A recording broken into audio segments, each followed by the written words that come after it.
Test, test, 1, 2, 3.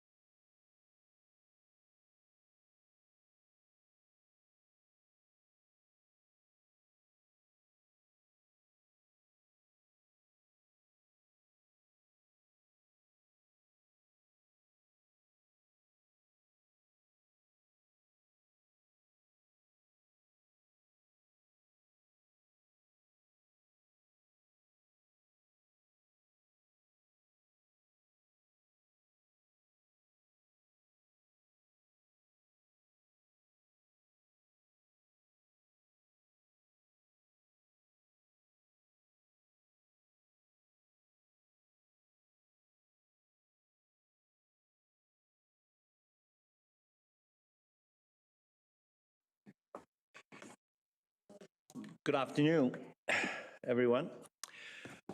Welcome to the City of Prince George Regular Council Budget Meeting, January 26, 2026. We respectfully acknowledge once again, we be welcome to the unceded traditional territory of Kanien'kehá:ka, on whose land this meeting is taking place. With that, I believe you guys also have received all the correspondence and additional information 1 to 12 from our citizens regarding some of the issues facing us today. I would like to a motion to adopt the amended agenda, including the item 1 to 12. I'll second that. Thank you, Councilor Fazell. Any further discussion? Hearing none. All in favor? Opposed? Carried. We have chief. Is Brian Kyle here? Yeah, they are. Okay, just tell them the meeting has started. Item B, 2026, 2022, 2030 financial plan and support documents. And first of all, this is a document I believe is already posted online. Am I correct? That's correct, Your Worship. Okay. So for the people listening and watching us have this meeting, you're welcome to go to the city website to follow through. Thank you, Claire, for posting that. With that, Mr. Babbage and Mr. Dalio, the floor is yours.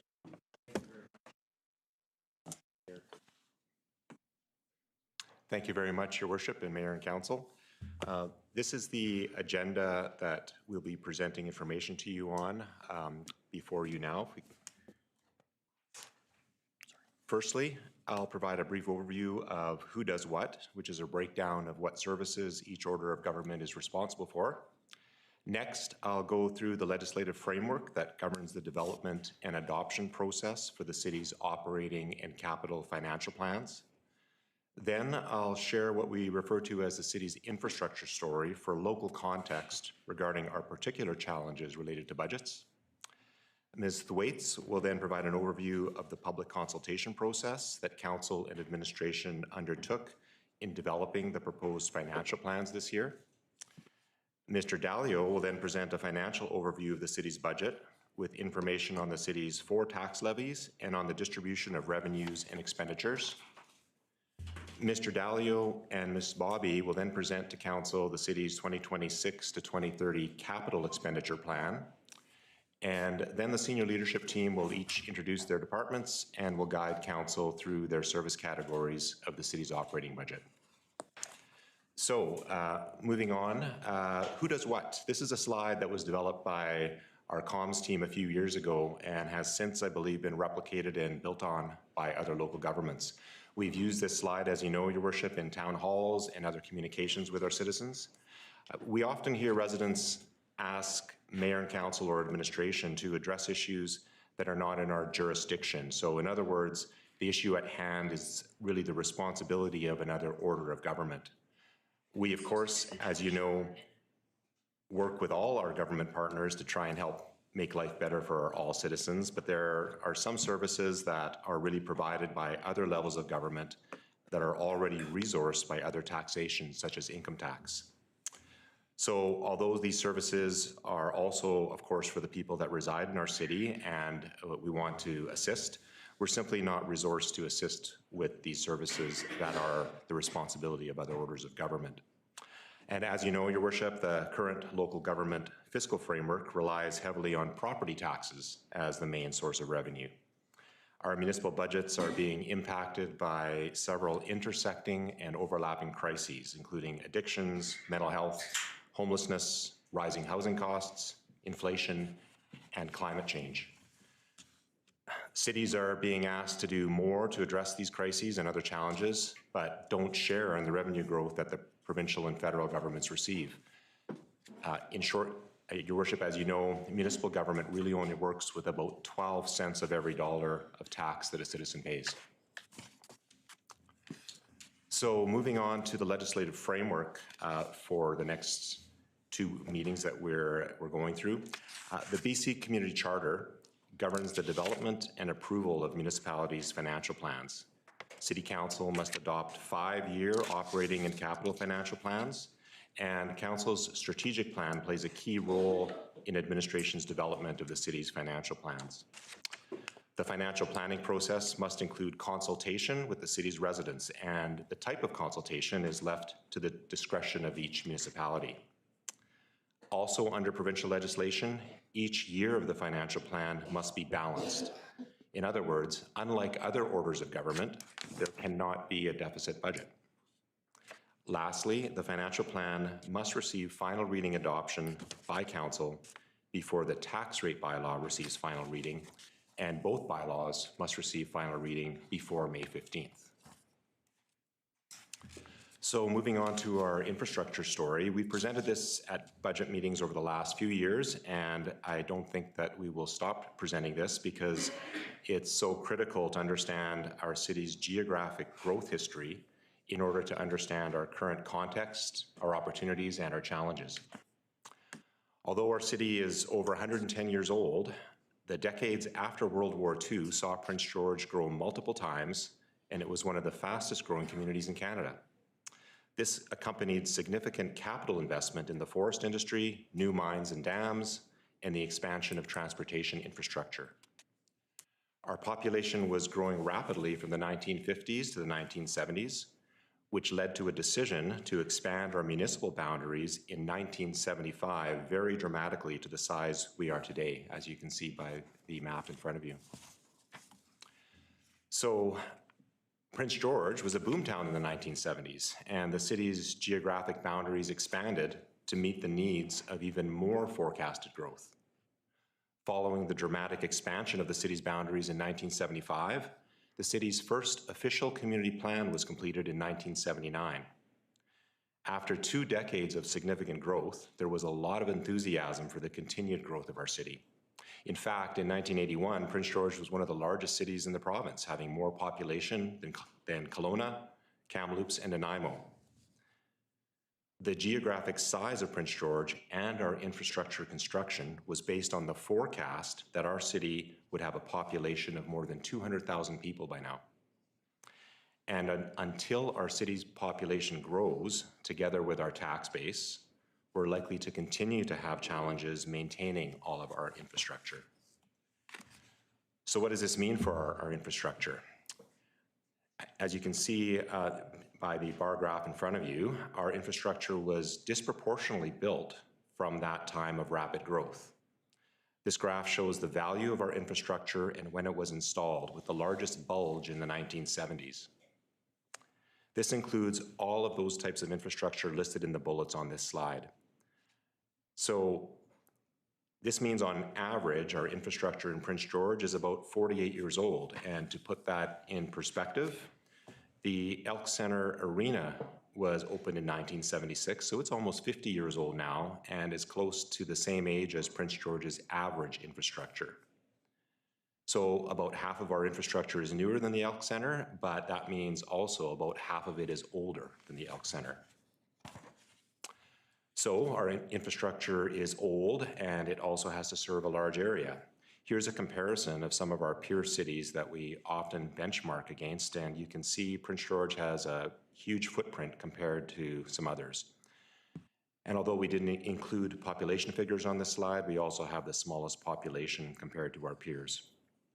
For additional context, not on the slide, the city of Surrey has a total land area of 316 square kilometers. So in other words, the city of Surrey is about the same geographic size of Prince George, but Surrey has an estimated population of more than 700,000 people. So we have a huge geographic footprint and a relatively low population. In other words, we have a low population density. Of course, that wouldn't have been the case if those projections back in 1979 had come true. These graphics give you a sense of our reality and why we're challenged with infrastructure reinvestment.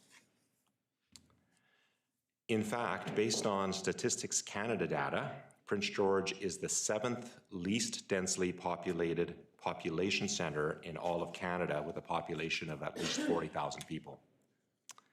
In addition, Prince George has the 5th lowest density of dwellings per square kilometer in all Canadian population centers.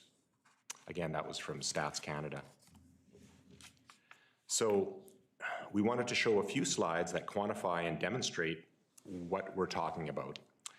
This helps illustrate the sheer volume of assets the city has to maintain. So we have about $5 billion worth of replacement value of civic infrastructure, 55 city-owned buildings, and $90 million of approximate value of civic infrastructure assessed as needing replacement as of 2024. Our huge geographic size also means that we have more linear infrastructure: roads, sidewalks, water, sewer, and storm pipes. That linear infrastructure needs to be operated, maintained, repaired, and replaced. Included in our infrastructure is our downtown renewable energy system, which does help us achieve our environmental and climate action goals. As you know, Your Worship, our city is fortunate to have a large number of recreational parks, playgrounds, and trails for our residents to enjoy, which you'll hear shortly again rank high in citizens' satisfaction in our budget survey again this year. Our road rehabilitation levy results in about 50 lane kilometers of new pavement every year, as well as improvements to our sidewalk network, as noted on this slide. This slide summarizes the information we've presented regarding population, geographic size of our city, and shows comparisons of municipal taxes with our peer municipalities. Staff determines the budget needed to provide services to residents and businesses based on service levels approved by council. In other words, with the exception of new construction values, our budgets are not determined and do not fluctuate based on assessed values. The costs to provide municipal services to properties doesn't change based on the assessed values of the properties. The city collects the same total amount of tax dollars across the community, regardless of whether the property assessments increase or decrease. The tax rate, being the amount charged per $1,000 of assessed values, is what gets adjusted based on the assessed values of properties in order to distribute the amount required to collect among the properties within the city. However, each year, for the basis of comparisons, the province of BC calculates and provides data on taxes and charges on what's referred to as a representative house. This representative home value is calculated by the province. It factors out the vast differences in assessed values that different communities can have and tells the reader what an average value home in each municipality pays in taxes for the services provided in that municipality. This is intended to compare apples to apples across municipalities, and municipalities use this information to help benchmark among their peers. So as shown on this slide, we have the lowest population amongst these peer municipalities, the highest land area.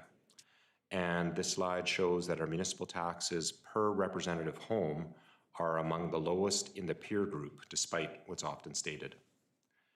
Now, the good news from a competitive advantage standpoint is that based on the representative home values that are shown here, it's still relatively affordable to buy a home in Prince George compared to some of these other cities.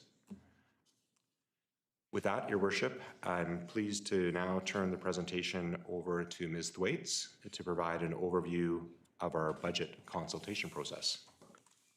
Thank you. I'm going to allow a quick question or two for while you're still there. If there's any question regarding what's the presentation, which we all know quite well. You want to?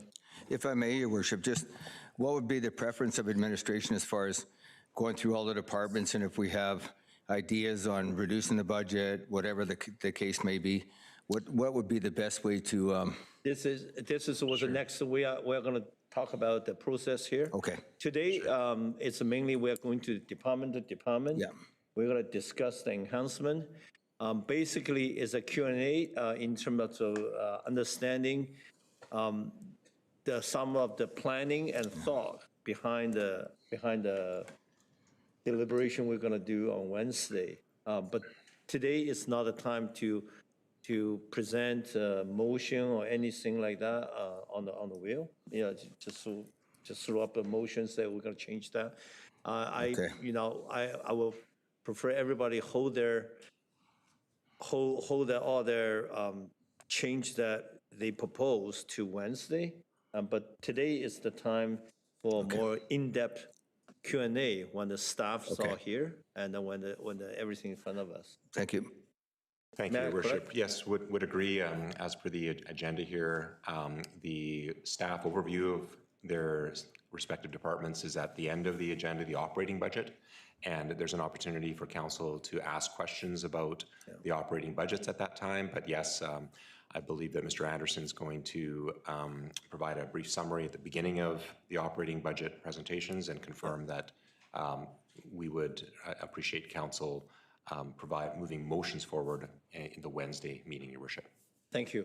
And Councilor Frizzell, you got a question? Thank you, Mayor. You through to Mr. Dalio. Mr. Babich talked about the comparator municipalities and showed where we stood with those. You've often brought up the Schedule 704, and that lists all 161 municipalities. I like that one because by comparing with all the municipalities, we can see the common costs that are hitting all of us. We can see the common increases and compare ourselves there. On that list of 161, all the municipalities, that lists that there are 50 communities with higher taxation than us. Is there a value to that Schedule 704? Because there's some comments in the letters we've gotten back saying, I don't want to compare. What value do you get out of the Schedule 704?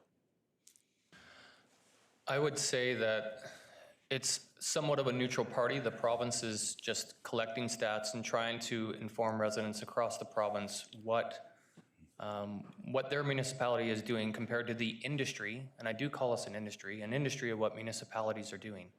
So I think it's a good indicator for the members of the public to go, okay, if all of the municipalities are like this, not everyone can be crazy or missing something. Like this is actually the industry's biggest inflationary pressures. We deal with things that other people don't. We deal with police, we deal with fire, we deal with costs of capital construction, that $5 billion of infrastructure replacement value. We're in the construction business, so if there's raw materials going up for the cost of wood, the cost of steel, we're feeling that as the industry of a municipality and the taxpayers. Okay, thank you. Thank you. Councilor Bennett. Thank you very much, Your Worship. And again, when looking at, I guess, the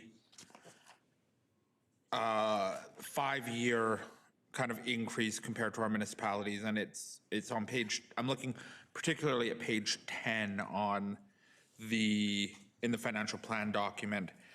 I guess I'm just wondering, if possible for future years, if we can also then look at what, like, the inflationary or like, yeah, CPI or inflationary increase would be along that same period. Again, recognizing that that may not necessarily fully have an impact or translate across the board when it comes to what our tax increase would be. But I think it's just an important metric to also help look at what inflation would be during that period versus where the tax levy may. Sure, this is just part of the presentation for now. I will have a slide later on that I'll speak to that talks about CPI and what our municipality and our comparators have done in the last 5 years.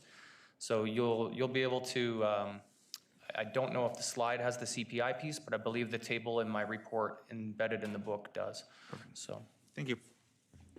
Thank you. Yeah, just for the public listening, that we as a city, we do not do property assessments. Assessment value increase and decrease, it does have a little bit bearing for the amount of tax you pay. And even though this year's average is around 2%, but some part of the Prince George experienced a little bit of assessment decrease versus other area have a little bit more jump, but the average is about 2%. So if anybody disagree with the assessment they receive, and there's appealing process, but not with the city. This was assessment BC. I just want to put it out there before we continue. Thank you, Your Worship. Thank you. That's right. With that, Your Worship, I'll invite Ms. Thwaites to come to center table to present on the Budget 2026 engagement, what we heard. Thank you. Thank you.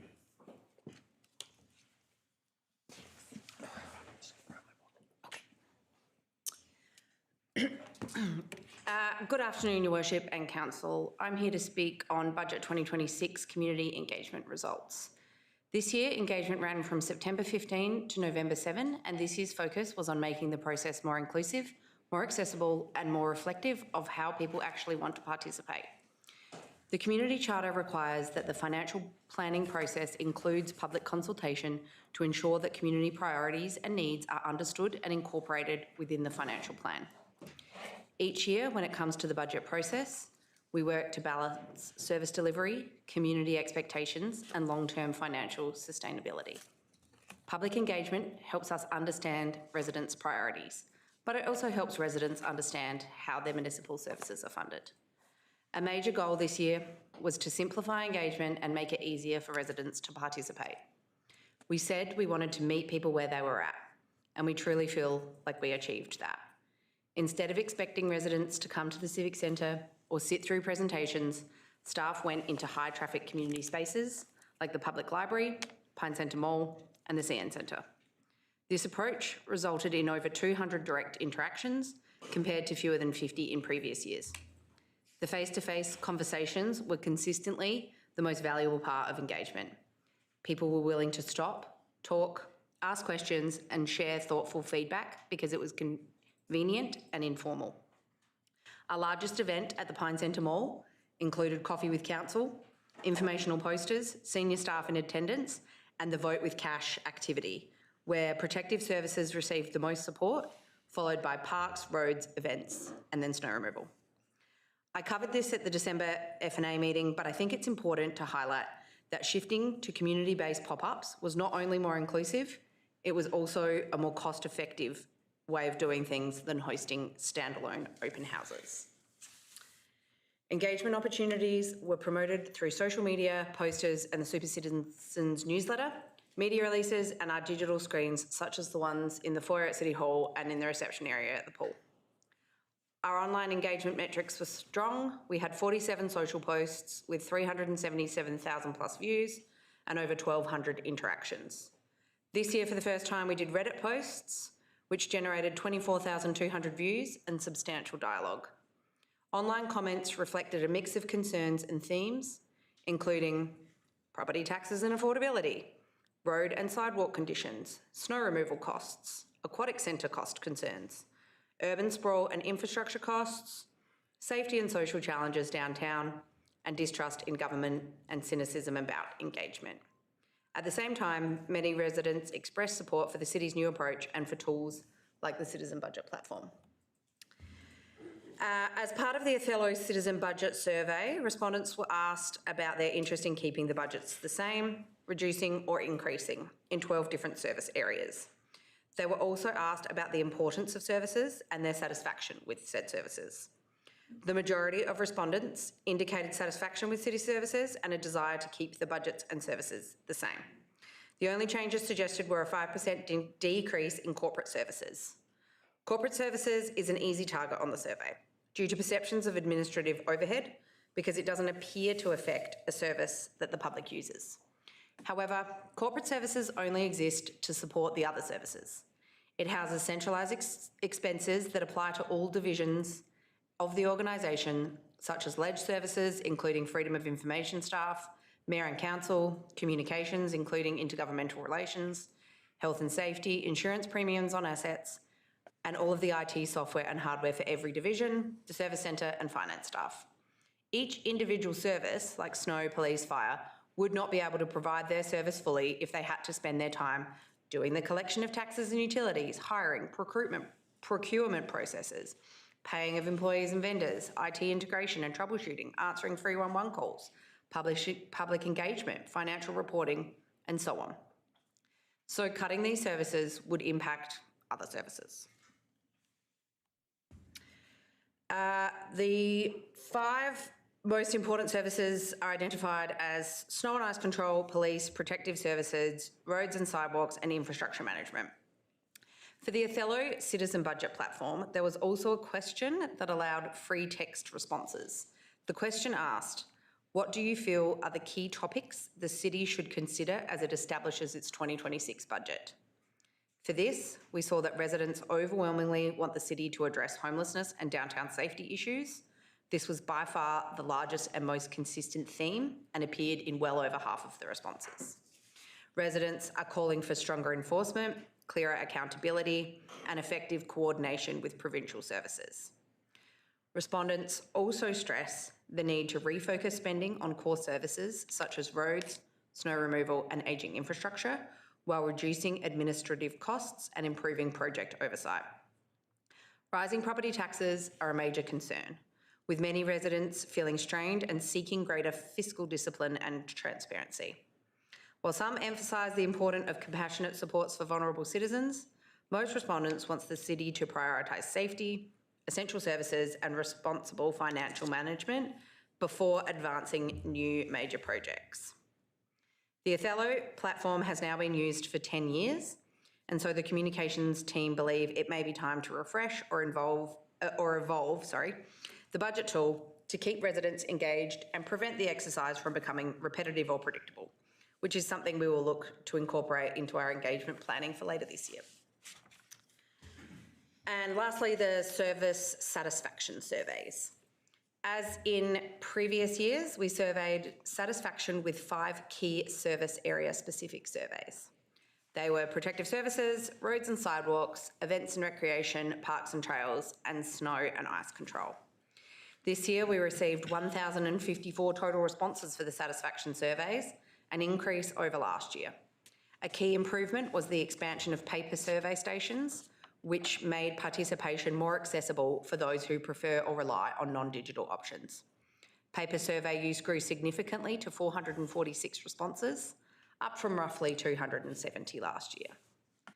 Services such as fire protection, parks, trails and beautification and police services consistently received higher satisfaction ratings, with significant proportions of respondents awarding scores in the upper range. Survey highlights remain consistent with previous years. For protective services, strong support for fire services, concern about response times and consistency in police/bylaw enforcement, roads and sidewalks, sidewalk maintenance and replacement were top priorities. For events and recreation, there's interest in more concerts, festivals and cultural programming. Parks and trails, strong satisfaction area, priorities included trail upkeep, playground upgrades, dog parks and splash parks. Snow and ice control, strong interest in maintaining current levels, including driveway opening and sidewalk clearing. The full engagement report is available in the December Finance and Audit meeting agenda package. Thank you, and I'm available for any questions. Is there any question for Claire regarding the consultation process? Councillor Bennett. Thank you very much. And I guess my question would think back to, I know at one point we also kind of paired the, I want to say Othello, but I think that's the wrong name of it, Othello, perfect, with My Budget File. And I know at one point you had the ability to basically see how your decision, what your decision actually meant for the average tax levy.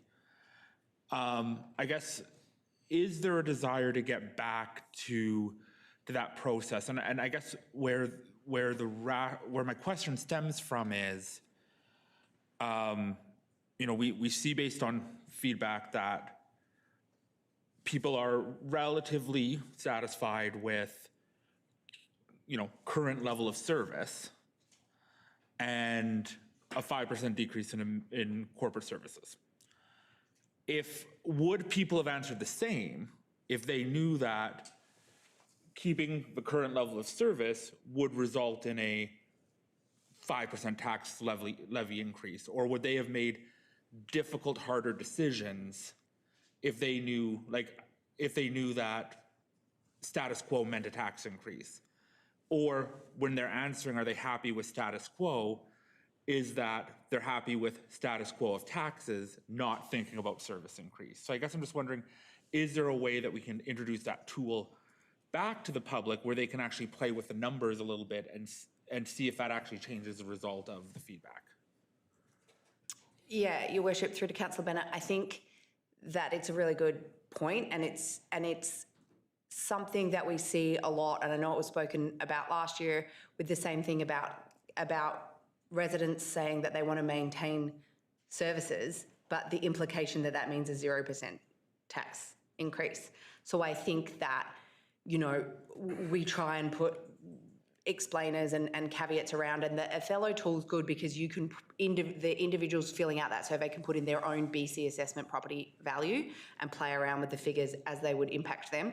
So I think if we look to change the tool or do something differently this year, it still needs to incorporate being able to see it with actual dollars and not sort of hypotheticals.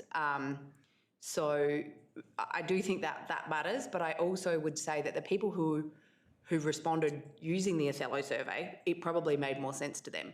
And the people who perhaps didn't do that survey and looked at the increases and the decreases and what that actually means for them and their property taxes are not the same people who are saying, I want to maintain services and therefore I want 0%, if that makes sense.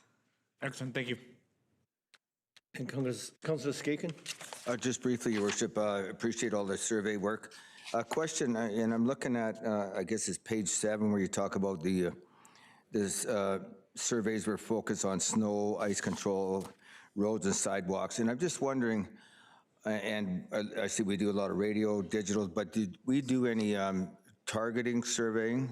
For example, seniors organizations, the Chamber of Commerce business groups and such to, because I think sometimes, Your Worship, if we lump everything together, folks that don't necessarily have a specific interest in one thing.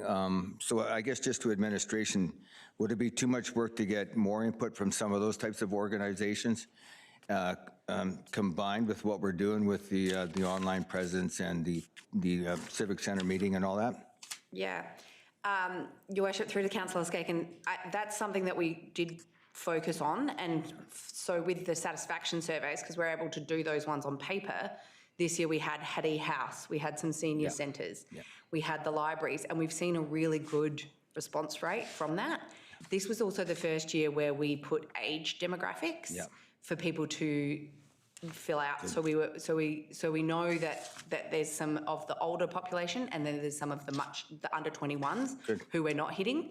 So we've talked about presentations in schools and things like that, plus working with the seniors. And I think, again, if we change platforms and we can go more down the paper route as well, I think it will give us more option, because at the moment we're doing that with just the satisfaction surveys, but it's not an option for the Othello. But I also think perhaps there's merit in, there's 7 surveys total. 5 of them are quite quick, but the Othello one's quite long. So rethinking how we simplify it to maybe reach more people and get more voices. And then from an advertising point of view, we did the whole spread. We did radio, we did digital, we did the Citizen. Yeah. I appreciate that. I think we're doing a really good job, Your Worship, with reaching out, and I think we can just do a little bit more with some of those targeted groups. But again, I appreciate the effort by administration. Good job. Thank you. Thank you. Yeah, appreciate all the comments. It is everybody facing financial budgets a little bit different. Each individual family, we will recognize that. What we try to do here is we want to hear from everybody, and all your inputs are important. The letters we receive, we need to take everything into consideration when we do the deliberation. So we'll keep the mind open. With that, I have no more question for Claire. Then we go to the C1. I believe Ms. Dalio, would you like to present a? Sure, Your Worship. If I may take a little bit more of council's time, there's a little bit more of the presentation that I can go through here that's a bit more of a financial overview, broadly speaking. Yep. And then I think we can get to the division by division breakdown stuff. So the slide in front of you, it looks a little different than previous years. Again, this sort of goes back to the question that council asked earlier in this presentation, which was, how are we comparing to other municipalities in Schedule 704, and where does that line up? So we've shown you a list of our most recent information as to what each of our comparative municipalities are proposing for their 2026 increase, and where Prince George is on that list. You can see we're on the lower end of the scale. There's also, to me, a really important part of this last 5 years is to tell the whole last 5 years. So you'll see that there's a cumulative slide here, and I wanted to bring it up. And again, I know it's 5-year-old information, but it still matters. The Council of the Day did a 0% tax increase in 2020. So you'll see we have no green part of our bar on that cumulative chart. Council of the Day very much made a measured decision. I get why they did what they did, but because there was so much uncertainty in that time. And in 2021, the increase was also very, very low. What this did, though, unfortunately, was set up the next council to have to sort of deal with the consequences of that. And I think this council, just like every council from 2022 to 2026 across the province, has had a very hard task dealing with the inflationary pressures affecting this industry since post-COVID. And so you'll see we're not out of line from these other municipalities, and everyone's trying to keep things in check. It's just very, very hard when your key driving expenses are inflating at a rate that's almost untenable. So you'll see that over that long run, that stretch of 2020 to 2025, plus our 2026 proposed, we're still on the very extreme low end of that scale. Only Kelowna is lower than us. When we're talking about inflation, a lot of people want to point to CPI. And what CPI is, by definition, is a basket of goods that are measured. And it has to do with what it takes to run a household. Whereas municipalities don't use the same basket of goods that a household would use. Municipalities will use some of the ones that a CPI uses. We'll use gas, we'll use electricity, but we don't use items like clothing, and we don't use alcohol. And we're, very much dealing goods that are not in that household basket, like police and fire and bylaw and that capital construction inflation piece that we've been talking about. We get regulated in a way that makes our budgeting more challenging. So we're also dealing with unhoused population and downloading from senior levels of government for that. We deal in asphalt, we deal with for roads. So there's this whole different basket of goods. And so while it's not a direct comparison, and so I just kind of want to try and point that out. As I said before, there's a table in the staff report for council, and it says what CPI has been over that 20 to 25 stretch. And so we were at 25.67% as a cumulative stretch over that time, and CPI was at 20.29%. So we're a little over that CPI indicator.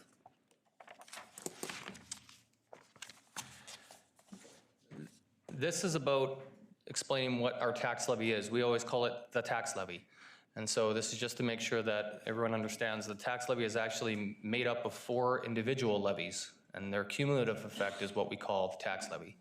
So we have the snow levy, which I'm sure we're all very familiar with. We use that just to fund the operations of our snow removal and ice control each year. We have the road rehabilitation levy, which was created back in 2004. And so this is sort of a relevant topic nowadays. The road levy, before 2004, we have this existing network of roads and we had to reinvest and make sure that we kept reinvesting in our roads to make sure the potholes didn't get out of hand and that we had safe roads to drive on. And we were borrowing money each year to fund that service. And so what they did in 2004 was create the road rehab levy, knowing that taking debt out to maintain your existing infrastructure is a recipe for unsustainability. So a levy was created, and that's how we fund our roads now. I say it's relevant because we've made a similar decision recently with the stormwater utility being proposed. And so with that taken, we've been having to borrow stormwater for the last few years. And with the utility, and we can put in stable rates, we can now get into funding that reinvestment into our existing infrastructure on an ongoing basis rather than having to go to debt. The third levy, we have the General Infrastructure Reinvestment Fund. That was created in 2013 when we realized that some of our assets were looked after through specific dedicated funding sources. So we have your water rates that you pay on your utility bills, your sewer rates, your solid waste. And we have the road levy at that point. But what we didn't have was to cover the other stuff. So mostly civic facilities. We own over 50 buildings. All of them need reinvestment. We don't have a dedicated funding source for that. So GIRF was, sorry, it's an unflattering acronym. GIRF was created to address all of these other asset types that didn't already have dedicated funding sources. And then the fourth levy is the general levy. And in short, it covers everything that the rest does not. And so it's the all-in that funds all of the divisions that you're going to see as we go through division by division today. Here's a little bit of a history on one of the individual levies, which is the snow levy. This is such a hard one to predict. So as everyone who's lived here long enough has experienced, we're getting milder winters, but the cost of providing the service is still going up. And what I mean by that is the cost of staff is going to go up as each collective agreement goes by. When we're contracting out contractors and having retainers, they're not charging us the same figure as they did last year. They're increasing every year as they have their own inflationary costs to keep up with. The cost of fuel goes up, the cost of maintenance on our equipment goes up, the cost to purchase that equipment goes up. So everything's going up, but what we're getting is this mitigating factor on the other side where winters are just being more mild. So we're having a hard time really pinning down how much it costs to remove snow in a year. So we go with the information that we have. We measure what we've done roughly in the last 4 to 5 year period, trying to give you an average. We're trying to make sure that we're presenting a budget that clears what we think is an average snow level cost over that time frame, as well as create a reserve roughly equal to 25% of what we think it costs. And that reserve is there in case it all goes, you know, in the direction that we don't want it to go, and we just get blizzard after blizzard, and we want to make sure we have enough money to cover the really bad snow years that can happen every now and then. One quick note on this slide, it's got 9.3 million as our estimated 2025. In my report in the book, I made a last minute change, changing that estimate to 9.4. So this slide says 9.3, but we're actually expecting about 9.4 as our guess. The road rehabilitation levy. So you'll hear a constant reinforcement where we talk about service levels. And so we've tried to establish a service level for council to consider each year, and that is that we are going to try and pave 50 lane kilometers each year. And again, as the cost for all of that equipment and contractors and asphalt goes up, we're trying to tell you what we think it's going to cost to maintain paving 50 kilometers a year. So 2025 was estimated at 7 million. We're proposing 7.3 million in 2026 to maintain that 50 kilometers. The General Infrastructure Reinvestment Fund. So as I said earlier, we created this in 2013. There was a strong investment in it in the first couple of years, and then we did almost nothing at all with it for a number of years. I've said it before, I'll say it every time I get the chance to talk about this levy. One of the most important financial decisions our council ever made was embedding into policy that we put 1% towards reinvesting in our infrastructure each year. And so we've done that for the last few years, and we've been able to grow that reserve to a funding level of what's recommended in front of you. It's just over 7.1 million this year. And again, that is to keep up with maintaining everything we have. If we don't do that, I'm going to have to bring a lot more debt-funded projects, and sustainability becomes a question that we would have to answer. So if you add them all together, you'll see how we get to the 6.15% total levy that's being proposed to council today.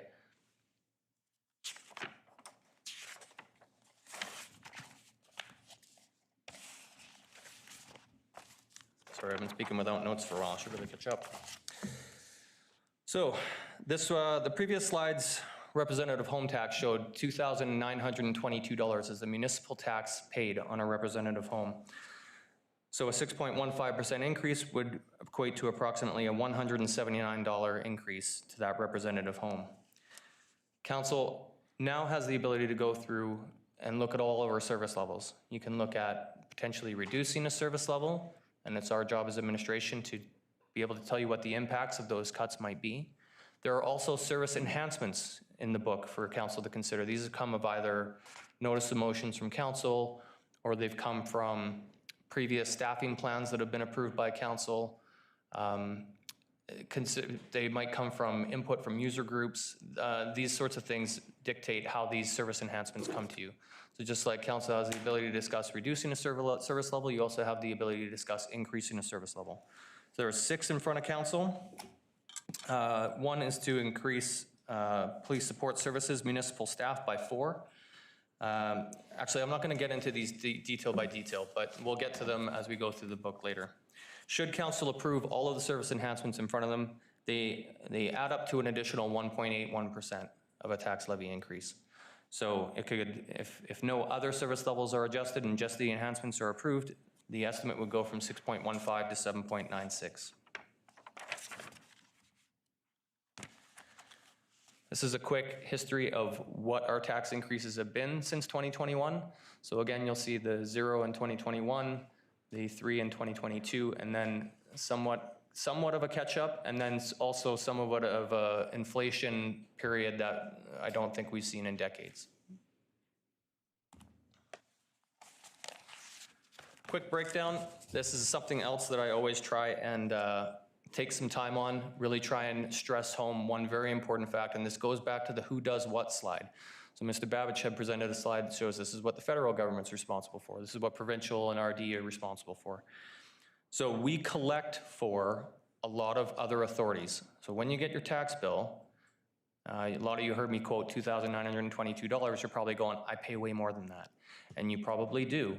We're only responsible for 70% of your tax bill. The other 30% are for things like hospital, school, regional district, the MFA, the 911 service, BC assessment. We collect on behalf of all of those, and then we just send them their share of that tax bill all at once. We are that centralized service center that collects all of the taxes for everybody else.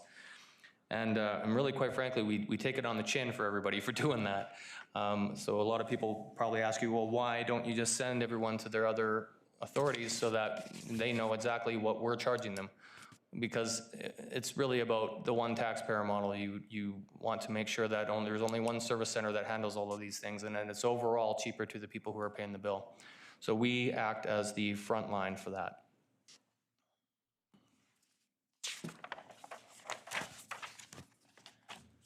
This is a bit of a breakdown of our revenue.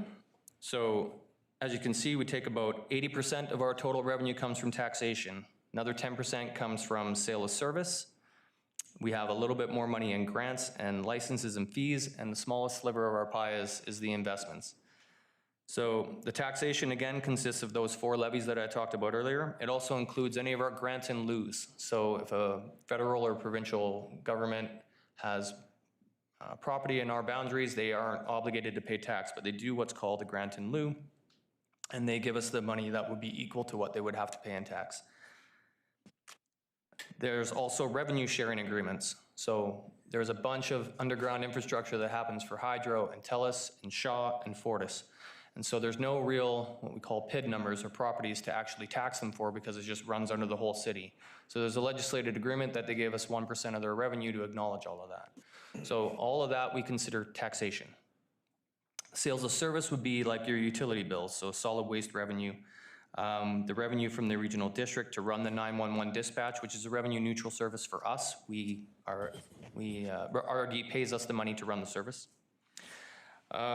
Our recreation services revenue, so if you want to go into an aquatic facility or an arena facility, there's a user fee. That's what we call sales of service. Transit revenue, if you get on the bus, off-street parking revenue, those sorts of things are what we call sales of service. Licenses and fees, we have a Fortis operating fee, so back to the old lease in, lease out deal, we have an ongoing benefit from that deal, so we get about 1.25 million each year for that. All of the work that Ms. Wozniak's department looks after, so all of those fees that are part of development work are in that. For grants, we have some regular ones that we can count on, so we get Community Works or Canada Community Building Fund, gas tax funds. We get that to the tune of about $3.5 million a year. We have gaming revenue. You're going to notice there's a change. Normally, we've been estimating gaming revenue at $3 million a year. This has actually gone down by about $300,000. There's a trend going down in the amount of gaming revenue we're getting. And so we're only getting $2.7 million from that this year. We get traffic fine revenue. So as the RCMP writes the traffic fines, there's a formula based on how that money is redistributed back to the municipalities. So our share is about $1 million a year. And investments is exactly that. Well, we're pretty heavily regulated. We can't, we're not allowed to take risky investments. We have to take very principal protected investments, but because we do carry money, there's a decent amount of investment revenue that we can get. On the other side, we have the expenses breakdown. So protective services is the biggest piece of the pie. I'm going to take, again, one more stop for this. When I first started here about 20 years ago, protective services was closer to 30% of their total taxes. Protective services is now closer to 40% of your total taxes. As we invest more heavily in police and fire, these are some of your highest inflating expenses that you can have. The training is more rigorous. The equipment needs are very specific and expensive. They're both unionized and have, not low rates of inflation. Our cost per member for RCMP went up about 10% this year. Our fire, while its collective agreement is expired, we're noticing trends in other cities that tend to dictate what our fire increases are. They're not small increases. And so council loses control of the inflationary factors when you invest in police and fire. You're essentially at the will of those two services. So I always say, be cautious with your investment in protective services and only get what you need, I guess. Recreation and culture. So again, this is your aquatics, your event and entertainment services, your event ops, your parks. Transportation is exactly what you think it is. It's snow removals, roads, the storm drainage network that runs alongside it, all of the street lighting that needs to happen, and your transit annual operating agreement with BC Transit.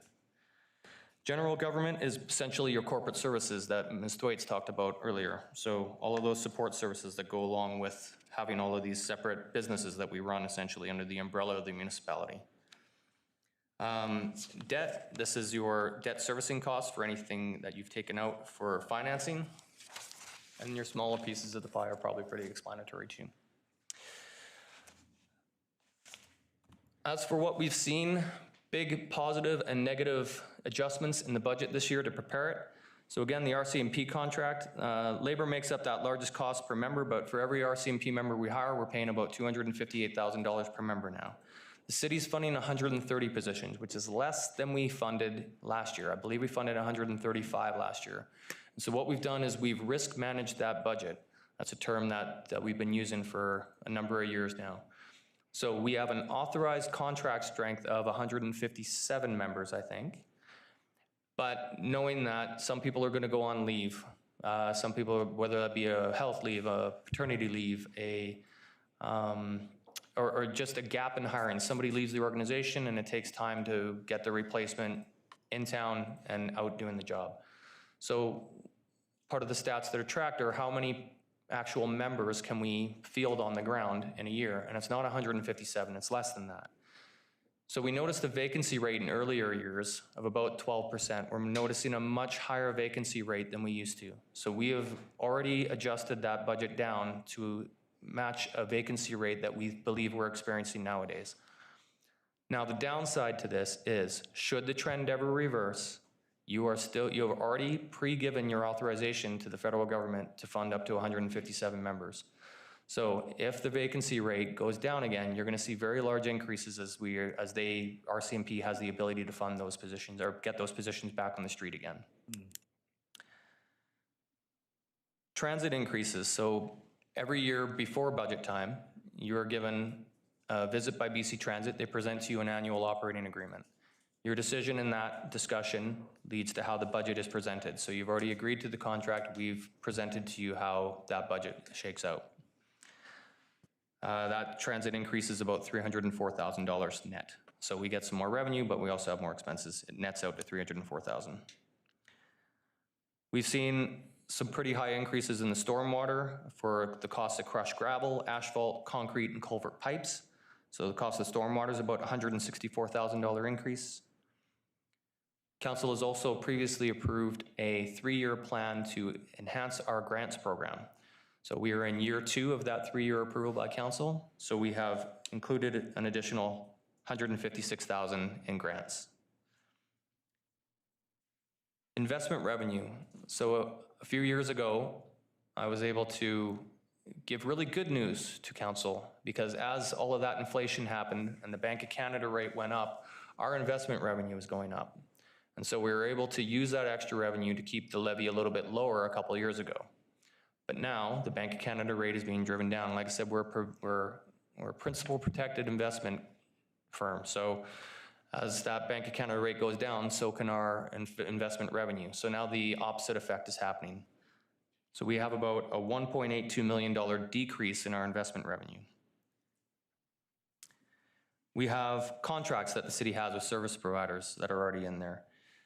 So about $272,000. This is going to be spread across a number of areas. This is mostly actually our IT maintenance contracts. On the positive side, we adjusted our budgets way down during the COVID years. And so we've been nervous to increase budgets back to pre-COVID numbers until we saw an actual consistent activity with our recreation that suggested that people were gone back to completely normal. And so we've increased both the revenue and the expenses in Mr. Beasley's department to recognize this activity that we believe we can now rely on.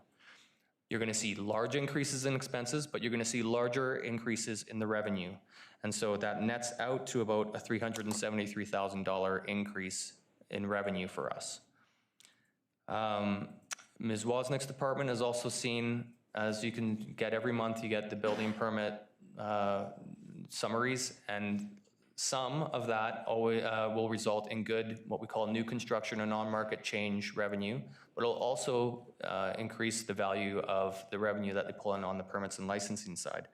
So again, we're seeing consistent data that we believe we can rely on, and so we're recognizing an extra $525,000 of revenue in Ms. Wozniak's department. There was, a couple of years ago, we lost some very, temporarily lost some very skilled work in our fleet area that was doing what we call RCMP post-garage revenue. So it came out of the budget a couple of years ago. We have that dedicated resource back with the skills, so that revenue's back on the books. So that's good news. We have about $196,000 of revenue back into our post-garage. Our debt servicing costs are down from last year, about $664,000. What this means is that basically we have more debt expire than debt that we took on. So you're going to have years like this, and you're going to have years going the other direction, as these are 20-year cycles that aren't consistent in how they rise and fall. Again, I've summarized the service enhancements on the slide here, but I think the better time to discuss these in any kind of detail is when we actually get to them in our agenda. I try and put the dollar figure next to the percentages because people are like, well, why don't we just reduce a percent? So I kind of want people to understand what that means in dollars. So it's from 6.15 to 6% would take $223,000 of reduction. To get it down to 5% from there, you would need a total reduction of 1.7 million, to 4%, 3.2 million. every 1% is worth just shy of $1.5 million. So that's probably the easier number to work in your head. The budget meeting schedule, I'm actually going to let Mr. Anderson get to that when we get there, but basically we have one agenda that we're going to go through twice. So the first day, today, like we've already said, it's more of a Q&A, a bit of an education session for both the public and for council and for everyone who's watching. And then the second meeting is when we will actually table motions and approve and adjust our service levels if that's what we're doing. So the first part of our agenda today, we're going to start with the fiscal services just as a framework, and then we're going to move into capital. So Christy Bobby here is sat next to me, and she is our manager of both the Capital Project Management Office and our Asset Management Division. And so she is going to help present the capital piece so that you understand how these projects come in, how we prioritize them, and then I'll get into a little detail about how we fund them, and then we can really get down to the brass tacks. Thank you, Mr. Dalio. There is a lot of information that we use as inputs to prioritize our capital projects. Asset data like condition and risk assessments, council's goals, and the corporate work plan, the official community plan, continuously changing regulatory requirements, aligning projects in the same areas of town, master plans, and our customers' feedback all play a part in investing in the right infrastructure at the right time. We also look at improved technologies for operational and environmental benefits, whether the asset's still meeting today's needs and requirements, if there is enough staffing resources and capacity to deliver the proposed projects, and whether we can extend the life of the asset using a renewal method rather than a full replacement, such as relining a pipe. There are three main policies that guide the capital plan development: the sustainable finance policy, aligned with the asset management policy and strategy, as well as the organizational capital project management policy. Infrastructure report cards are updated every year and included in the financial plan. These report cards are a graphical representation for each asset category's condition, quantity, and investment information. This data helps us answer fundamental asset management questions. What infrastructure assets do we own? What are they worth? What's their condition? How much are we spending on them? What should we be spending on them? And what's that funding gap?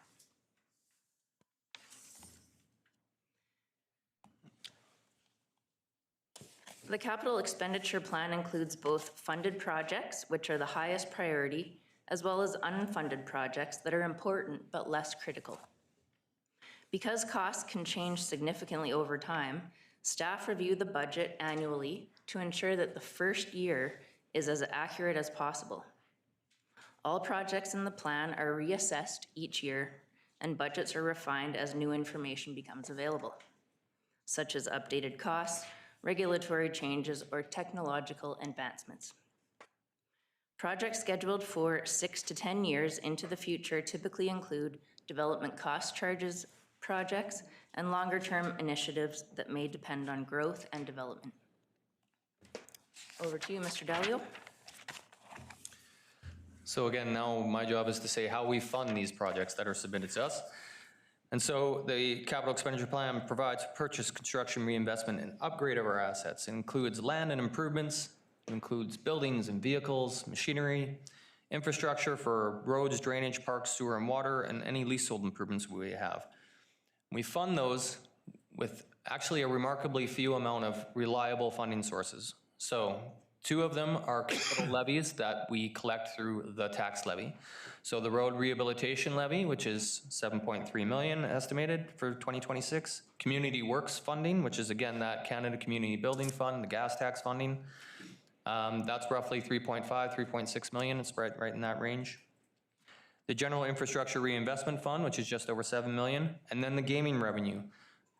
You'll remember that I said 2.7 million is what we're budgeting for, but 300,000 of that, due to, again, this is a resolution of council, 300,000 comes off the top and goes to what we call our major events reserve. We then use the remainder of the gaming revenue to fund our capital program. So that's why you see 2.4 million here instead of 2.7. And then, while I call gaming reliable, there was a time when it wasn't. Again, that was during the pandemic where the casinos shut down. And the casino's entitled to pay us a percentage of their net revenue. So if they're not making it, if they're closed and they have no revenue coming in, they're not paying us anything either. So there's it's 99% reliable, I'll say that.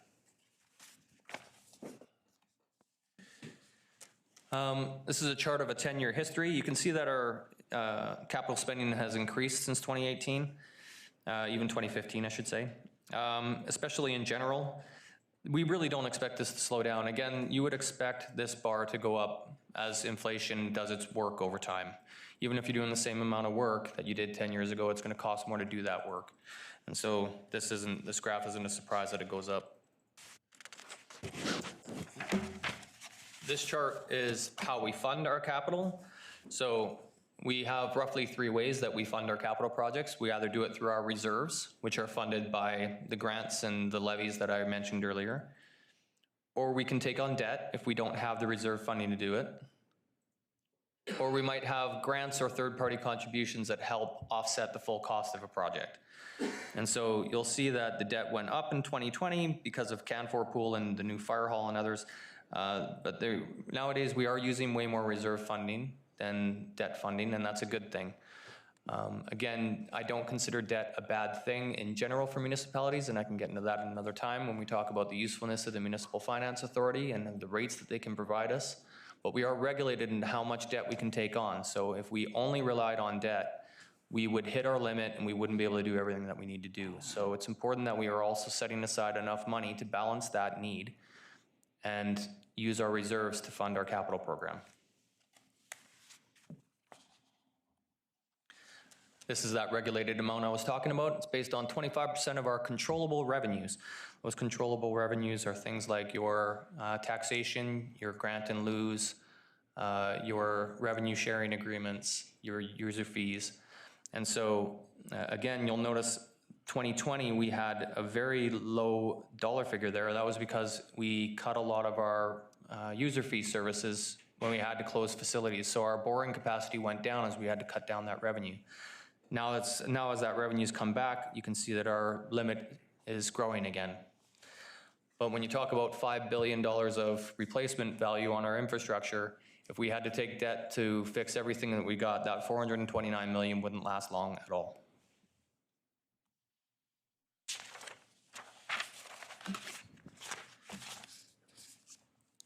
There's 4 charts in my capital report embedded in the book that have these charts in them. I'm just going to explain the first couple, and the other 2 are probably just for information only. This is a breakdown of how much we're putting into new infrastructure and upgrades and how much we're putting into reinvestment. You actually want what this graph is showing. You want the majority of your capital investment to be reinvestment, and new should be as you can kind of afford it and as the public determines new services that they would like. And this next slide is really just a reminder that we have fund accounting in municipalities. So essentially that means we got to run the sewer as if it was its own separate business. And so we have user fees that fund the sewer projects. We can't use those sewer fees that we collect on utility bills to fund a CN center, for example. The funds that you collect have to be used for the purpose that you had them in. So we present this so that you can see this is what we're funding for capital projects with district energy, sewer, and water in general. There's a couple more slides that show you by kind of category where the money's going. Again, this is just for informational purposes, so I'll pass through those quickly. And this is where we would start getting to the brass tacks, as I said before. So I'm going to go back to my station there around the horseshoe, and Mr. Anderson, I think, can maybe give a quick overview of how we're going to tackle the budget from an agenda process point of view. Is there any questions on the presentation before I go back to my station? Yes. Councillor Fazell. Oh, thank you, Mayor. You through to Mr. Dalio. With changes to stormwater, do you expect that those charts, the last chart that you had up on the screen, will change dramatically over the next 4 years as it shifts from general to its own fund? So what I expect to have happen, and please be aware that because that bylaw has not received final reading, I have not assumed any change yet. So there's even a three-year projection roughly into one of the reports that says what we think 2027 and 2028 might be. It does not include the shift that we are expecting with stormwater. As stormwater transitions from a tax-funded service to a utility-funded service, the tax levy should go down for that amount and your utility bill will go up. The other, as far as like whether or not these capital charts would change, as we get more funding, as it gets to the fully funded model that we've mapped out in 2029, then you can expect the capital work to maybe notch up a little. But we're still doing the capital work, we're just having to use debt to fund it. So I don't expect a major shift in capital work, it would just be, we'll be funding it in a different way.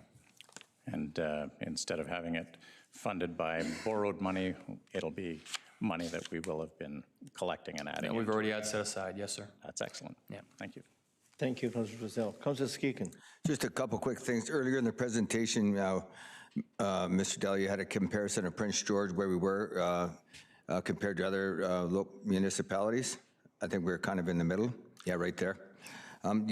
And I agree we are in the middle, but sometimes when you try and tell people that, look at, we're way lower than another municipality, I mean, there's economic factors, job losses, and people are feeling different things. So for the most part, I think people, you know, they're comfortable with us having a tax rate that's lower than others, but it's still a concern to some because, you know, they're having trouble making ends meet. A couple other quick things.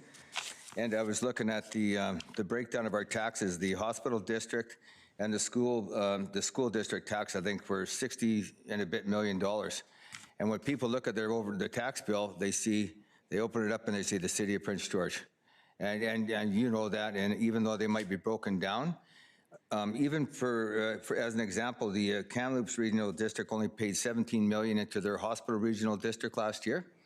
We paid 23, and myself, Mayor Yu, Councillor Sampson, and Councillor Ramsey have been fighting like crazy at the regional district to get, we've got our percentage down, but our contributions are still up and it's not sustainable. So I think we're heading in the right direction with that. A couple other quick things, the Fortis tax, the traffic fine revenue, and the gaming revenue, they've all stayed static, 10% for the casino revenue and that, and I think through intergovernmental, maybe there's some work we can do to try and get those percentages up. You know, it might be tough convincing the province, but they haven't changed in a long time. So appreciate all the work. And last thing, and I don't know how we do it, and I know we've talked about development cost charges, and they can't simply pay for all the new infrastructure, but if you go through the budget book, you'll see a lot of capital items, and a lot of it is because of new development. So, and I don't know if it's through FNA, Your Worship, where they can basically say,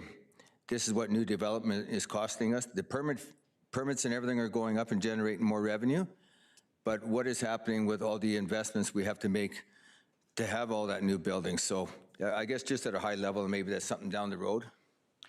Yeah, maybe I'll just make a quick comment and then see if Ms. Wozniak has anything to add, but our DCC bylaw hasn't been updated in a while. It is on our work plan. There were things that needed to occur first, like the official community plan process needed to occur first. We are concerned about some messaging on the federal level about how DCCs in general in Canada are likely too high. And so, you know, if we do the work and then federal government comes in and says everyone's got to cut, we're kind of waiting to see how that plays out a bit first too. But I don't know if there's anything to add from, no. I appreciate that. We can't throw everything on the developer. Like if we went and put an extra lane on University Way up to the university, I mean, that's going to be substantial, and that's going to be because of development. But I guess, you know, what the formula is and how we balance that going forward, you know, I'm not sure what it is, Your Worship, but development does come at a cost. There's investment, but I'll leave it at that. So thank you, Mr. Dalio. Sorry for all the questions. Councilor Polillo. Thanks, Your Worship. I was going to pick on the community gaming grant. Why is that decreasing? Is it just less revenue from the facility or the province not sharing? So all I can tell you is that we have a host sharing agreement with Treasure Cove Casino, and it's 10% of the net revenues of the casino. So all I can say is that the casino is experiencing less revenue. The social ramifications as to why their gaming revenue is going down, I don't know. Okay, so it simply is just a math equation, just 10%. Correct. Yeah, okay. Further, is that good? Yeah. Okay. Councilor Fazil. Thanks for letting me back in. Councillor Skaken's comments reminded me that when you look at that Schedule 704, we may be the 50th for full taxes in the province, but we're the 8th highest paying for our hospital district. So something's going on, and really appreciate that you all at the regional district are striving to get that down. As for the gaming grants, I think a real target we have to take on, Mayor, you and the year ahead is making sure to get a share of the online gaming. Thank you. Yeah, we online gaming is a complete different beast because they operate from the headquarters. Yeah. They distribute a complete, I think the revenue goes to the general revenue of the province more than anything else. Yeah. Councilor Ramsey. Thanks, Your Worship. Just a couple things from me. I did have a question through to Mr. Dalio about the grant in lieu that the province does provide on the new parkade. Now that it's up and operational, do we know what that contribution might look like? I believe it's zero, actually. So the hospital is exempt from the grant in lieu program as long as whatever building is being used specifically for the purposes of the hospital. And so I followed up with BC Assessment and asked how that is likely going to unfold, and they have said it is a building used by the hospital for hospital needs, so it will not be a grant in lieu payment to us. So I wonder if that is something that maybe should also be forwarded to intergovernmental, as I do think, as the campus for UHNBC expands, there are properties that are taken out of the city's inventory that would have earned taxable revenue. So I do think it would be beneficial to refer that for advocacy, that the hospital looks at some sort of grant in lieu for local governments across the province. That would be a great resolution to UBCM, as it's something that would benefit all local governments, not just us. And then the other piece that I did want to comment on, just on Councillor Skaken's comments around the cost of new development. I'm happy to take that away at FNA and look at that there. I will say it is frustrating seeing federal legislation around or policy around development cost charges and requiring them to be reduced if we're going to apply for federal housing funds and accelerator funds, et cetera. Not every province uses development cost charges the same way. And so, they're basing this on a really one-size-fits-all approach. And so there has been quite a bit of advocacy from FCM to the federal government asking that the use of DCCs is really individualized by province to make sure that we can still use them. And I have used the Prince George example when we go into those advocacy meetings at the House of Commons, really to say we haven't raised our DCCs in 20 years. But if you eliminate the use of DCCs as a tool, you are going to see challenges building in northern, rural, and remote communities like ours. If we don't have that as a piece of leverage to adjust to entice development, and that's why our DCCs have been kept low for so long. It's to entice development to northern BC. Now that we have enticed development, we can see that we're hitting our housing targets. Now it's time to look at increasing those DCCs, because realistically, as Councillor Skaken pointed out, growth should be paying for growth. And the cost of new developments should be funded by a lot of those DCCs. So it's something that definitely has been on my mind and something we definitely need to be taking away and looking at. And ideally, reducing the urban containment boundary in the new OCP. That work is going to help with a lot of that sprawl as well. So just a couple comments from myself, but I also wanted to say thanks to staff for the budget presentation, to communications for the work on budget consultation. We've seen some of the consultation stuff at FNA, so I didn't queue in earlier, but now that I'm in, I just want to say kudos and thanks to Ms. Bobby in the back too, so thanks. Thank you, Councilor Ramsey. I have a general question before you go back, Mr. Dalio. I look at the overall tax increase of Kelowna over the last 5 years. They're still about, consider all this inflation, their increase is relatively modest. Do you contribute that primarily because that city experience a much higher population and property development compared with us? Or is that something else? I can try and take a crack at it, but I'm not a City of Kelowna expert. But I can say that not every municipality can be compared apples to apples. So Yeah. Kelowna, I believe, owns their own airport. So if their airport is making money, they are able to use that net revenue to offset their taxation to their residents. Okay. Other cities might own their own hydro. So we use BC Hydro, but other municipalities actually run and own their own hydro and can make a profit off of that. So it's hard to compare directly across. I would also say, yes, Kelowna is one of those highest growth municipalities probably across Canada. I don't know that for a fact, but that's instinctually what I feel. And as you get that sort of infill, that sort of growth in your population, the burden gets spread easier across your residents. And as the infrastructure story that we're telling at the start of our budget presentation, we have almost the exact opposite thing going for us. We still have a lot of space, but we aren't able to fill it with the kind of people that reduces the density to a point where that burden is spread spread better across more residents. Thank you. Yeah, they just announced $108 million airport expansion. And I also feel that, because Kelowna they have West Kelowna and Kelowna, right?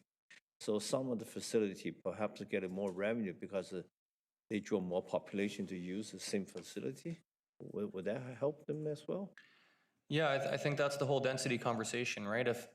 If you have 10 people that live on a road that have, drainage, ditches, streetlights, snow removal, all of that, and then as opposed to 100 people paying for the same street, if your density's packed in, yeah, the math is just that you spread those expenses across more people. So that density problem that we have as a city it makes it difficult and challenging.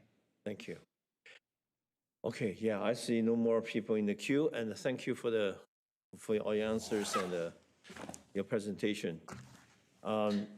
Ms. Anderson, would you like to introduce the next segment, lay down some of the procedures? Yeah, thank you, Your Worship. So I'll just do a high level right now. We do have budget meetings set for today and Wednesday, January 26th and January 28th. So typically council goes through this budget twice. The first time is more of a Q&A to get information. We'll go through the capital and then we'll go through the service agreements.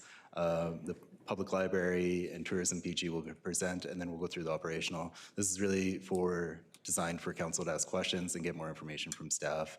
On our second go through, that's when we expect motions from council for direction on the budget. I believe that we're sitting on the capital plan right now, and fiscal services, and if Mr. Dalio had any presentation on fiscal services before I move into the capital. Thanks, I do. Sorry, I just take a little more time to get situated here.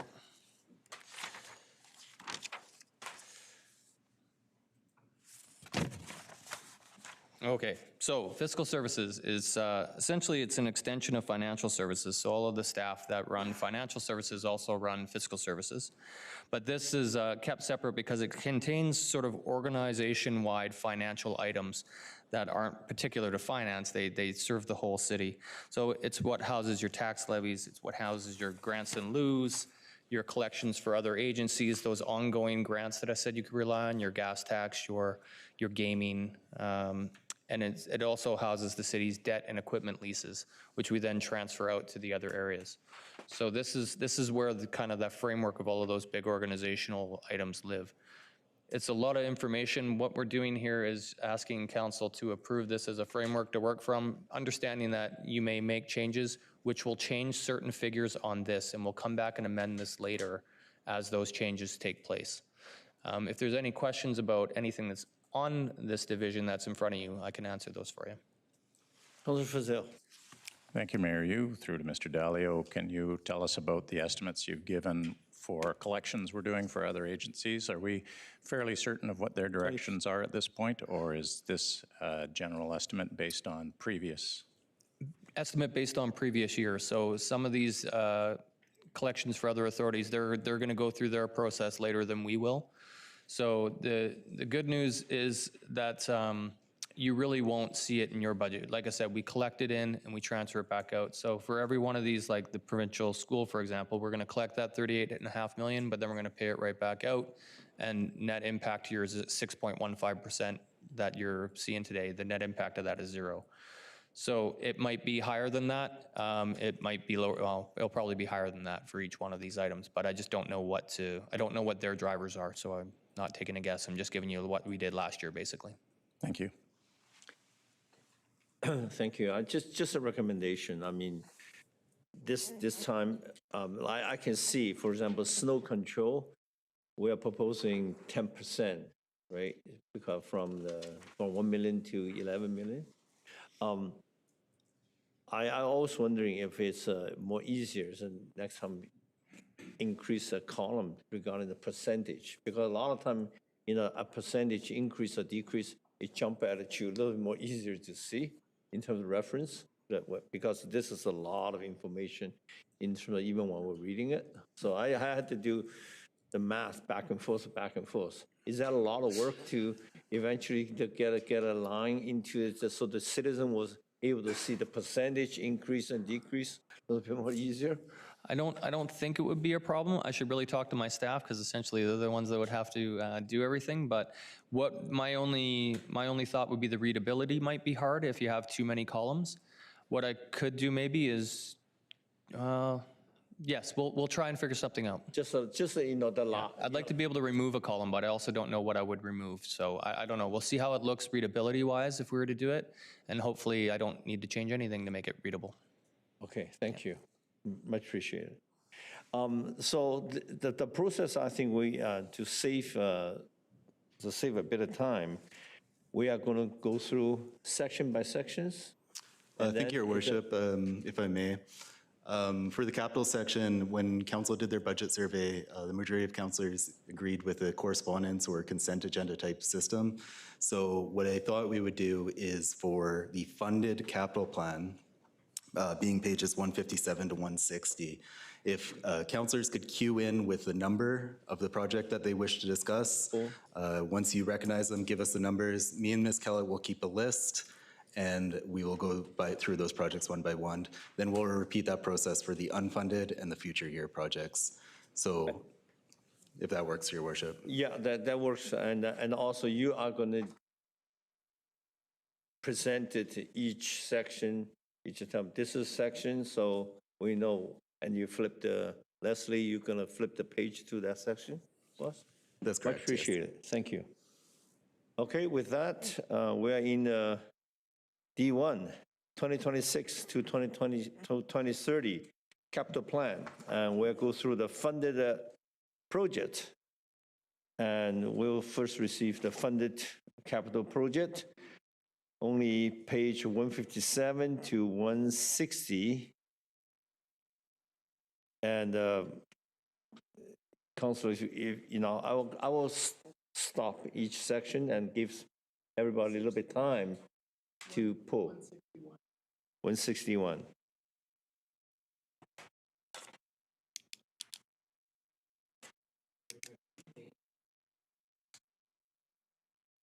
161, Susan, okay.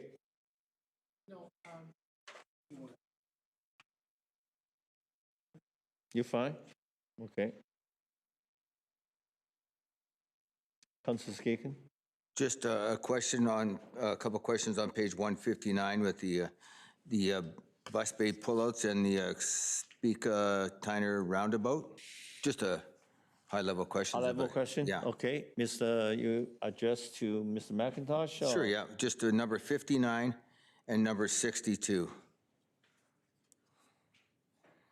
159, roundabout, Mr. McIntosh.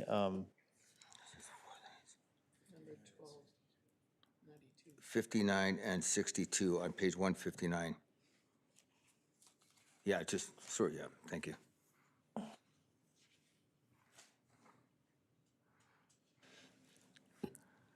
So, Your Worship, if I may, is council just looking for a high-level overview description of the projects from administration for now? Yeah, and where is that? Because it's funded, how, is a procurement has done, or where we are? Thank you, Your Worship. So this is within the roads division, so I'd invite Mr. McIntosh perhaps to provide a high-level overview of project number 59, the Bus Bay pullouts, 62. and number 62, the Ospika and Tyner roundabout, please. Yeah. Thank you.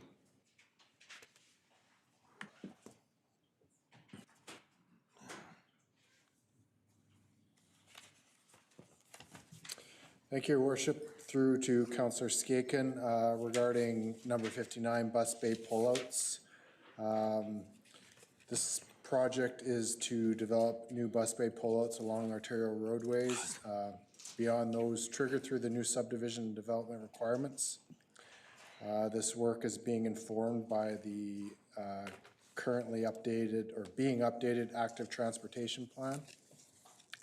The bus pullouts will be developed to meet the Transportation Association of Canada's guidelines as well as BC Transit Infrastructure Design guidelines. Thank you for that.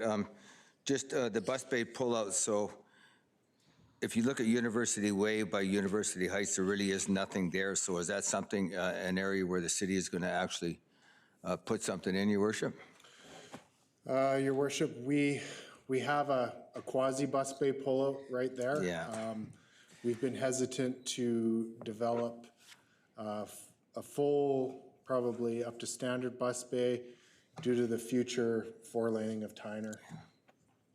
Great, and that's something, Your Worship, I think that, I mean, looking down the road, if we have to spend money on those pullouts because of development, then I think somehow, whether it's a subdivision bylaw, whatever the case is, maybe we can direct more funds from those instead of just general revenue.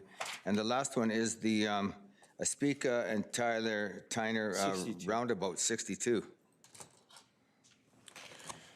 Yeah, Your Worship, thank you. There was two roundabout projects that were requested to bring to the F&A committee for review. Out of the two, the one at the University intersection Ring Road along University Way, and then the second one at Ospika Boulevard and Tyner. The preference was to do this one based on the current development that's occurring along the Ospika-Tyner intersection. The development, I believe it would be semi-directionally on the southbound side of Ospika. The current design indicates it'll be a right in and right out. So the roundabout would help those vehicles traveling south on Ospika to be able to go through the roundabout and come back north down Ospika. The design has been completed within 2025, and construction, et cetera, would look to be completed in 2026. Great, just to drill down a little bit, so is the Chancellor Boulevard, is that the new development basically up from not University Heights, but the neighborhood up there? Are we going to actually be extending part of Ospika into there to justify part of that roundabout? No, Your Worship. Chancellor Boulevard is currently within the University Heights subdivision. Okay. So that would, I believe, would punch out onto existing Ospika. Great, thanks. And traffic volumes, I think, I don't know what we're at now. It's probably, I think last year, the year before, we were at 10,000 or better trips a day on University Way up there. So how is a traffic circle going to I guess, mitigate the traffic without backing it up at the rush during, peak hours? Well, Your Worship, as I mentioned, one of the primary functions of this roundabout is to service the subdivision. There would be no left out of future Chancellor Boulevard extension onto Ospika. So either without the roundabout, they would have to go south to Ospika Tyner and either go left to Demano or right to University Way to leave the subdivision. So the roundabout is an easy way to solve that issue.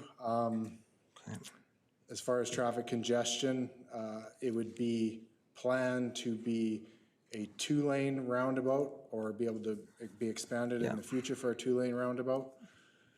And with the future Ospika extension through to Marlow, the lack of traffic signals could provide a more efficient means for vehicles to flow that way.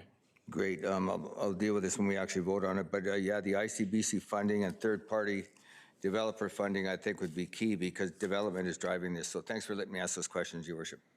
Thank you.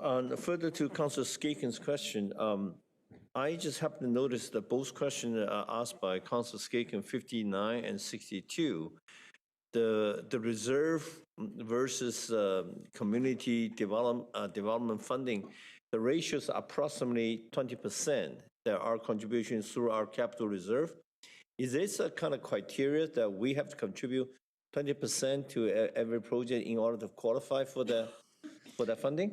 I can answer that, Your Worship. There are certain funding sources, both the Canada Community Building Fund gas tax as well as the BC Growing Community Funds. They do have restrictions on their funding and what we can use. In this case, any city labor and any city equipment use, so any use of our fleet, is not an approved use of those funds.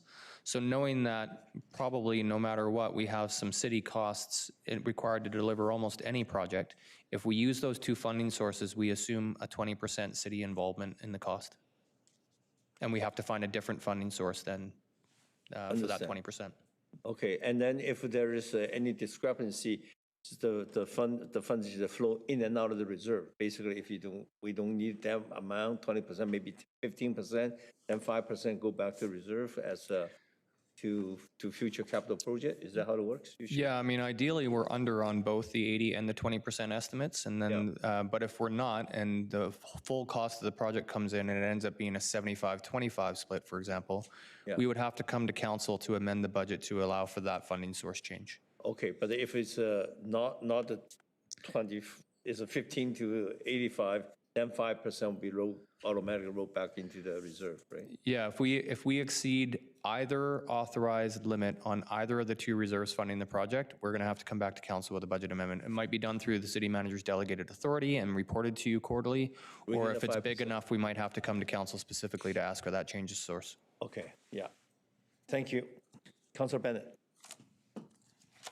Thank you, Your Worship, and I apologize to council if I could actually go back a page. I thought I was in the queue, but apparently not. This should be no surprise to Mr. Dalio, because I know I asked similar questions in finance and audit. I'm looking at project 24 and 26, IT maintenance and IT renewal. Looking at kind of the 5-year outlook, in both of those areas, there's a significant spike in budget 26. I'm just wondering if there are one-off projects that are contributing to that spike in 26, or is that going to be kind of the new baseline and we should anticipate those types of budgets in future years as well? I'll just start with something high level, which is that, yes, there's a certain baseline you can expect because, as we sort of have to maintain our systems, you can count on that. But in the IT renewal, we have a large data center refresh for about $450,000. We also have an orthophoto LiDAR refresh for about $150,000. So we do have some big items driving that number this year.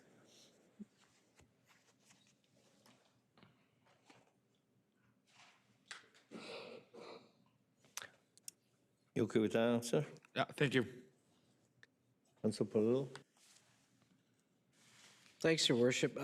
Project 54, Dominion Street demolition.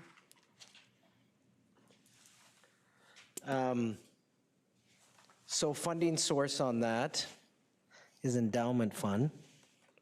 Can you speak to that, Mr. Dalio? Is that, So yes, I can. When the deal was made with the province, there was a contributed cost towards the eventual demolition of the building.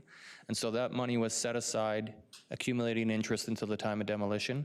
This is an estimate of what that figure will be with its interest to contribute towards the demolition of the cost is the unearned revenue RRFE part. The endowment piece is simply the funding source we chose to make that demolition cost work. does that impact the tax levy or not? It does. Most capital work somehow indirectly affects the tax levy. So if it's funded by GERF, for example, we have a levy that funds that reserve, which funds the capital projects. Endowment is, we call it sort of an internal debt mechanism. So it's a reserve that we've had for a long time. And as we fund from it, we set up, we do large projects with it, which is why this $915,000 has been chosen. But we do repay it over time. So in this case, it would be a 20-year internal debt repayment that would be paid for by the levy. Okay. And this is set to go April, May, because it closes March 31st. Because I know, I'm just thinking back to Fire Hall number 1. I think we were, as soon as that, we made that transition, we were fairly proactive in demoing Fire Hall number 1. I'm just thinking, is this a project that we're committed to get done soon after Knights End closes? I can say that it's in our best interest to. We would have ongoing safety concerns and security concerns for the longer the building stands unused. As far as the actual date when it would get done, I might ask Mr. Beasley. Your Worship, through to Councillor Palillo, yes, it's very high on the priority list and will get done very quickly. Okay. Thank you. Thank you. Councilor Ramsey. Thanks, Your Worship. I also have to go back in time to page 185, project 28. I had asked this at FNA. So this is the Kin Center Wi-Fi new. And I guess through to perhaps Mr. Beasley, I guess my question is whether or not the Wi-Fi presents an opportunity for, this isn't necessarily about the capital project, but about a namings partnership option, Wi-Fi presented by within some of our civic facilities. It is free Wi-Fi. So I just wonder, I've gone to some civic facilities in other communities and you see some signage that the Wi-Fi is provided by a sponsor. So I just had wondered, this is a bit of a price tag to upgrade Wi-Fi in one of our civic facilities. So I just wondered if there's a way to offset that with perhaps some added revenue. I think I might actually take that one. This is technically an IT project. A little bit of history on it. So TELUS actually provides the Wi-Fi services in that Kin Center, and they've been doing it for free for a long time. They have some existing infrastructure in there. They don't charge us for it. But they are saying that that service will come to an end. So we've heard from user groups and that they have interest in maintaining Wi-Fi at that facility. So this isn't so much an upgrade, it's about just we have a free service that's ending, and if we want it to continue, it will be our job to maintain it from that point. Okay. And maintaining it moving forward, are we looking for a partner that would be providing some benefit for naming rights on that? I just, if the freeness of it is gone, then to me that there's a new opportunity. Yeah, like I said, with TELUS doing sort of the community benefit, because really that's what it's been to them. We've given some certain acknowledgement and shout outs to them during events, but if somebody wanted to help contribute towards the cost of these, both the capital investment and the ongoing Wi-Fi costs of the service, then yes, we could work on a revenue sharing or naming rights agreement with that, but sorry, Andy can help out. No, and I just, if we're going to be paying for it, I think having that conversation with the new provider in a reduction for, in exchange for some naming rights, if that's what we did with TELUS, I think that's fair. Mr. Beasley? Your Worship, yeah, just through to Councillor Ramsey. So there is that potential. The other thing is we will definitely be looking at, or almost certainly be looking at a fee for service for this. Currently, users that rent this facility go external to rent their Wi-Fi, so we will likely be looking at a fee for service for this. Perfect, thank you for that. And then, I'm trying to read my writing.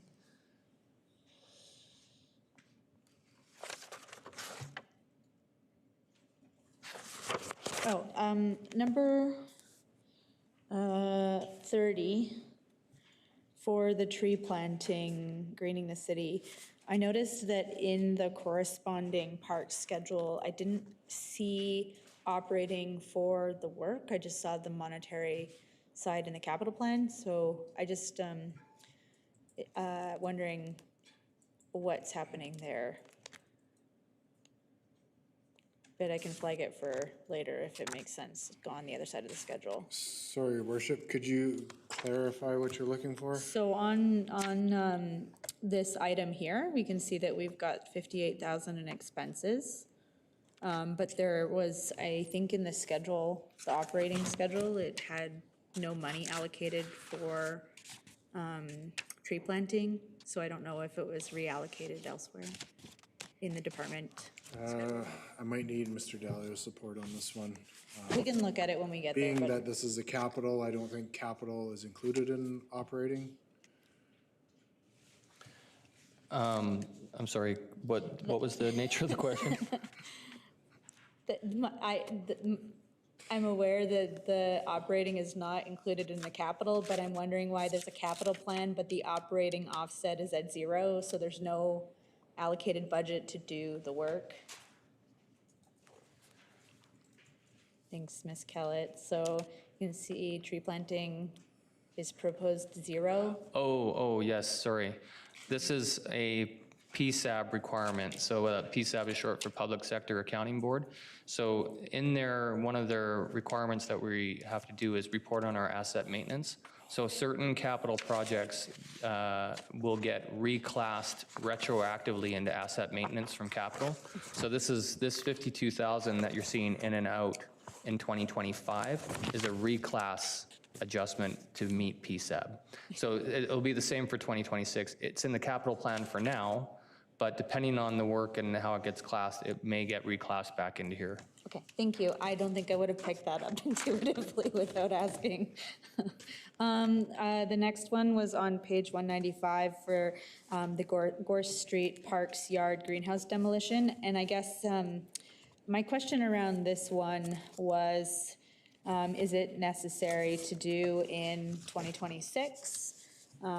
If it's not sitting there and there's not a current plan for the land, I'm just wondering why we would demolish it until we have maybe a firmer idea of what it might be used for. Your Worship, through to Councillor Ramsey, that definitely can be deferred to future years. It's just that Parks was suggesting it in their work plan, but in conversation, this is one of these, I would say, current nice-to-haves, but we can defer it. Okay, thanks for that. And recognizing it is coming from GERF, so unless GERF is reduced, then it wouldn't impact the tax levy. Sorry, I have just a couple more, if you guys bear with me. On page 197, number 46. 190, that's unfunded one, right? Oh, no, it's unfunded. The CN Center building envelope renewal. So this is just to Mr. Dalio. So this is the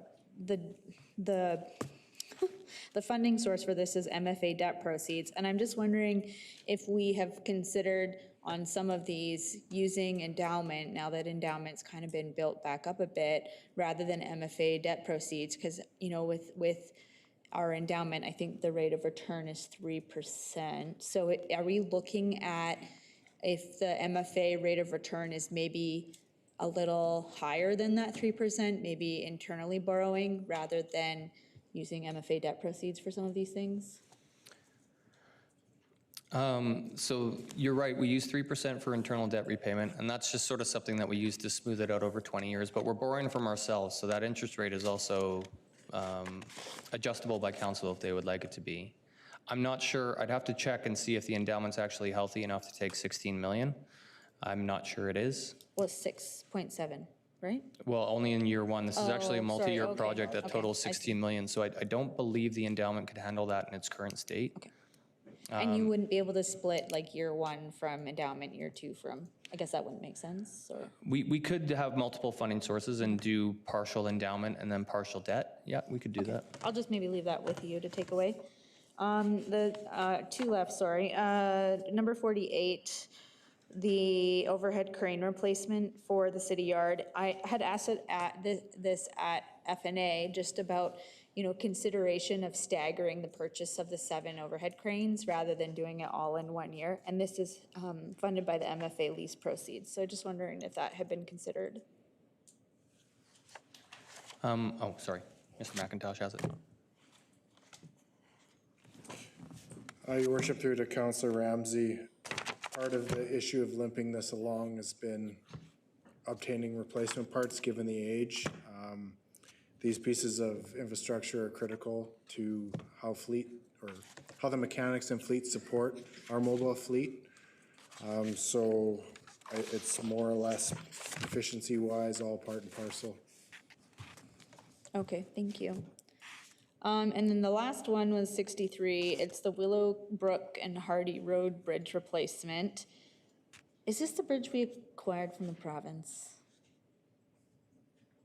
Did they give this to us? I can't remember. I can't remember if that was this one or a different one. I guess it's not relevant to the question, but just regarding the 1.2 million from the road rehab reserve, I'm just wondering if there's any potential grants that we could look at for something like this. I don't know if there's anything federal or provincial or anything that could help with this. I know other communities have had some advocacy around bridge repair, bridge maintenance, bridge replacement that they've been doing to the province. So just maybe curious if we've looked at that or if that will be part of the process. I can just make a statement on grants in general. So as grant providers advertise their programming, we'll get those emails sent to us. They usually come through either the mayor's office or the city manager's office. That in turn is taken to all the directors. We look at our capital plan and we try and figure out what the best projects or most applicable projects would be.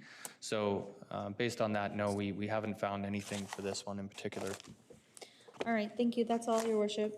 Your Worship, if I may interrupt for a second, it'd be really useful if council used that 4-digit project number. It's just way easier for Ms. Kellett to search projects when we use that project number. Thank you. Yeah, thank you. Refer to the project number, please, and it's easier for all of us to follow anyway. Yeah, thank you. Councilor Fussell. Thank you, Mayor. Thank you, Mayor. You and thank you, Councilor Ramsey. I've gone from 7 down to 5 now. First one is a quick one. Project 3487. It's number 1, the cemetery. It's anticipated for 5 in 2027 and 150 in 2026. Just curious really about the breakdown between capital and operations, because it sounds like this year's would be consultations. Could we get a more in-depth explanation what 2026 work would be? Your Worship, through to Councillor Frizzell, 2026 would include consulting work to develop a plan for plot expansion, generally in the northwest corner of the cemetery. Trying to be a proactive approach, given that we likely have 5 to 7 years at the current rates for vacancy at the Memorial Park Cemetery. So get a plan, get a plot layout, get a design, and then look to future years for capital investment to fulfill that plan.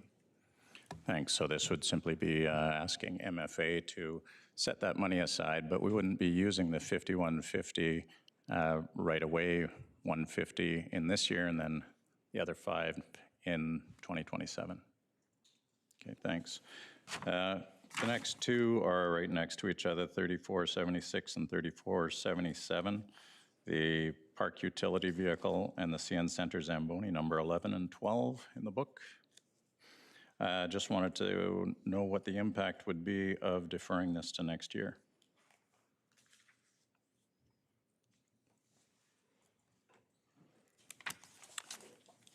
Your worship, through to Councillor Frizzell. Sorry, just give me 2 seconds to look that up. Yeah, I'm just focusing on mostly on the ones with MFA leases and MFA debt. Yes, through to Councillor Frizzell. So the impact of the utility vehicle would not be devastating. It's something that we're recommending in terms of, I guess the main cost consideration is that right now we have a lot of parking lot rentals and use and fairs and festivals and so on. We leave a lot of stuff out there. We don't really have the means to move it around very efficiently, so unfortunately we move it in when we can, but sometimes it gets left out and gets vandalized or destroyed by the weather. But having said that, we've been coping with that for many years now, so it would not be devastating to that. And then to was the other one the Zamboni? Yes. That one is a little more problematic in the sense that it's just part of our kind of replacement process that we need a new one.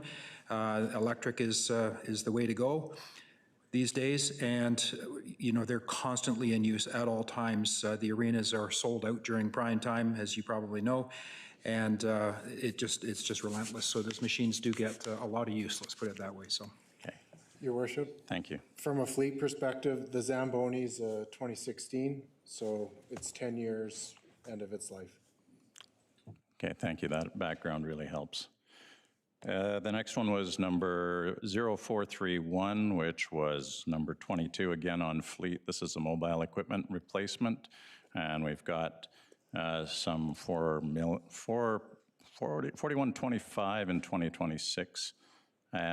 Wondering if those costs can be deferred, spread out a little bit more. Can you give some background into what's needed and what, if anything, could be moved to the next years?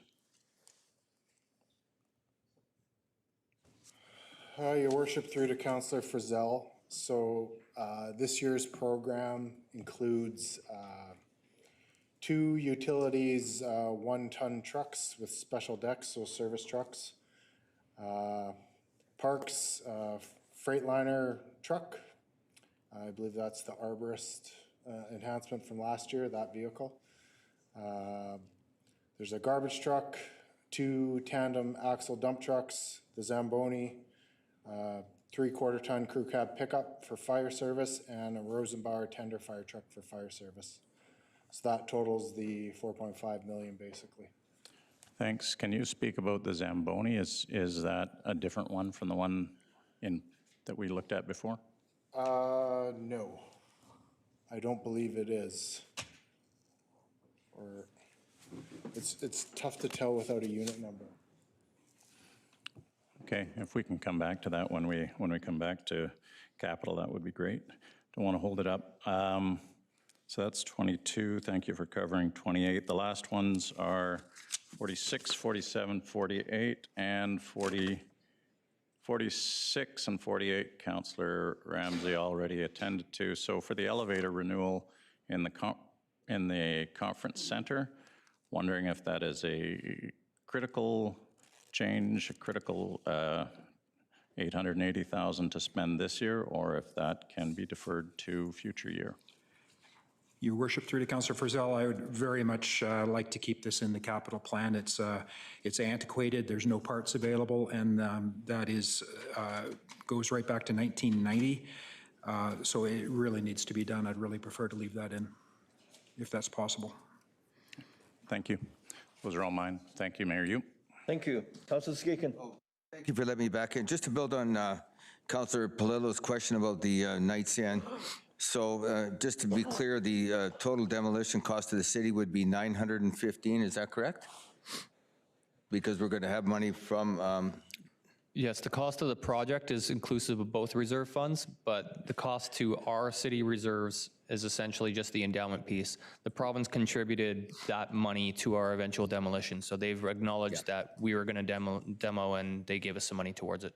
Good, because I know, there's always stuff out there, but people are saying it's going to cost us $3 million to take it down, which is not correct. And just to Mr. Babbage perhaps, or Ms. Wozniak, I know we have the Civic Core Plan, and we're going to have the Four Seasons Pool parking lot, the old fire department parking lot, and then the Knights Inn. We're going to have a substantial amount of property downtown. It's going to be unpaved for now, but I don't know the price of or the value of this property, but I would suspect it's more than what it's going to cost to tear it down. So are we going to wait till the civic plan comes in, or what if a developer comes in and says, I want to acquire some property? What would be, I guess, the strategy from administration going forward? Thanks, Your Worship. I'll provide a thank you. Initial response and then maybe ask Ms. Wozniak to build on it if there's more detail. But the Knights Inn property has been contemplated as part of the property within the Civic Core Plan. So we think it's important to obviously demolish the building for the reasons administration has expressed sooner rather than later, and make that a developable site, a shovel-ready site. Then moving forward, Your Worship, if there are proposals from third parties to develop the sites, then certainly administration would consider that and would bring anything that is serious to council for your consideration in the broader context of the Civic Core Plan. So we certainly wouldn't close any doors that way, Your Worship, but happy to ask Ms. Wozniak if there's anything more specific we should add. Thank you, Your Worship. Through to Councillor Skaken. Not much more to add to that other than just to remind council, again, just with the size of the Knights Inn property, it's very likely that one of the two major uses, that being Ice Arena and Arts Center, would likely not be on that property. So just building off of Mr. Babbage's comments of us being open to hearing application proposals and such, that would be very much be true. Given that there are other uses in the Civic Core identified with the mixed commercial and housing uses, that site would likely be very appropriate for that type of use. Great, thank you. And I know Councillor Sampson, when we dealt with this, Your Worship, made some recommendations, and I just want to make sure going forward that there was a lot of work, I guess already started in the Civic Core Plan, and from, my concern is that we're not necessarily committed to it if we're able to flip the property or whatever, but that'll be a decision of maybe this council, the next council. But we did, we did finally get some work done in that Civil Core Plan, and I just want to make sure going forward that the key pieces falling into place right here. We're going to have that extra property. The building's going to be down, going to be cleaned up. So we're going to have some, again, substantial real estate holdings downtown to, for some future development. Thank you. Thanks for letting me back in.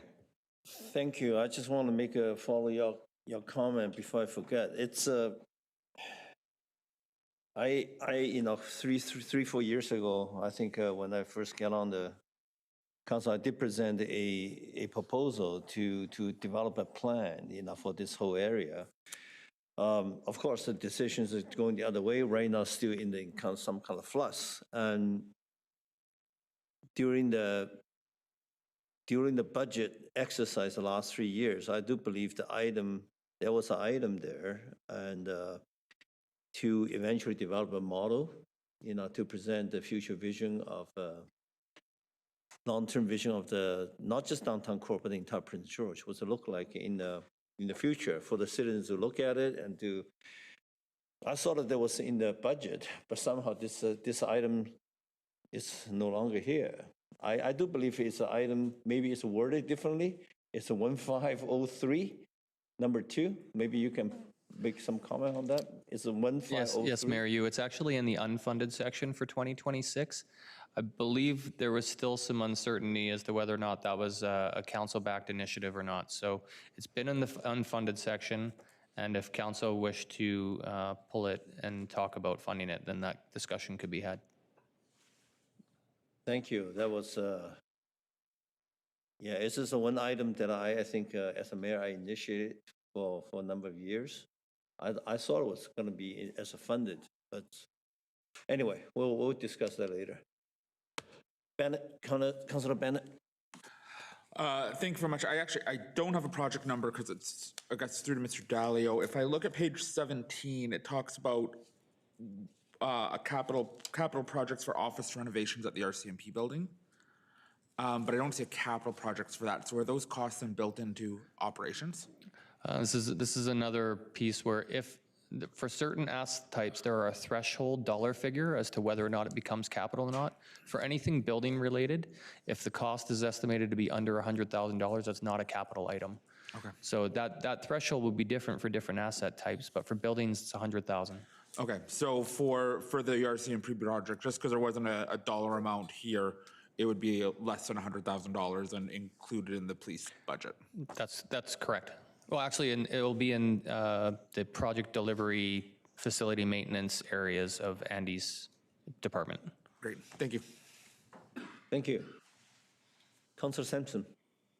Thanks, Mayor Yu, and thanks for the discussion on this so far. One quick question, spinning off the Knights Inn conversation. Just wondering, once that's torn down, we go through the Civic Core plan, we have that property, and it's slightly off the capital plan, but there because we're tearing the building down, which is why I'm asking.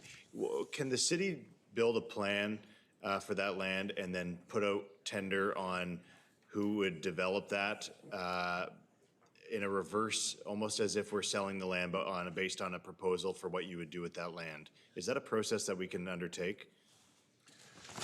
I believe what you might be thinking of is like a request for expression of interest, and that's a procurement process that we could use to sort of solicit ideas from other, from the community and see what's out there. Is that what you're thinking? Yeah, that's right, what they would do on that land. And with that expression of interest, I guess what I'm asking is, can we put the framework around that, what we're looking for as a baseline, and then have people bid on that, or does it have to be open field? What would you do with this?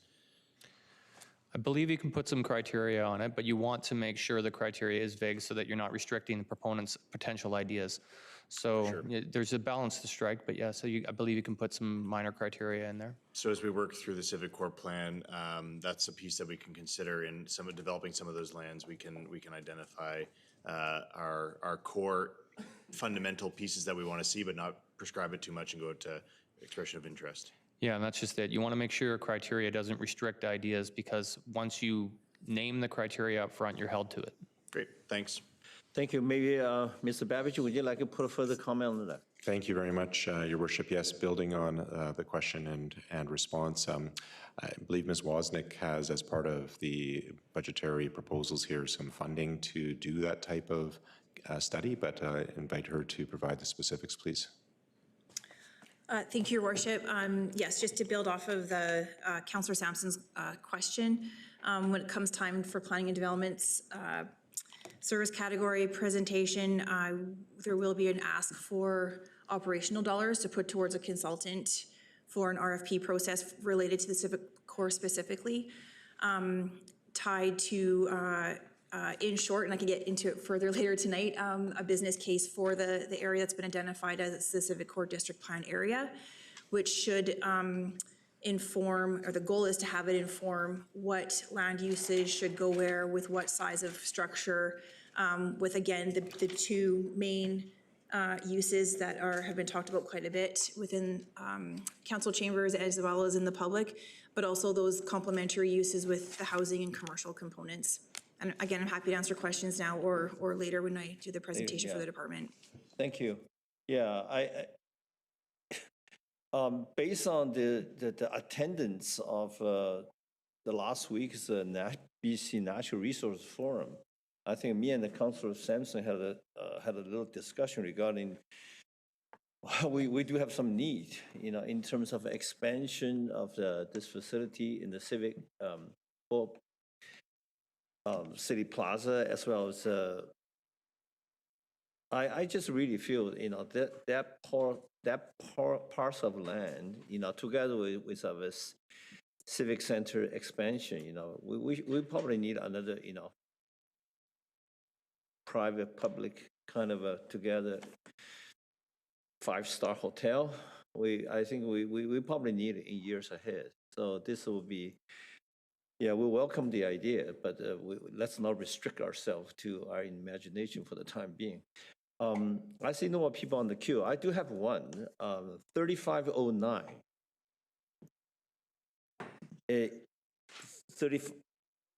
3509, number 55. It's regarding the Camp for Leisure pool corrections.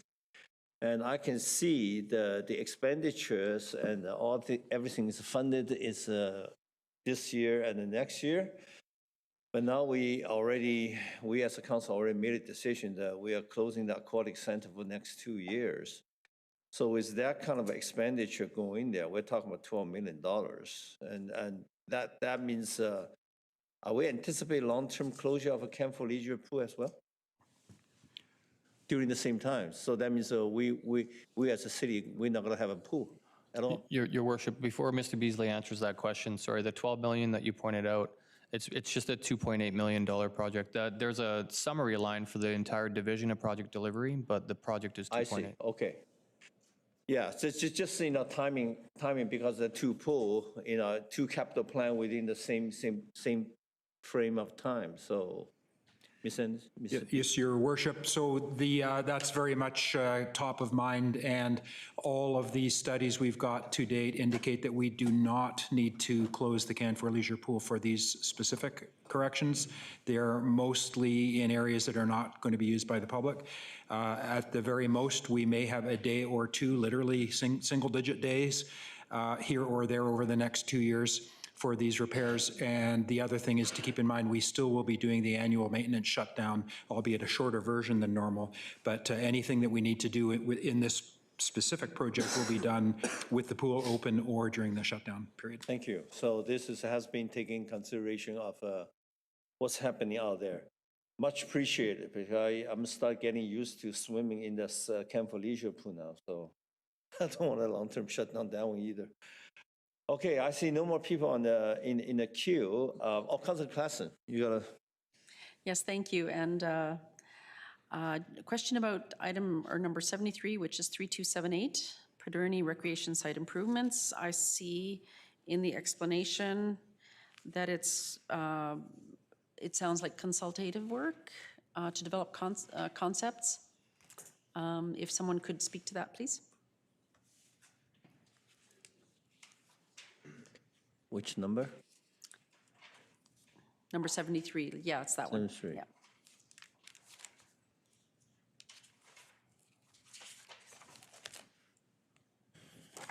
Yeah. Thank you, Your Worship. Through to Councillor Klassen. Originally, this was a capital plan to improve access and parking on city-owned lands.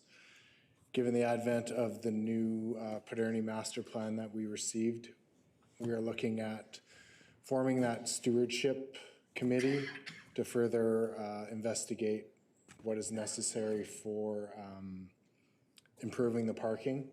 Given that most of Pederney is on Crown land, there's some difficulties with as far as how to occupy that Crown land and use city funding to improve the parking situation. So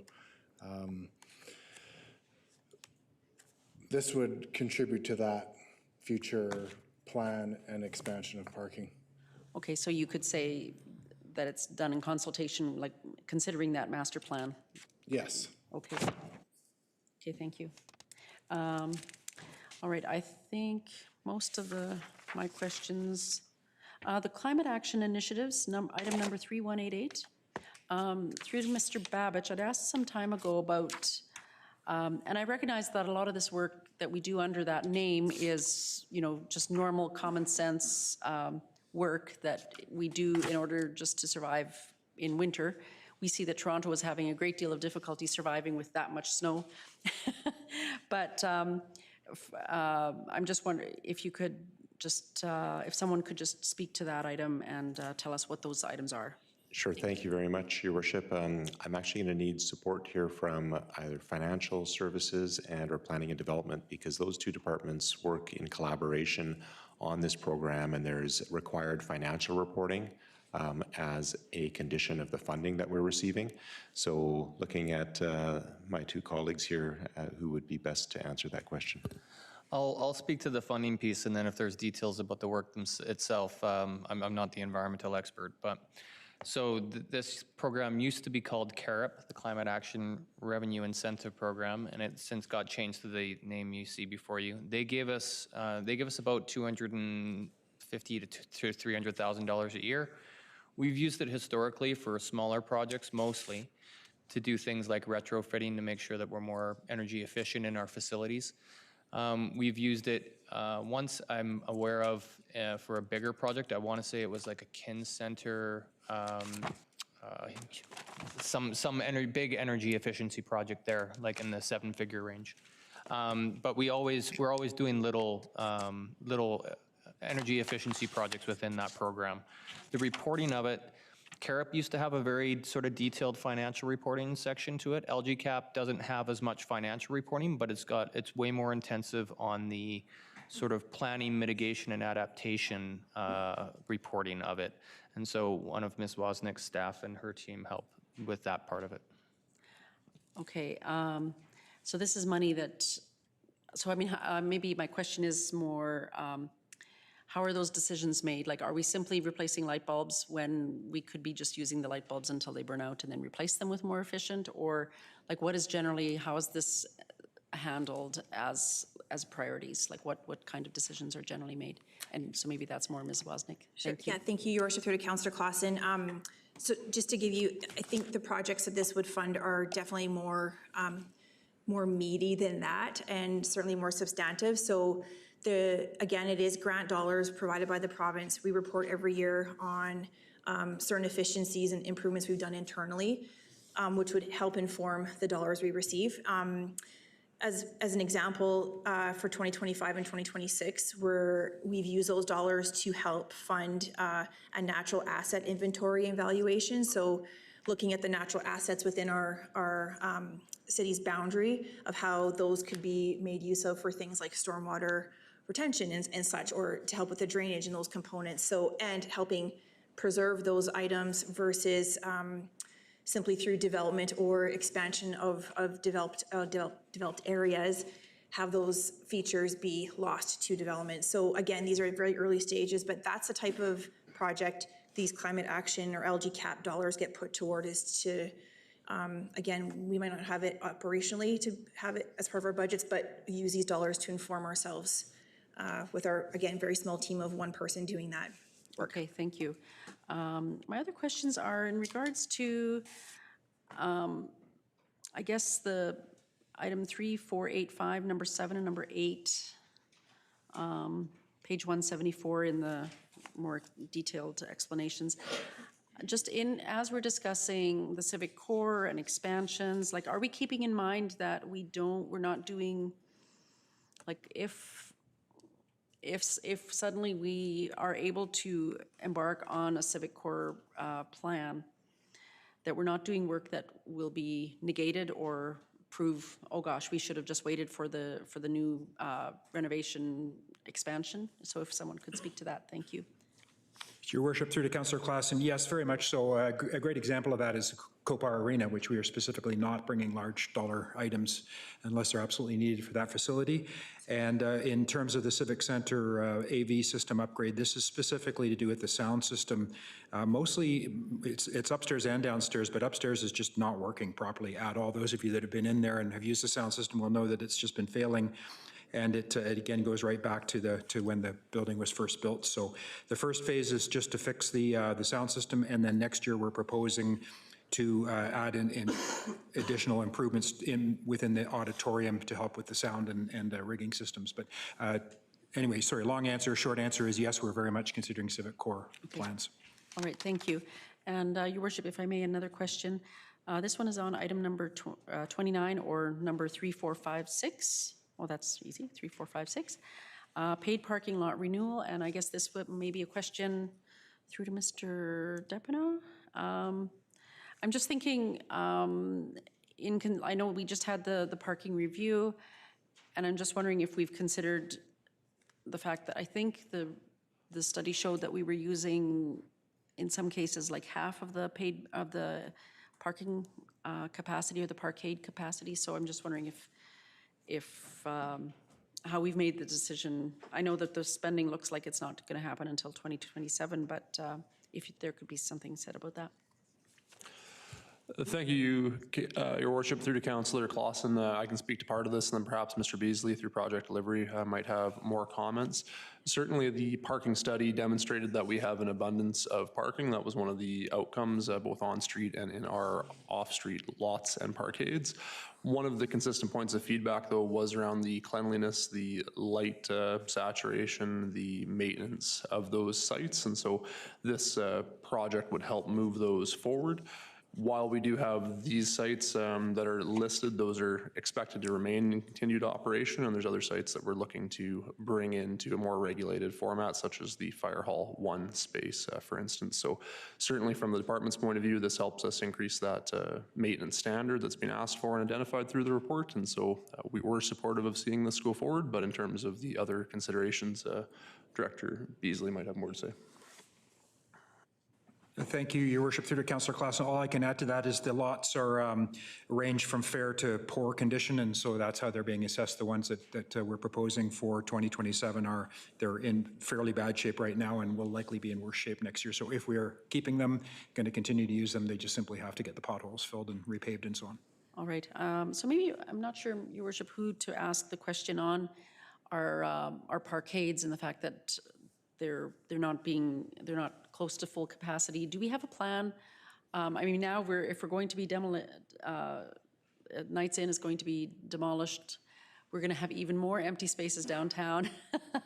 So it's going to make it even harder for people to learn how to use a parkade. I'm one of them. So do we have a plan? Like, have we thought of how we're going to manage this? Because it seems that like we've got expenses with the parkades. And the usage will likely go down. So, I mean, what are some thoughts around that? Can I maybe just speak to the funding, and then I'm sure Mr. Depineau can speak to the operation questions you just had. So I want to say how the off-street parking reserve is funded. So the downtown off-street parking is funded by two sources. Typically, if you were to develop a property outside of the downtown zone, part of the zoning requirements would be that you would be presenting a certain number of parking stalls, including handicap stalls for your customers to use. However, in the downtown community, we have a bylaw that lets everyone occupy 100% of their site with their building. And as a result, they have to pay into this downtown off-street parking reserve, which we use to maintain centralized facilities like parkades and surface lots. So the second funding source is actually the rental of stalls, whether you do that on a monthly basis or you pay by the hour. And so those two funding sources are what fund all of these capital expenses. So a residential home outside of the downtown core is not directly paying into this reserve and directly paying for these expenses. As for the strategy of capacity and what lots we're using, where they're located, that's where Mr. Depineau might be able to speak. Thank you, Your Worship. Through to Councillor Clausen. So I suppose two parts in terms of the usership. The parking review identified a number of ways where we might be able to consider changes to permits, operating hours, whatever it might be to increase the number of folks availing themselves to those structures. So there was an implementation report brought back in the fall. I believe it was August or September. And so staff are looking to move forward on the recommendations in line with the council's direction to try to increase the number of folks in those structures. So that's one piece, is sorting out that operation, making them more enticing and inviting, addressing the operation and maintenance and safety concerns, as mentioned, for some of the flat lots. We see that as being a positive step to increase the usership. And then the other piece would be that there appears not to be a need based on that report for additional flat lots. Feedback is that that's not helping the situation by having more flat lot space available. And so I think once we have that demolition completed on Knights Inn, should that go forward, we could look at the Fire Hall 1 space, the Knights Inn space, whatever it might be, and figure out which one of these is more appropriate to remain as temporary parking, or do neither of them. What is the best structure and how do we regulate it? And so the takeaway is that staff are thinking about that and are sensitive to what you've said, that we don't need additional flat lot space. It's detracting from our other off-street options at this time. All right. Okay, so I was just wondering, and is there a plan to maybe fill up those areas temporarily? Is there something like that possible? Because I know one thing that happened during the Natural Resources Forum last week was there were a few trailers set up for use because there wasn't enough space, but then it's like people were outside in the, shivering in the cold. So I'm just wondering, do we have any idea of what we want to do with the space in the meantime, like until something is built, other than parking? Your worship, through to Councillor Clausen, I think the short answer is no. Again, being open to ideas, and if like food trucks come to my mind, thinking of, like cities like Portland have corners literally of just truck after truck that create a little bit of a niche of that type of service. But there is no plan for that. But in terms of activating it, again, administration is open to hearing ideas and having proper permitting or licenses to occupy and such on our parcels until there is a solid development plan for them. Okay, all right, thank you. Thank you. I see no more council will ask any question. I invite the staff. Do you want to make any comment first before I invite Mr. Anderson to close this session? No, Your Worship, if... Anything to add for the question we asked that you need to add? If not, Mr. Anderson? Thank you, Your Worship. I think we're okay to move forward to the unfunded projects as Mr. Anderson. I would like to invite Mr. Anderson officially to close this session first. Thank you, Worship. So just earlier I misspoke a little bit. I said pages 157 and 160. 161 and 162 also have funded projects. So if there's any questions from council on those funded on pages 161 and 162.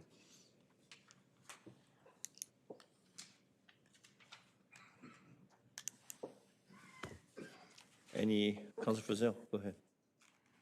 Thank you, Mayor. First of all, through to Mr. Dalio, just to remind us of the process. So if something gets approved with a funding source of MFA, does that mean that immediately the process will call for you to bring forward the proper motion so that we can get funding from MFA, or does it wait until the project gets more fleshed out?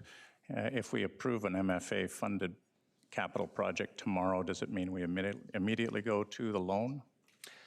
Yes, so as soon as debt has a many multi-staged process. So the first step is this one. You would approve a capital project with MFA debt as a funding source. Then there would be a report brought back from Mr. Anderson and myself that would speak to how you would get the elector assent part of that process satisfied. So you would have, of course, your alternate approval process or your referendum, and when you get that report, it'll go into much more detail. If council approves that, they're also asked to approve the first 3 readings of the borrowing bylaw. Then it also has to get approved by the inspector of municipalities for MFA debt anyway. MFA lease doesn't need it. And then you would get the results as a council of your elector assent process. Even if the process didn't get enough votes, you would still be able to, as a council, say no if you wanted to at that stage and say not give the bylaw final reading, or you can approve it. And then we would go and do the work. We would float the costs internally until we knew exactly what we spent. And then we would come back to council one more time to ask you to either participate in the MFA spring or the MFA fall issue. And we would be asking for what's called a security issue resolution, which would speak to the exact dollar figure that we spent as opposed to the maximum amount authorized under the bylaw. And if in between a grant opportunity rises and funding is given to that, would that decrease the amount brought to MFA? Yeah, how I see that playing out, it would depend on the grant, because sometimes a grant involves you to expand the scope, in which case we might ask to spend more money, but assuming the grant doesn't have that condition, I would come back to council, ask for a funding source change, and only ask you to, it would reduce the borrowing that I would ask you to do. Thanks, that confirms what I was thinking. I appreciate you outlining that for us. I didn't have anything on those 2 pages, but I'll come back for unfunded. Thank you. Thank you. Councilor Claassen? Thank you, Worship. Question about item number 3410, number 70 or 75, the district energy. One thing that we often hear from staff is that this because this is now like the district energy system, if I'm reading correctly, is it costing us money now each year? So the long answer, yes. So operationally, the system pays for itself. When it was first initiated back in, I want to say 2008, there was the understanding at the time was that the cost of natural gas was going to go through the roof, and we were going to be able to offer people this more affordable energy source for their buildings. It would be a moneymaker for the city, not different than what I said, like sort of the airport with Kelowna. Like and utilities, yeah. You could have a utility that makes money to help offset your costs. All the projections showed natural gas was going to go through the roof at that time. And then that didn't happen. Natural gas actually stayed steady. And so in order to compete with that, we have to offer rates that aren't making us money. It's paying for itself on an operational year-to-year basis. The problem is going to come into when those pipes eventually need replacement. We won't have a strong enough reserve to do it, and we'll need to find another funding source to do that. So financially, it's not the boon that we thought it would be, but environmentally, it's meeting a bunch of our goals and that are being regulated to us, that are being pushed on us. And it has offered us the ability to apply for some grants for some major capital projects that we otherwise wouldn't have been able to do. So it's not as good as we hoped it would be, but it's still got benefits. So off the top of your head, Mr. Dalio, because I know you're amazing. So do you think it's still, do you think we're still on the positive on that, on the money that taxpayers have spent? Like, are we still on the up? So much like I say, we need to invest more into our reserves to fund our capital reinvestment, and we're falling behind. I would say we're behind with district energy. So if I'm looking at the full cost recovery of a district energy system, no, we're not there yet. Not there yet with... Just because we won't have enough money set aside for the capital reinvestment at the pace that we're going. All right. Now, should the cost of gas actually go through the roof down the road, then that might change for us. But if all things remaining equal for however many years those pipes got left, no, we won't have enough money to replace. So at which point are we facing diminishing returns? Well, I don't know about diminishing returns. This is necessary to keep it operational, and we've got to remember our own facilities are hooked up to this. So I would say this is critical to do this amount of work still. But we also don't know how long those pipes are going to last. I think we initially estimated 25 years very conservatively, but they might last 50. We'll have to see how it goes with the duration of those pipes. All right. Okay, thank you. And just one other question here from in the funded, and it's the water and sewer. Those are big numbers. Those are massive numbers, and I don't understand any of them. So if, I mean, in the sense that I don't know enough about the operations to be able to comment, and I'm very, very aware of that. What number? Number 76 through, 05, on page 161 in our book. I mean, further back, it would be a different number, but 0155, or 0511, sorry. Yeah, because this page and the next, it's totaling almost 100,000 or 10 million. Well, no, over the next 5 years, so 22 million for this year. So maybe if someone could speak to them. I'll try and speak really high level, but I'll almost undoubtedly need Mr. McIntosh. So sewer and water, yes, you're seeing large dollar figures, and it's not weird that you don't know a lot about it. Sewer and water is a very, very specialized skill set. And so these are there's a multitude of capital assets required in order for us to make sure that we have drinking water and that we can flush our waste. And so to lift stations, to treatment plants, to all of the piping that runs across all of the city. And if you remember that slide that Mr. Babich presented near the start of the presentation about the number of kilometers, if you stretch them all out, you'd reach Winnipeg. So it's a lot of money, but the network is colossal. And so we approach those utilities not so much from a service level. Ultimately, the service level is making sure you got clean drinking water and that when you flush a toilet, it works. And so the cost to maintain that system is what you're seeing on those big dollar figures. Okay, so maybe a follow-up question is, what efforts are made And I know that we just now, I believe we now have a long-term planner for infrastructure in our planning department, I believe. In order to save money in this area, you know, from building, like especially when you're building new connections, are we confident that we are doing adequate work with not spending money that we don't need to be because this is such a big budget item? I mean, I'm under that impression for sure. Mr. McIntosh is probably the better person to answer. Sorry, Your Worship, through the Councillor Claassen, could you repeat that question?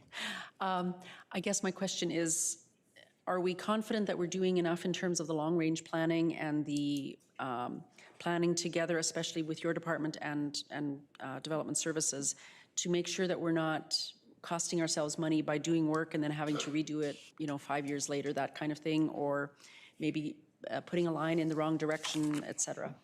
I see what you're saying. Yeah, in conjunction with development services and developers, that would be specific to capacity of the existing water and sewer mains and services and such. So I don't believe we're doubling up work. The critical nature of this infrastructure, providing potable water and sanitary sewer collection, our operation and maintenance activities are based on continuing that function. So I don't think there's any overlap to, say, replacing a water main and then it's undersized 2 years later. That's not occurring. Okay, okay. All right, thank you. Thank you. Councillor Skaken. Just briefly, Your Worship, yeah, I think Mr. Dalio touched on it, and at some point it'd be nice to see a balance sheet, because I know we've done really well with grants because we've reduced our carbon footprint because of the greenhouse gas emissions, and literally that's millions of dollars, so that'd be nice to have that back. I forgot to also mention all the folks that wrote letters for the handout. And the last thing, Your Worship, for unfunded on page 163, if I may, is Not yet. oh, we're not, Funded? You're right. unfunded. Well, we're not going to unfunded Okay, yet. okay, sorry, yep. We're still in the funded. Councillor Scott. Thank you, Your Worship, and thank you to my colleagues for asking my questions. I've had all sorts of notes, and they've all been mentioned. But I had a question, a broader question, for Mr. McIntosh. In keeping with what Councillor Claassen was asking, is your division still producing dashboards around the long-term health and future replacement of all these amazing sewer and water pipes?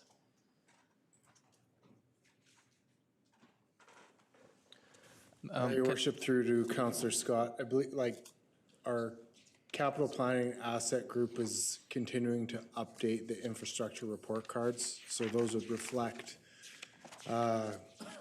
current funding gaps and health of the system. I had seen the pieces that were in the report.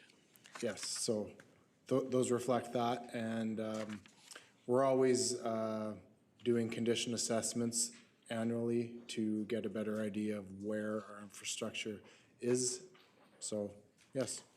Thank you. I too looked at the sewer operations and thought, that's a lot of sewer pipes. So much appreciated. Just for reference for the public, those dashboards, the infrastructure report cards, they're on pages 154 and 155.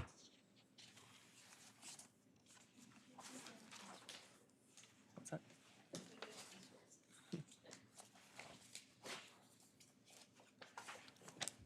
You want to go back in, Councillor Claassen? Thank you, Your Worship, for letting me back in. So because we're all very aware of Calgary's issues, and I'm seeing the infrastructure funding gap. I don't know, I added up all the numbers just based on these pages with the fancy charts. Looks like we're down by 31.5 million. Is that a right number? And like, for instance, the water, we're not spending, is it 12 million that we should be? So Ms. Bobby might be able to speak to these report cards a bit better than I, but I can say that when we set our user fee rates for sewer and water, I'm taking into account the operational expenses of the utility. So, and I gather that by basically historical data. I know what they're spending on their operations side. And then the asset management division will come up with these average annual reinvestment figures. So if you ever hear us use the acronym AAR, that's what we mean. And so I'm trying to build a rate that pays for an average capital investment for every year, as well as the operations. And so it's really, you know the expenses and you work the revenue backwards to meet it. And so some of Ms. Bobby's report cards are based on sort of historical spending, whereas going forward, we're hoping that we're setting the right rates to take care of an average figure of reinvestment. So if we get a spike of like, we got to do 2 lift stations in 1 year or something like that, we might not have enough in our reserve. We might need to borrow some debt to handle the cash flow of that. But for the most part, our rates are built to fully fund the service. All right, so the fact that, like that very orange chart there, distribution mains, we shouldn't be too worried about that? Well, we're still catching up. So a lot of our pipes were built in the 50s. And so in 2013, 2014, and 2015, we made large increases to the sewer and water user fees in order to start making it a fully funded model. But again, we're playing catch up from a lot of years of that not being done. And so we might run into the occasional cash flow issue, and we still have a lot of old infrastructure that we got to catch up on with those user rates that we've been charging. But it'll start to steer in the right direction. Okay. Yeah. All right, thank you. Thank you. Ms. Anderson, I don't think there's any more question regarding funded portion, so would you like to Excellent, Your officially Worship. close it off? Yes, it seems the process seems to be working. So questions on the unfunded being pages 163, 164, and 165.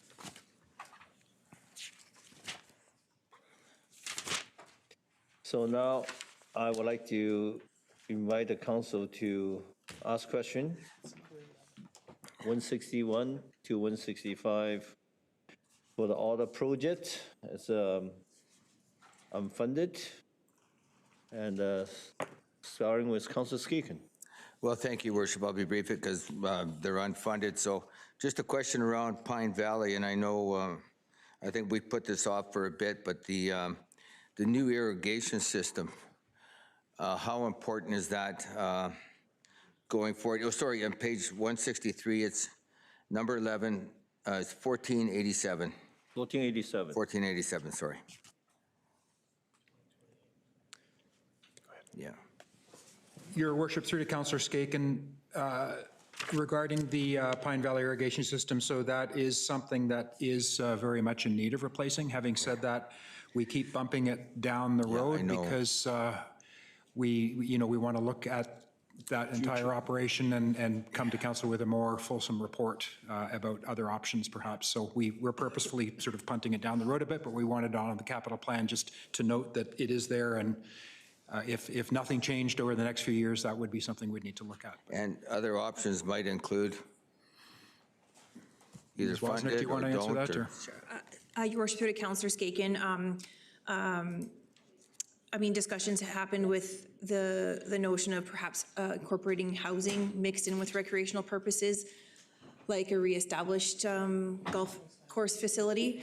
Nothing has been determined or is in stone, but these are just ideas. Again, there is no plan to date. These are just discussions, and Mr. Beasley and I are in close contact with the Pine Valley operator to ensure we're keeping each other in the loop of the progress of future land use plans as well as the existing condition of the course. Thank you, Worship. We had a little bit of a water main burst here, so we're just, yeah. we needed, that was unfunded, so we'll try and make sure next time around. Your Worship, maybe I can fill the time a little bit. Just to remind council, with the process when we're talking about unfunded projects, if council wanted to pull an unfunded project into a funded project, there is a process for that. Because some of these projects are listed as unfunded, our estimates may not be as refined as they would be. We would also need to discuss actual timelines. There may be reasons why it would take us 12 months before we could even start the project. So should council wish to pull it, our process is that we have a discussion in the summer at a committee of the whole meeting, and they will be discussed in further detail there. So administration has some time to quantify those estimates and talk about the actual feasibility of when we could deliver them. So Great. Thank you. Thank you. Just the last thing, I guess, if we were to include some unfunded into the funded, and unless we bump some of the funded off, is that going to be sort of a wash with the tax rate, or how does that look? So the funding of reserves out doesn't affect the tax levy, but how you fund the reserves in does. So how you would affect the tax levy would be to, for example, reduce your contribution to the road rehab reserve or reduce your contribution to the GERF reserve. Okay, thank you. But pulling any individual project doesn't automatically change the levy on its own. For sure. Thank you. I appreciate it. Thank you. Councilor Fazil. Thank you. Wanted to look at project number 20, number 3242, Little Prince Train Shelter Replacement. It's got it under unfunded for 1.2 million for 2026. This has been pushed from council to council to council. This is our last time as this council to discuss it. I'd like to get it into the funded position, and thank you for laying out the process, Mr. Dalio. Through to Mr. Beasley, where are we at with the discussions and options for moving forward? Yeah, thank you, Your Worship. Through to Councillor Frizzell, Mr. McIntosh and I are just looking at each other because it's sort of cross-departmental right now. So I can fill you in on the process that my department's taking right now, which is we're in extensive consultations with Exploration Place to try and come up with a long-term operating agreement. We feel that needs to be in place. I think all parties feel that needs to be in place first before we commit to spending a large amount of capital money. If there's no operating agreement, it's pretty unrealistic to replace the shed if we don't even know it's going to be operated. So we're having very positive discussions right now, and we anticipate coming back to council hopefully in the near future with a long-term operating plan, which would then automatically trigger a request to look at the shelter replacement. And to add, Your Worship, we're in the same discussion mode with the current operating group to determine what would best suit their needs for the shelter. So there's been a couple of options. Ideally, we would require 2026 to flesh out exactly what that looks like and get the design and architectural drawings prepared for a 2027 capital approval from council. Thanks. So there's no way that there's a chance for needing that bucket of capital money available this year because there won't be groundbreaking this year? That's correct. Okay, because the next step would have been and the reason I'd asked about the steps and the procedure for MFA funding, for instance, was to make sure that capital was available. And when we come back later in the summer to discuss moving unfunded projects into the funded, if there's been some motion forward and we do want to take some actions at that time, are we able to get this funded still and have the opportunity, as we've got with the cemetery, to start in on the consultation and the engineering? So yes, once admin is confident that we're giving you the information, all the information you need to make your decision on that individual project, it's tough for me to say how I reserve fund unless I see what projects and I know what funding sources I'm allowed to use. But if we met in June, July, council approved it, we could theoretically start moving on it from that point forward. If we needed a little bit more time, we might ask that it be presented as part of the 2027 funded budget and give us a little bit more time to do that. But if we are able to move on it right away, then the council just needs to approve a funding source and off we go. What would be the drawbacks of having this approved for funding for 1.2 MFA for 2027? Again, I would just ask that we have that conversation in the summer so that we know that 1.2 million is the right number. Council can approve MFA debt as the funding source. And then we can either start that process with other MFA debt-funded projects in the 2027 capital, or Mr. Anderson and I could bring that elect or assent report mid-year once council's approved the project. So I may have misspoke then. This may not be the last time we discuss this as this council. We still do have an opportunity to push this forward and not kick it down the line to the next council. Correct, especially with that as a funding source. If council's willing to go that route and we get that approved in June and July, we can start a process for it after that. And the beauty of setting that money aside with debt, with that source, is that if and when we find other grants to offset it, we don't have to borrow that full amount. Correct. Thank you. Thank you, Councilor Fussell. I see nobody in the queue. I've got two questions. First one is to Mr. Beasley.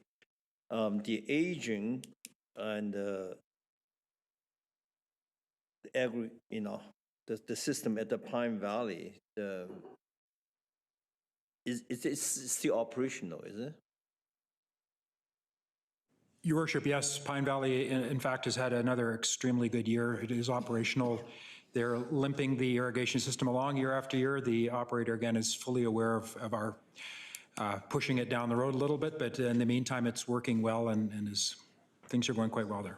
Yeah. Do we have to let the public know that what is the cost to maintain the this Asian system instead of the replace? What is annually we must have to spend quite a lot of money to dig the sprinkler head up and whatnot?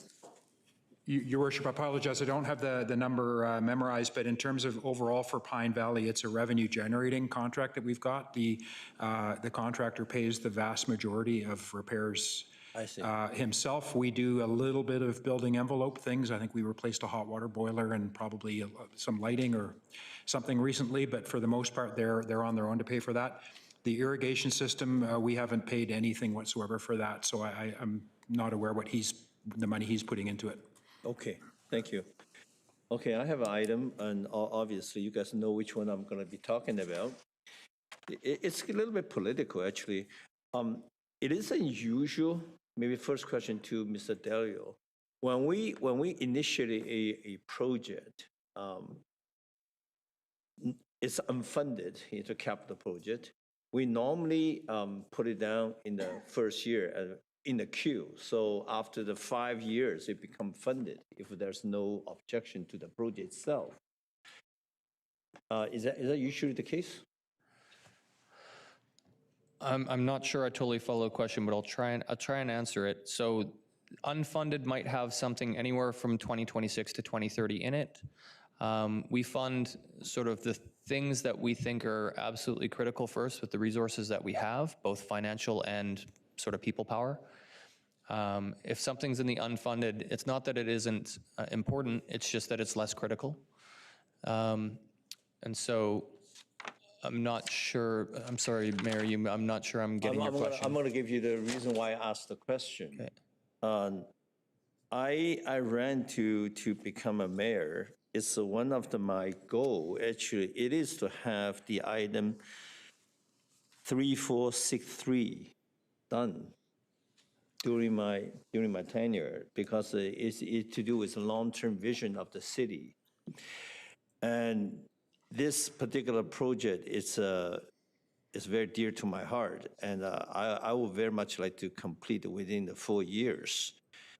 But this is, because the political cycle is 4 years, and this unfunded project is normally put in on 5 years. Right. So if this project was initiated in the year 2022, 2023, really, my first budget exercise 2023, and now today is still as an unfunded 2026. Therefore, that means this project, either I have to stay on, or this project going to get canned the moment I leave the office. I think we have a resolution of council as to how this was brought back into the capital plan. I might need some help tracking that down, but ultimately, council can absolutely pull this from unfunded and move it to funded, but it does require council's approval. I'm just trying to think, there is there is a political cycle and there's a budget cycle. If it doesn't match, it forces people to make. Oh, is your concern that if it didn't get approved this year and council looked different, would it still be on the plan? It'll be next council. And the reason I think this is important, I just made a small observation, a big observation, as a matter of fact. If we look our capital project funded versus unfunded and versus the future capital project, the number is always the funded one is a lot bigger. For example, the funded capital project altogether is $285 million. And unfunded is $114 million. And the future wish list, the project is at $33 million. Of course, every year we can change these numbers as the council see fit. But this trend seems I've been watching this for the last couple of years. Seems it's pretty consistent. To a city ready to have a $68 billion amount of activity around us, all the mining projects, all the LNGs, whatnot. I would always thought the future project, the wish list, the number should be a lot bigger than unfunded capital project than this one. So this, to me, it's a pretty big political statement that always have a funded capital project number is a lot bigger than unfunded and even bigger than the future. To me, the number should be the other way around. Yeah, that would assume a certain level of growth probably if you're going to have more unfunded than funded. Our growth has been more conservatively lower in our city, but we also might not have every project in there, things that might not, to be honest, we don't work as hard on that unfunded list as we do the funded list. The funded, we try and make sure we have the critical stuff. That's actually the answer I try to get. I do believe to exercise a vision as a municipality, I encourage this council and the next council work much more diligently in the future capital project as well as the current capital project, because for us to get out of this one, a city twice size of Victoria, Nanaimo, and Saanich put together, we need to grow. And in order to grow, we need to have a vision of the future. And that's why I just tied this question together, because it is important. The future and unfunded number, in my book, should be bigger, if not twice as big as a funded capital project. That indicated the confidence and where the city is going. For sure. Yeah, like I said, we just want to, I don't think we're missing a lot from the unfunded, but we don't want to assume growth that hasn't happened yet and have these sorts of numbers and projects in your plan. We also keep things in the unfunded in case grant opportunities come up. Sometimes the grant provider wants it to be in your plan, even if it's unfunded, they need to be able to see it. So thank you. Yeah, with the creation of a recreation or resurrect our long-term planning division, I think this might change in the next few years. Thank you, Your Worship. Just to build on the topic of the 3D model, and not to say it's less important, because on the unfunded, there was a lot of things that had to happen from my perspective before that model gets carried to this first step that's noted in the capital plan. One was the OCP, so that got taken care of last year through council. And now with work that's being conducted through Mr. McIntosh's department with respect to master plans for both water and sewer, from the infrastructure point of view, and having master plans to help inform the model would be most helpful. Yes. To have that work be completed. I recognize it's not running with this council's term, but rather than commencing a 3D model in the early stages of trying to inform the software without us having the information to give to a consultant to input to create the model, seemed a bit, it just seemed a bit early to move forward with the model being a funded project without having the background data all in place. Thank you. Thank you for the information. Much appreciated. Thank you. I see no more question for the unfunded capital plan. Ms. Anderson, would you like to close off this session? Thank you, Your Worship. Yeah, seeing nobody else for the unfunded, we do have future years capital plan, which runs from pages 166 to 169, if council has any questions on those projects. Thank you.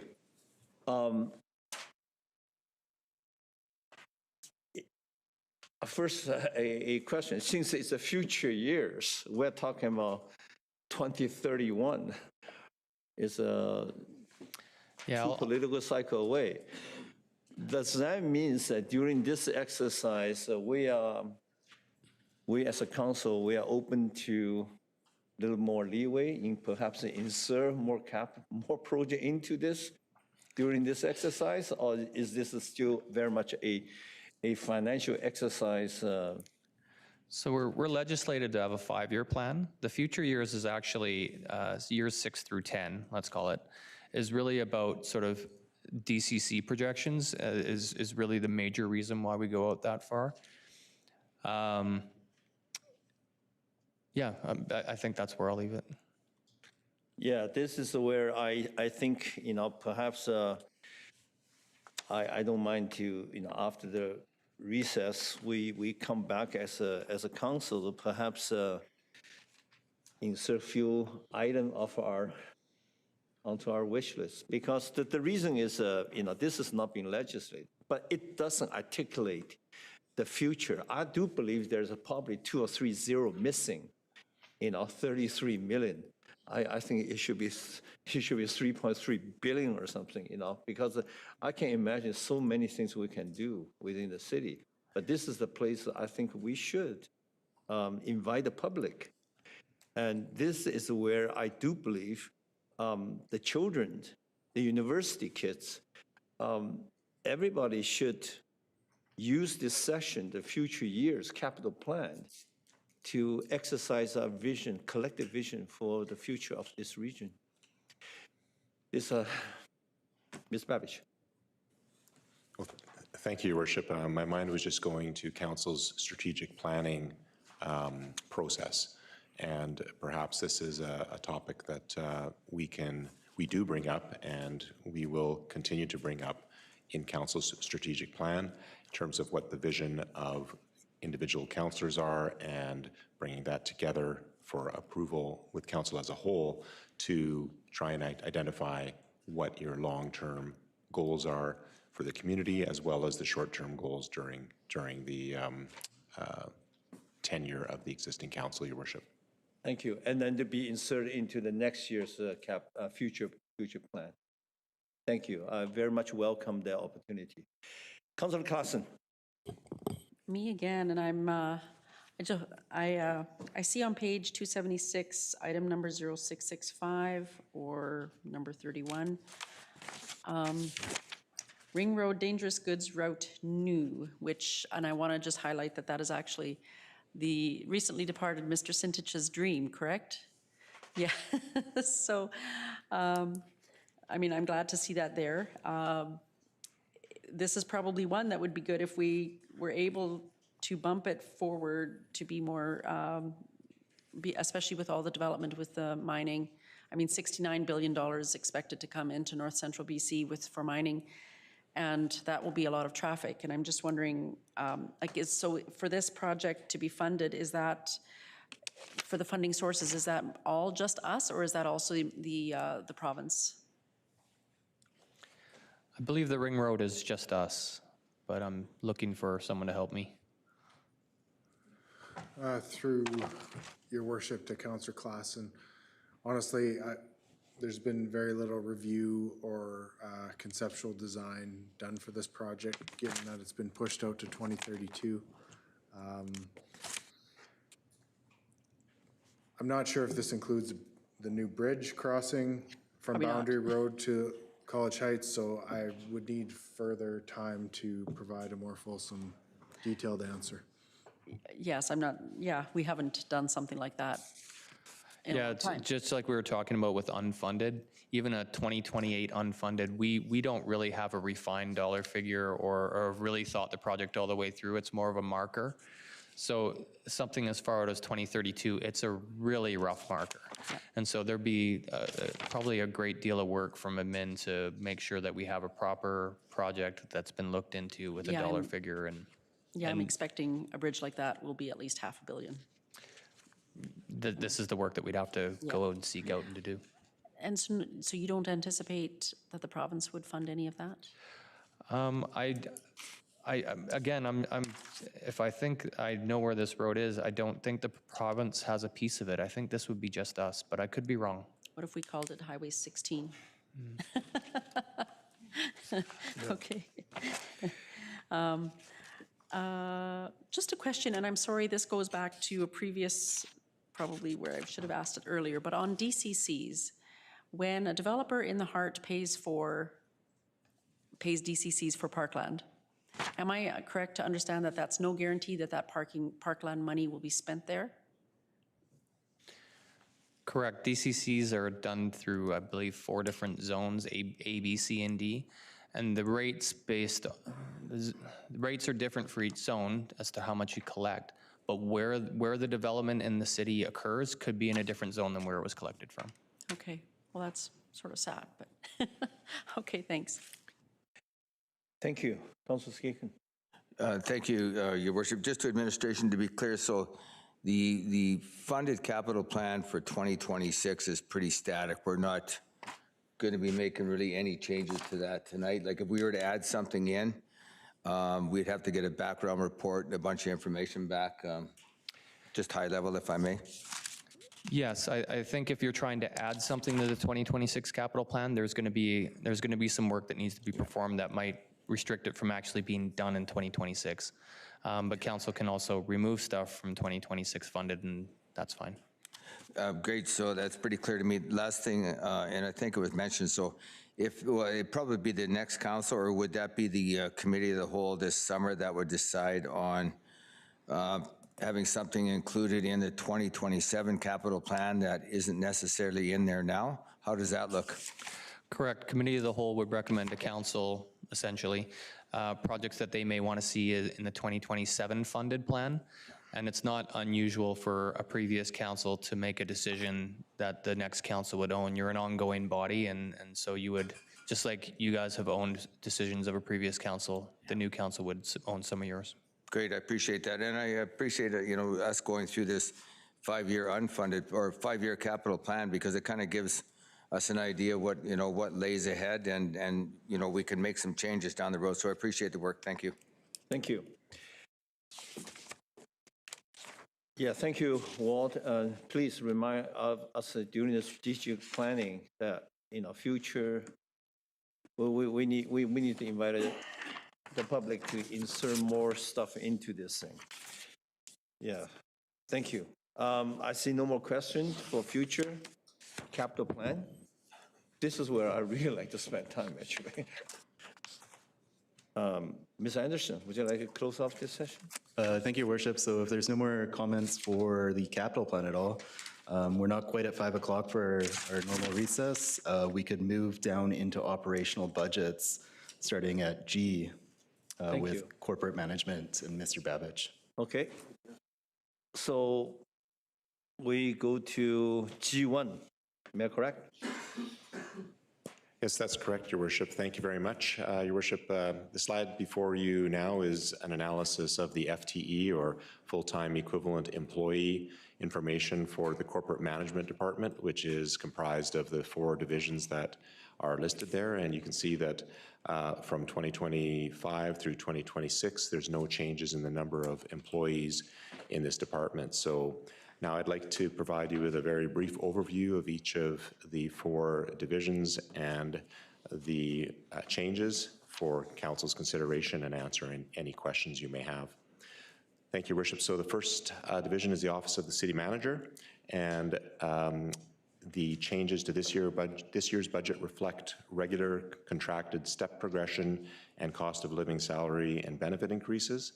And on the non-labor side, a net increase of about $2,030, mostly arising out of a reallocation of photocopier expenses, which were previously paid through legislative services. happy to answer any questions on Office of the City Manager, and if not, I will move forward to Mayor and Council. Thank you. Thank you, Your Worship, to Mr. Babich, and maybe this isn't the time, but I'll still ask it on legal fees. And I know I saw earlier in here that the amount of legal fees I think projected that we're going to spend next year is going to be down 100-something thousand. So where would the budget, if there is one, for legal fees actually show up? Like, you know, Lower Patricia and all those sorts of things. So. Sure, thank you, Your Worship. I'll kick it over to Mr. Dalio here in a minute, but high level, legal fees are not centralized in the organization. Every department has a legal fee budget that's set for its own needs. So depending on the matter at hand, it may be in any number of departments, Your Worship. Is Mr. Dalio, do you want to build on that at all? Maybe I'll just give examples so that, so hopefully people would understand a bit better. So for example, the ones related to the encampment, legal fees were in the bylaw services area. Procurement in my area will have a little bit when it comes to dealing with claims against the city. So it might be specific to the division that's handling the work, but Mr. Babich is right in that they're not centralized. You're not going to see a division summary for legal, so it's kind of spread out throughout the organization. Great, thank you. And I know in our procurement report, we get an idea on what, you know, the legal fees are that we're paying, but we don't necessarily know. But safe to say, the past couple of years with Lower Patricia and all the rest of that, our legal fees, I think, in my opinion, have probably been the highest that they've ever been, and that's just not sustainable. So, and when we have to stand up for what we believe is right legislatively in that, but I think at some point, Your Worship, the way things go with the courts, the province, you know, is going to have to step in somehow and help local governments take on some of these lawsuits and stuff. So I just put that out there at a high level, but it's a lot of money and we just can't afford it, but we still have to fight. Thanks. Thank you. Thank you. Want to provide comment? No, thank you, Your Worship. I was just going to say, if there's no further comments, I can move on to the service category of Mayor and Council. Mr. Babich, may I actually interject for a bit? I meant to do a bit of an intro before we went into operating. Is it okay if I do that now? Oh, sure. I apologize, Mr. Dalio. I didn't realize that. Thank you. No, that's okay. Ms. Kellett, could you bring up the PowerPoint and just go, there's an FTE slide for the whole city. Yeah. So you'll see 753.8 as a total compared to 749.3 from last year. Sorry, I just kind of wanted to head this off at the pass and hopefully make some comments that apply to every division that you guys are going to see. So this, just so you understand how the budget is put together too, it's a citywide effort to put it all together. Members of finance sit down with every single division and we look at the staffing levels first, ensure they're appropriate, and then we go around to a second time and go through every line item of the budget and their non-labor. And we kind of fine tune our revenue projections based on recent data. And so we look at expenses the same way. So we're looking at a 3-year window. We're seeing what we're actually spending. If there's any weird oddities in there, we factor them out and we kind of say, okay, this is what you need to fulfill an average year of activity in your area. Every service category that you see is going to have the summary slide. So when Mr. Babich presented the Office of City Manager, there was a summary slide that broke down labor and non-labor. So a couple of things to remember, the IFF contract is expired, so when you get to that section, estimates for unnegotiated collective agreements are actually held in our fiscal services contingency area, and once we know what the number is, that contingency gets allocated to the division. So you might see a very minimal increase in fire services labor from year to year this year, but the reality is that we're holding aside money for an agreement that we know is going to be negotiated down the road. Other increases to salaries might include step increases for management or progressional increases for unionized staff. So for example, there's a planner 1 and a planner 2, and a planner 2 gets paid more than a planner 1. If a planner has met all of their goals that makes them a planner 2, they just go there, and that's part of the collective agreement that council has already approved. Lastly, cost of living increases for management were kept in fiscal contingency last year, and so same thing. Now that we know that what the 2025 increase has been, we've pulled it out of contingency and it's been allocated to the appropriate divisions. You're also going to see sections called transfers. So we have revenues, we have expenditures, and then we have transfers. Transfers are, again, one of these PSAB regulated things where they're internal revenues and expenses between departments. We're not allowed to call them revenues and expenses because we're just charging ourselves. So for example, if one division needs to rent a room from the Civic Center to do a training session, maybe it's HR doing a big organization-wide mandatory training session, the Civic Center is going to basically charge HR, and there's going to be an expense in one area and a revenue in the other. Lastly, I'll just explain the FTEs as a grand total, so hopefully the divisions don't need to repeat it unless they're just sort of doing a recap. But we only have a change of 4.5 FTEs. 2 of them were for dispatchers in the fire services area. These are actually paid for by that 911 levy through the regional district. So the regional district has asked to expand their service to include the city of Nelson. We said, okay, but we need 2 new dispatchers to be able to take on the capacity of those calls. RD said, okay, they're paying for the dispatchers. So it's net zero to us as far as cost, but we have 2 more FTEs in our employ. 2 FTEs are in parks for 2 arborists that were approved in last year's council discussions as a service enhancement. So those 2 have been put in here. And then the remaining 0.5 FTE is just a realignment of some staff in sewer and water. And there's a bit of a duty to accommodate position that we had to do too. That makes up part of that 0.5 FTE. So that's really the shift. There's going to be other positions that shifted from one area to another, and we can get to that when we get there through reorgs, but that's the actual net impact of our FTEs. And then that's it. Thank you. Thank you, Your Worship. Unless there's questions arising out of that, we'll move forward to the Mayor and Council Division, Your Worship, if I may. G1, any question for G1 upon learning this section from Ms. Dalio? Hearing none. Ms. Babbage, you may move to G2. Thank you very much. So in the Mayor and Council service category, the change to this year's budget reflects the regular remuneration adjustment calculated as per the Council Remuneration Bylaw, Your Worship. No other changes. Happy to answer any questions. Councillor Bennett. Thank you very much, Your Worship. 2 questions. One is looking at the motion from the December 15th meeting regarding from Intergovernmental Affairs. I don't see that.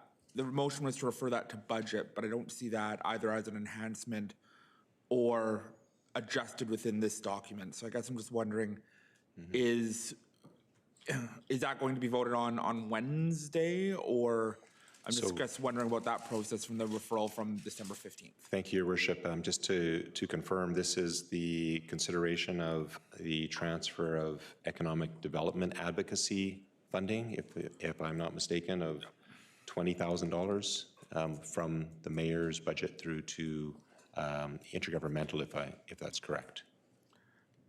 That's correct.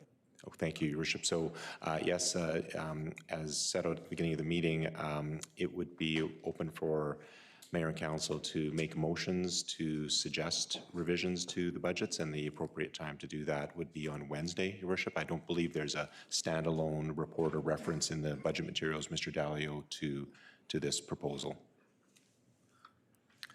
No, my recollection is that the Intergovernmental Committee passed a resolution to bring it to Council, and Council said they would bring it up during these discussions, but it was too late for me to put it into the book when we were given that resolution.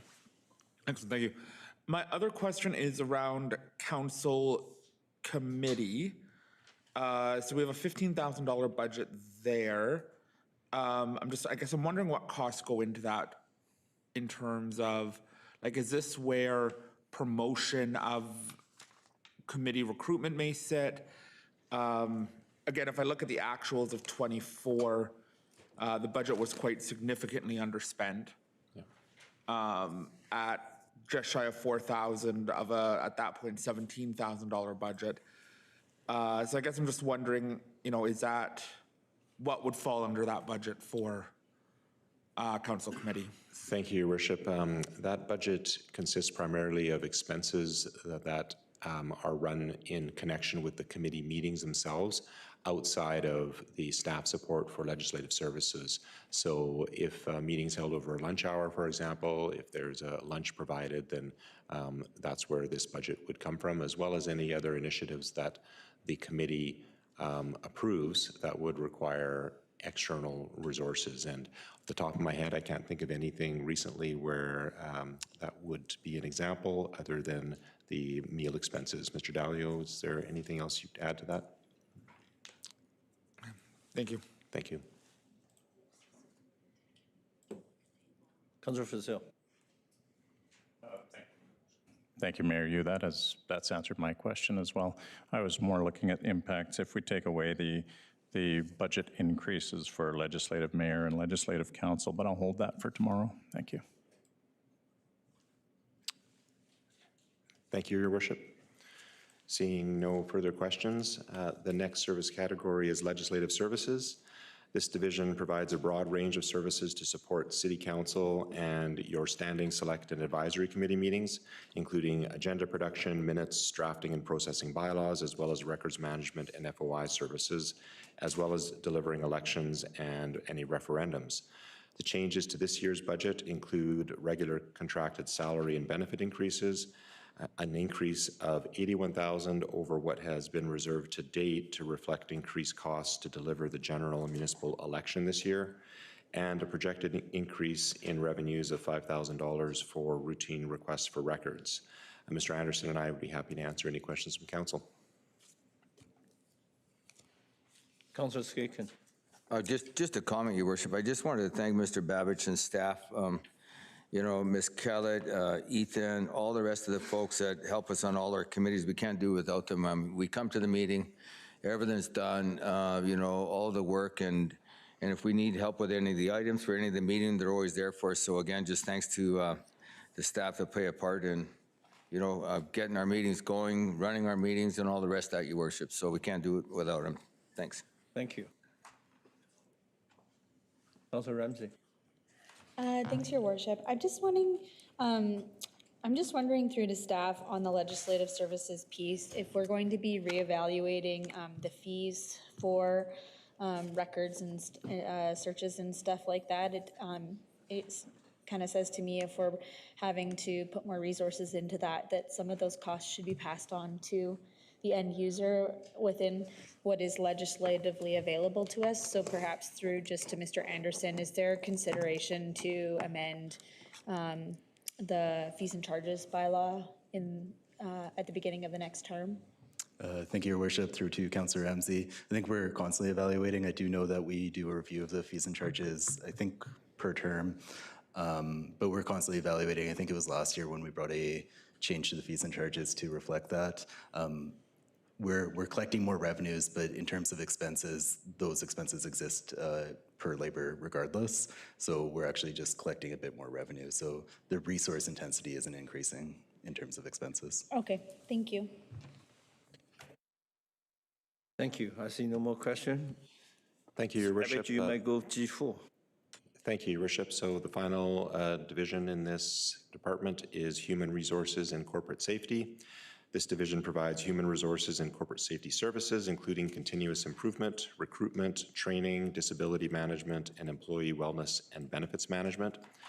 The changes that you see to this year's budget reflect regular contracted step progression and cost of living salary increases, and on the non-labor side, a net increase of $24,800 that reflects an increase in the budget for professional services, for increasingly complex regulatory matters, as well as a decrease of $55,500 for training, with more training being done in-house, and some more minor decreases in several areas of the budget, including a $10,000 reduction in other contracted services. Happy to answer any questions council may have. Councillor Ramsey. Thanks, Your Worship. I just had a question regarding under human resource operations. There's $50,771 increase, budget change year over year. So I'm just wondering for maybe a little bit more information on that change in that line item. Thank you, Your Worship. Sure. So there's an increase of $90,000 in the legal fee budget based on past 5 years' experience of averaging the legal fees. Administration thought that this is one area that warranted an increase in the budget there. Building on that, Your Worship, the vast majority of the other increases were the regular contracted step progression and cost of living salary increases, Your Worship. Okay, thank you. Thank you. Councillor Scott. Thank you, Your Worship, and through to Mr. Babich. Any comment on the change anticipated in 26 for central training? Thank you, Your Worship. Yes, so that's a decrease of $55,500 in the central training budget. It arises out of some growth in our internal staffing skills in the department to be able to provide a lot of that training in-house now, using our own resources rather than using external sources, Your Worship. Thank you.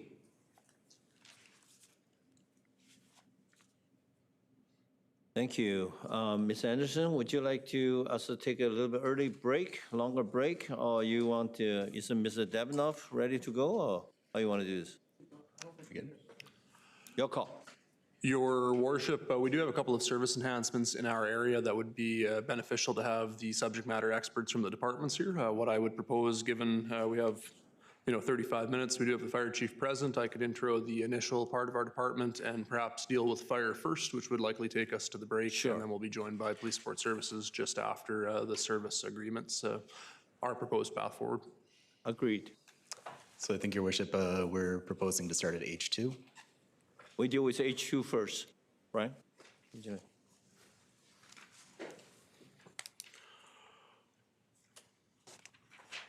All right, thank you, Your Worship. When looking at the budget pie chart, the Administrative Service Department encompasses almost the entire protective services category and includes some general government as well.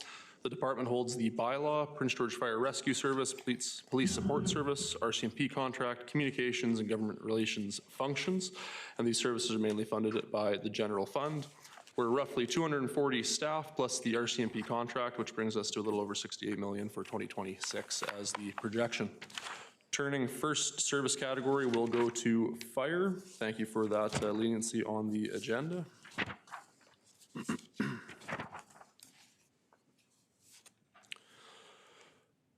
We have Fire Chief Burley to join at the center table. First, we'll review the operational side of the budget, and then Chief Burley will brief on the proposed service enhancements. Looking at the operation, as you're aware, the budget for fire service also includes the Fire Operations Communications Center, which handles our 911 dispatch. From 2025 to 2026, the increase in the PGFRS budget is roughly $136,000. Highlights note include a new collective agreement that was adopted in the fall of 2024 and is the largest driver of increases in the budget being labor. As well, the department's in the process of adding 2 dispatchers. It's important to note that these positions are funded through an agreement with the Regional District of Fraser-Fort George, and that was a business that came through council in the early fall with the onboarding of Nelson and new capacity needed in our dispatch center. We're happy to take questions on the operational side of the budget, and then we'll turn to the chief for enhancements. Thank you. Is there any question to the operations side of the fire department? Councilor Ramsey. Thanks, Your Worship. Under expenditures, Fire Department headquarters has seen an increase in $130,000, as well as the fire suppression operations is seeing an increase in $220,000. I know the non-salary expenses are reduced, so is that all just labor?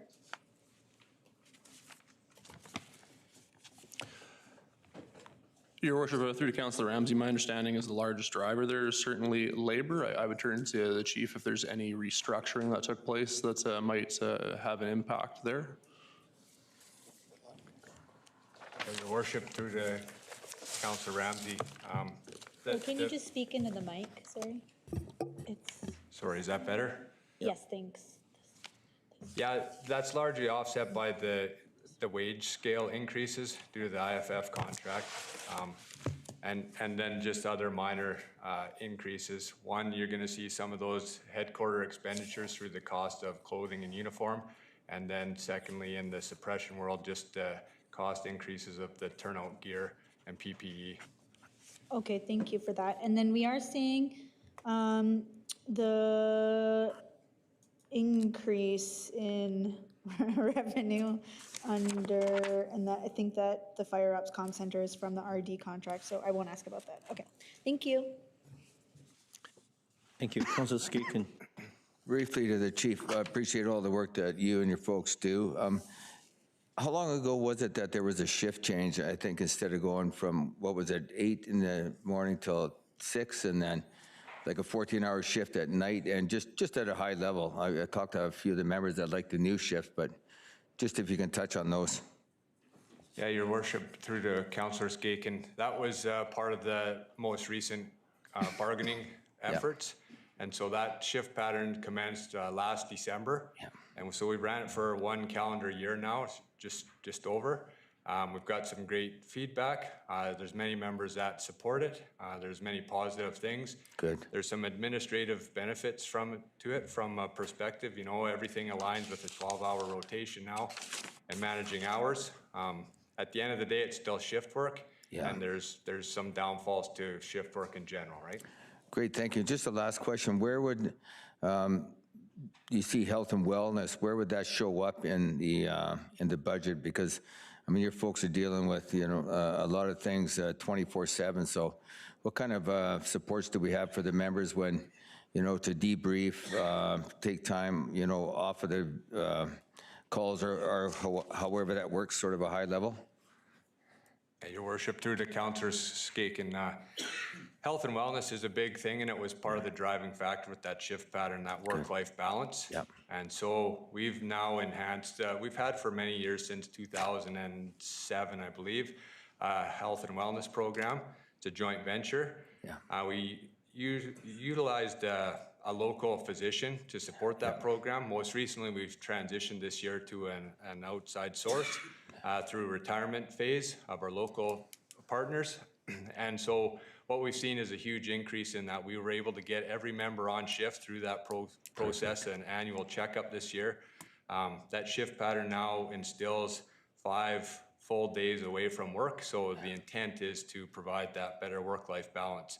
From some of the pressures and stresses we see on the job, we've got peer support, we've got critical CERT programs and diffusings and many other processes there to support the workers and the effects of the job. Yeah, that's very much appreciated by myself and I'm sure others, and obviously your members that can benefit from those, benefit from that. So thank you, Your Worship. Councillor Claassen. Thank you, Your Worship. Thank you very much for what the work your members do. It's very important. Can you give a rough estimate of how many more or less, I mean, fires we actually had? I mean, we had some really major ones, of course, that were very prominent and devastating to our community, but do you have any stats about fires last year compared to the year previous? Yeah, Your Worship, through to Councillor Claassen, our stats are very similar. In fact, they're slightly reduced this year from last year. But what has increased significantly is the commercial structure fire response, and it's left an extreme impact in our downtown core especially, and our community as a whole. So the amount of commercial fires we saw this year more than doubled what we've seen in years previous. I'm hopeful that it's not a trend and it's a one-off. And I highlight it this way, I sat in many year in review processes, and so not to say any fire had greater impacts than others, but the question was asked, what was the biggest challenge you faced in 2025? And so we saw commercial loss in our downtown core, we saw livelihoods impacted, we saw people's businesses impacted, we saw jobs lost, but by far the most stressful and impactful scenario that we managed last year was the Boardwalk Apartments on May 22nd. and we take a multi-tenant residential structure that's 30, 40, 50 years old without fire suppression systems in it, many senior citizens living there, many mobility challenges, and we take that fire at approximately 5 a.m. in the morning. And so that impacted public safety, that impacted responder safety, and by far that was the biggest challenge we faced this year. Your Worship, through to Councillor Clausen, if you like, I can add a little bit of additional color there. So for those fires that hit the threshold through the BC Office of the Fire Commissioner, there were 59 structure fires reported over the last year, and as Chief mentioned, it was a record-breaking year for loss, with a little over 17 million in total damages being estimated. Very sadly, 2 fatalities and 3 people were also injured or lost their lives in those blazes. Gosh. I'll continue to the, so as we know that you also do a lot of the medical calls where you show up often before BC Ambulance does,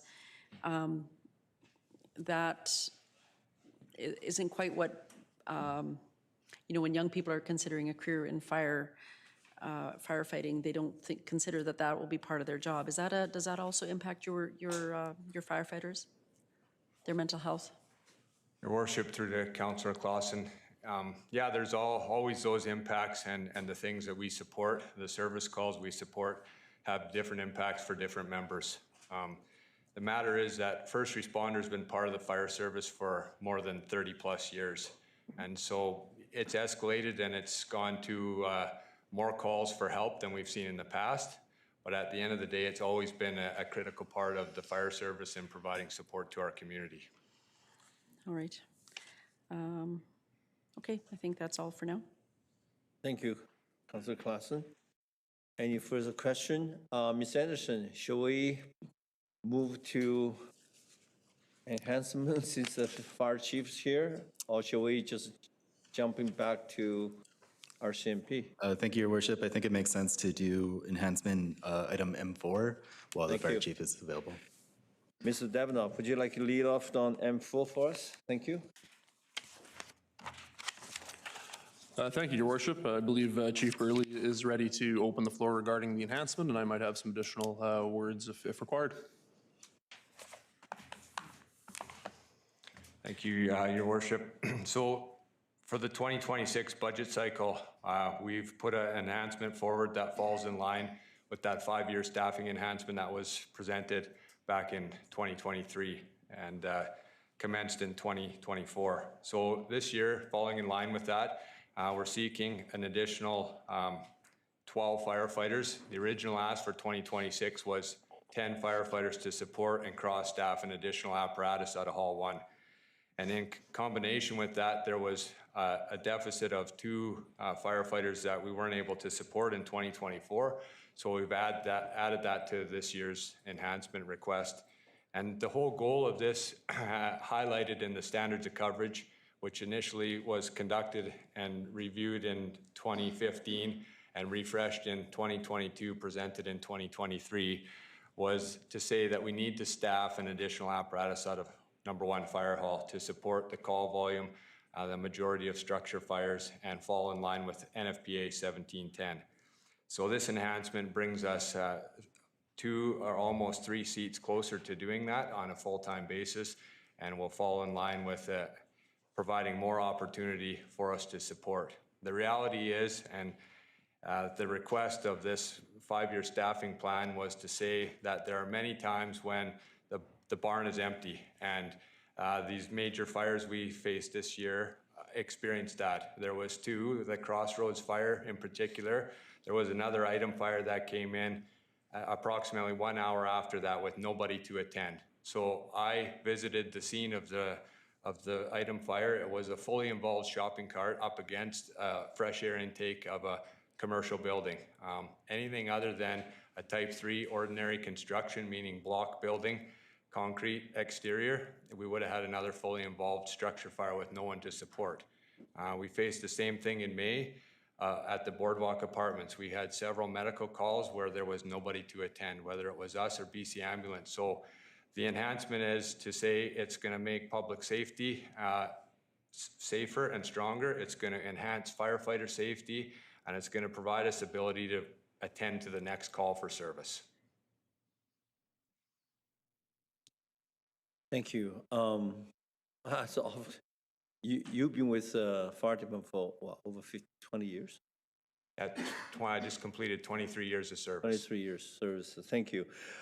Over the 23 years, if you look at the current situation, the number of calls, there are firefighters, the answer really, it's not a medical, it's a lot of times a medical call, a lot of times there's a 911 call. Can you give us an approximate percentage of call that we answer on the day-to-day basis? It's not really firefighting, but more because we have to attend to some really dangerous as well as a critical situation on the street. Your worship, the fire service has seen an increase in calls for service on a widespread. Yes, many of our calls are pre-hospital care. We attend to many other calls for service, MBIs, technical rescues, fires, and the reality is when people don't know who to call, they call the fire service. That's right. And that's the service we provide to our community. In general terms, medical pre-hospital calls, give or take, they're 45 to 60% of our call volume. I don't have last year's current stats off the top of my head. I can provide that to you at a later date. But in general terms, pre-hospital care is a large portion of the work we provide. Your worship, I can build just slightly. I do have 2023 data in front of us as a reference, so we are down a little bit from this, but in 2023, roughly 60% of all of our calls for service were medical related, and that was 6,646 different medical responses in that year. As mentioned by the chief, that has tapered down, I believe, over 24 and 25, and we can provide that information to you in the near future. That's compared with 460 fires of note, and then a number of rescues, complaints, motor vehicle accidents, alarm responses, and so on. Following answer, Mr. Demnoff, is there right now, currently, is there an avenue for the city to apply a certain type of provincial or federal assistance grant to offset some of our costs? Thank you, Your Worship. A couple of thoughts come to mind. So the point of advocacy around reducing the downloading or the amount that the fire service is supporting BC Ambulance and other agencies and delivering the care that they provide has been a point of consistent advocacy since my time with the city and likely extends before my memory serves with this council. So conversations with the Ministry of Health specifically over the last couple of years, they've been very resistant to provide direct funding, stating that the service level is connected to our fire bylaw, and should council wish to reduce the medical assistance, that would be the venue to do so. That this council and staff have indicated to the province that that's not an acceptable answer because we don't see, I believe, the province being able to fill the gap that would be caused should the fire service and should council look to reduce that service. And so that's the ongoing conversation with the province. We have seen some movement. Ministry of Mental Health and Addictions, for example, made some one-time Narcan and other medical supplies available for free through an application basis. Interesting, I can't speak to a direct linkage, but that was a specific request of this council to the ministry, and shortly thereafter that was announced. And so I don't know that there's anything from the province, but I think that is likely a result of this council's advocacy as well as other municipalities. So in short, we do see some small relief on specific items, but broadly speaking, the province has resisted the idea that they would provide additional funding to the fire service. No, our firefighter, we're not trained to triage any specific situation, regarding to identify this person might need a medical service, might require some drug, addiction, monitoring. Our firefighter, we're not trained to do on-site triage to the situation, are we not? No. Your worship, our current staff has no training from a psychological injury perspective or a mental health perspective. We are trained to emergency medical responder scope of practice that we have fully trained and satisfied the current endorsements, and we practice to that scope. Thank you. Wow. Councilor Bennett. Thank you very much, Worship. I guess, and thank you, Chief, for being here. Just when I'm looking at the two options, option A is basically four platoons, 3 members per platoon.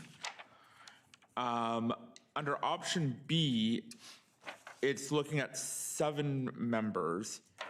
So I guess my question is, and then it talks about 2 full-time positions per platoon. So I guess I'm just wondering, like, is option B actually should be 8 members so that there's 2 per platoon? Or I'm just wondering why the math is different between option A and option B. And then I have a follow-up question after that. Your worship, through to Councillor Bennett. The reality is in the fire service, there's 4 platoons, so it takes 5 members to fill 1 seat on a full-time basis. 1 per platoon and 1 for vacation and illness and absence. And so the 2 that you see there are in addition or the shortfall from the 2024 support staffing enhancement that was requested, where 7 were requested and 5 were supported at the time. And so the reality from 2024, we received an enhancement of 5 positions. 1 went to fire prevention, 1 went to fire training, and that left us 3 firefighters. So not enough to quite fill that full-time seat. And the additional 2 supplemented with that 3 fills that seat. So last year in 2025, we received support of 5 that filled 1 seat.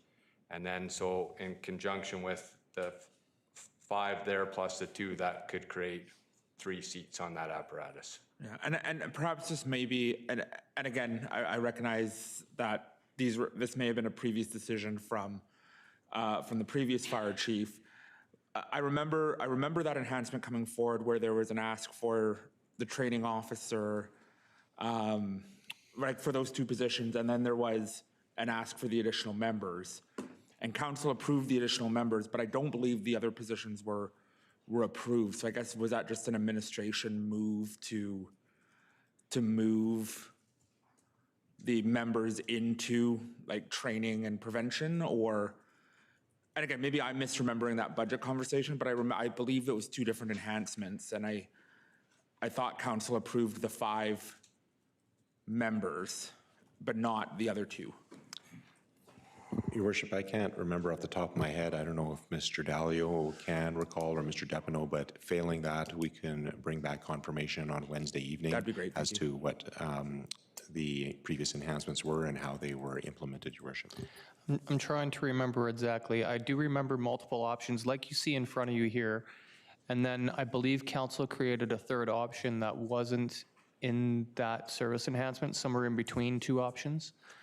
And then I think after the fact, one of them, we came at a later report with council to clarify that one of them actually ended up being a training position. We did inform council that that's how it went. Oh, not training, sorry, prevention maybe? Thank you, Worship. Just building on Director Dalio's comments, I would have to go back to the report to recall the detail, but I do, recall the fire chief and I coming back with a report to clarify how the staffing enhancement was intended to be rolled out, because there were questions how that FTE breakdown between firefighters doing the suppression work and those bolstering the other parts of the organization were intended to be implemented. So I can dig out that report, certainly. If it's possible, just get an update on Wednesday. That'd be great. Thank you. Thank you. My other question is actually just around the NFPA 1710, and again, recognizing that that was a report that I know early in our mandate we looked at as kind of a revision to, the benchmark of where our fire protection of the number of members needs to be. I guess if we were looking across BC, like, I guess where I'm struggling is, are we ever going to achieve that level of coverage based on the, as we continue to grow as a city, it seems like a very ideal where we want to get to, but I also wonder about the feasibility of getting there. So I guess my question is like, are many fire departments in the same position where they're chasing the NFPA level, or are we just behind and need to get there and be on par with other departments? Your Worship, through to Councillor Bennett. The reality is that the NFPA sets a standard. Many departments are not fully compliant. It's a standard that every department strives to attain. And so when we look at our fire service, these enhancements will only bring us one step closer to achieving that. Currently, we fall just short of the recommended requirements for single-family residential structures from a geographical perspective, mostly. We have enough firefighters on duty to meet that mark of a single-family residential fire, but the reality is they're coming from far and wide, and so they don't get there in the allotted time. We're just short of that. But the reality is we fall very short of 3, 4, 5-story walk-ups, garden-style apartments, commercial occupancies, and high-rises, which we only have a handful or less in our community. We fall very, very short from. So these enhancements will satisfy the single-family residential structures. They will take us steps closer to the commercial occupancy fires, and the answer is yes, we'll always strive to attain that because it comes back to public safety and responder safety. Your Worship, through to Councillor Bennett, maybe just to put a little bit finer of a point on that they are guidelines. It's not a legislative requirement to hit those NFPA standards, but they are generally in North America, Canada, and the US what departments are seeking to achieve. They are the industry's guideline, but to be clear, they are that. They are guidelines. They're not a legislative requirement, and we really think it comes down to risk tolerance. We have been able to manage a number of incidents as outlined, a historic year with existing resources, but you also hear the chief speak of risk, and both in May and recently in September, that there were instances where we came close to having significant challenges. So it's guidelines, and I think it comes down to risk management. And just on the staffing plan overall, folks who are familiar with it from previous years, the plan was for 7, 10, 10, 5, and 5. And so we are in the peak of the staffing plan. It is front-end loaded with asks, and so this enhancement request today would move us close to completing years 1, 2, and 3, at which point the department would be evaluating how to move forward regardless for years 4 and 5, just as a comment. Thank you. And thank you very much for the time, Chief. Councillor Simpson. Thanks, Mayor Yu, and thanks, Chief. Also, my thanks to the members. You guys do tremendous work in the community, and appreciate it. One piece I just wanted to flag, and Councillor Bennett did speak to it. I have my budget notes from that year, 2024. Council did approve 5 firefighters, and their options were option A, 2 firefighters, 1 prevention and 1 training. Option B, 5 firefighters. Option C, 7 members, 1 prevention, 1 training, and 5 firefighters. Council approved 5 firefighters, and it was months later that the chief at the time pivoted and came back and said, well, nice that you approved 5 suppression floor firefighters, but we're actually going to move 2 of them into prevention and training. And the frustrating part about that at the time was council also approved the fire service admin staffing enhancement, which was to enhance admin support. And the reason why we accepted foregoing option C, which was 7 members, was the chief at the time told us the admin support would help the training and prevention functions enough that we could go safely ahead with the 5 suppression members and move ahead with the prevention and training members in future years. And the chief pivoted months after council's decision without council approval, and that set us on this different trajectory. And so I just want to point out council did approve those members, and we did approve 5 more members in the next year as well. So we went with the information at hand, the admin staffing enhancement, as well as the fire service enhancement. We looked at the information we had and we acted accordingly. And if the chief wanted to pivot, so be it, but council did approve those positions as advised. So I think that's important to flag. With respect to the enhancement this year, very much appreciate, and I've talked to a number of members about the NFPA standards, understanding, thanks Mr. Depineau for flagging the guideline piece. What I'm interested in is getting to those levels and achieving that, absolutely. If that's going to provide better coverage for our community and more safety for members, then that's something that we need to aspire to get to. What I would like to see is that your team, Chief, is going through a process to look at how we are phasing that appropriately and to build a model and look at how we are operationalizing the staff and resources we have currently. Is what we're doing the best model? Is there a way to better or differently operationalize those resources to give us time? 12 firefighters in 1 year is a very large number, probably unattainable. That's over 1% of the budget. That's challenging. So how can we build this out in a way that's going to get there? And can we buy more time by pivoting our resources? I would like to see, you're a new chief, and I'm excited about what you're going to roll out. I would like to see ideas come forward on how we can better operationalize rather than just the status quo. Maybe there's ways to buy us that time to incrementally increase our members rather than big one-time increases. So that's something that's interesting. I'm interested in. And I think I'll leave it there for now. I think that speaks to where I'm at, and I'll listen to my colleagues here with more comments. But we need to get to those goals, that standard, but we need to get there in a way that's sustainable for Prince George.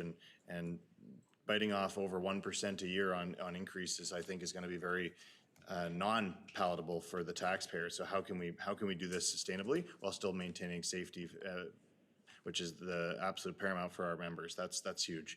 And then I will just say, maybe if we're doing that review on how we operationalize our current resources, I'd be interested to see what other municipalities across the province of all different makeup, municipalities that have similar numbers of high rises as us, more, less, and see how they're meeting those standards, where they're at with that, and how they're operationalizing. I think taking lessons learned from others and then building our own made for PG model is going to be the way we get there. But without a doubt, I do want to see us get to that standard. I just got to find a way. Thanks. Thank you, Councillor Sampson. Your Worship, back to Councillor Sampson, if I may. Just put a little context to that staffing model. I'm happy to take away and do some research and present to you, but I'll just put it at a high level. So we follow the NFPA standards that states you need 4 firefighters per frontline apparatus. We currently have 4 fire stations. We run, out of 3 of them, we run frontline fire engines. Out of 1 of them, we run what we call a quint. And it is basically it's a fire engine. It has pump capacity, it has water storage, it has aerial ladders, ground ladders, and hose. So the only difference is the aerial device. And so on all 4 of those frontline apparatus, we follow the NFPA standard with a minimum of 4 firefighters. There's 1 officer and 3 firefighters. Outside of that, we have a rescue truck that operates out of our #1 fire hall. It has 2 to 3 members on it, a minimum of 2, sometimes 3, depending on staffing availability. And then at our outlying halls, where we staff the engine with 4 firefighters, we also have a water tender there. From time to time, one of those firefighters will respond that truck and support whatever incident. Part of this 5-year staffing plan is to enhance that and have a 5th person at those halls, so that tender would be staffed all the time in the later years. Most recently, through these enhancements, we've put together that medic truck, which is cross-staffed with our platform truck, which now lives out of downtown. And so what we're seeing now in that short period of time is that truck in a 1-month period, it came into service December the 9th, responded to over 100 medical calls. The challenge and the misconception is that that's going to alleviate the pressures, but many of our calls are congruent. So we're still going to see a frontline apparatus responding to these medical calls. And until we can staff that truck with 4 from a firefighter safety perspective, there's limitations to it. It can't go in certain areas of the downtown that have been highlighted to be concerning for us from that responder safety. So the sooner, that's the goal of this, is the sooner we can get to that, that truck will be staffed with 4. It will become our primary service, and cross-staffed with a ladder truck to support high-rise and commercial structure fires when needed. So, but I'm happy to take away and put a greater detail to the staffing model that we have in place. Thank you. Plus, you are now have to be called upon to deal with a wildfire as well, if it's happening here within the city, right? Yes. Thank you. Councilor Frizzell. Thank you, Mayor. You through to Mr. Dalio. So on a representative house in Prince George, the general taxes are $2,900, give or take, and then there's the user fees, comes up to $4,400. That would mean that 1% increase would add another $29 to $44 on a representative house tax. Is that more or less accurate? Yeah, so 1% tax increase results in $29.22. That's estimated, but yeah. Okay, thank you. Through to Chief Burley, thank you. Thank you for all you do, and please pass that down. Can think when we're allocating resources to fire rescue, there can almost never be a more meaningful use of our resources, and I know that from personal experience, both with a fire and with a rescue, so thank you. If it's an additional $29 to $44 to raise another $1.5 million, that is the 12 covered, and it's based on reaching that NFPA 1710, which in turn could give us a better public protection rating. So our insurance for everybody in the city could go down. Can you say that if those 12 are approved, that we could get savings for our taxpayers of $29 to $44 per person on their house taxes? Would we go up a rating so that their insurance, sorry, not their house taxes, their house insurance. So could we get benefits from this new rating that NFPA 1710 would give that would up our public protection rating so the insurance companies drop down their costs to Prince George house insurance? Your worship, through to Councillor Frizzell, I'll ask Chief to build on the comments, but in short, I don't believe we could guarantee any such outcome. The fire underwriters certainly provide some guidance, and we have had a recent review, I want to say in the fall of 2024, where there was a status quo message given based on service levels at that time. We do have concerns going forward into the future, especially south of town and reaching those that are furthest from our existing fire halls, but I don't believe we could guarantee any such insurance implication. But Chief, please correct me or add on as may be appropriate. Yeah, Your Worship, through to Councillor Frizzell, the rationale seems logical, but as Director Depineau highlighted, there's no guarantees there. The one concerning piece is that through the fire underwriters, the last review approximately 10 years ago, and the standards of coverage has highlighted there's an area south of town that falls below that protected area as per their guidelines, meaning distance traveled and time. And so that is high value properties in the Southern Industrial Park. Highlighted in that standards of coverage was recommendations to have a 5th fire hall in that area at some point.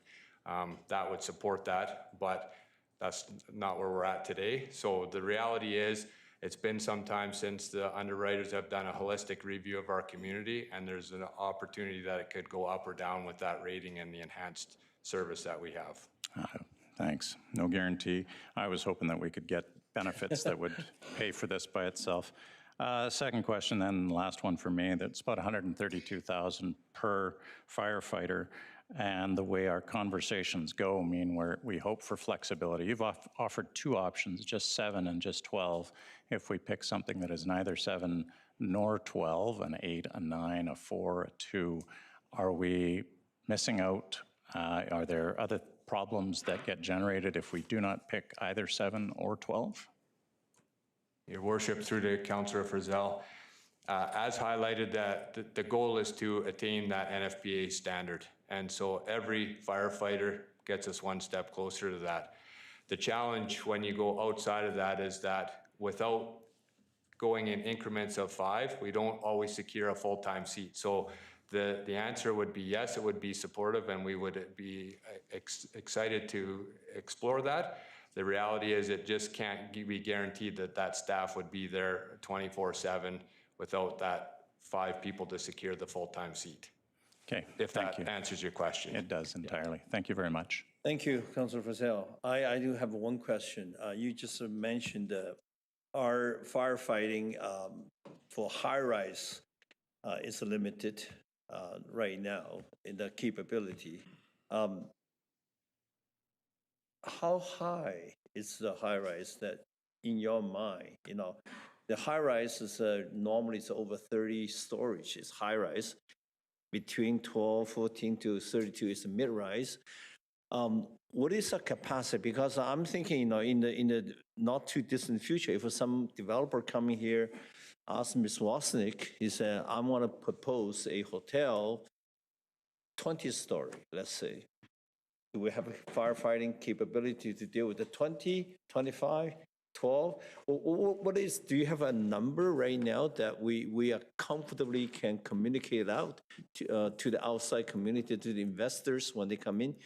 And if not, what it takes in terms of another enhancement, perhaps, to deal with this piece, or different training? We need. How do we deal with that? Your Worship, in the fire service, 10 to 12 stories and beyond is considered a true high-rise building. Okay. The NFPA standards highlights that you need 42 firefighters as a first alarm response to a true high-rise fire.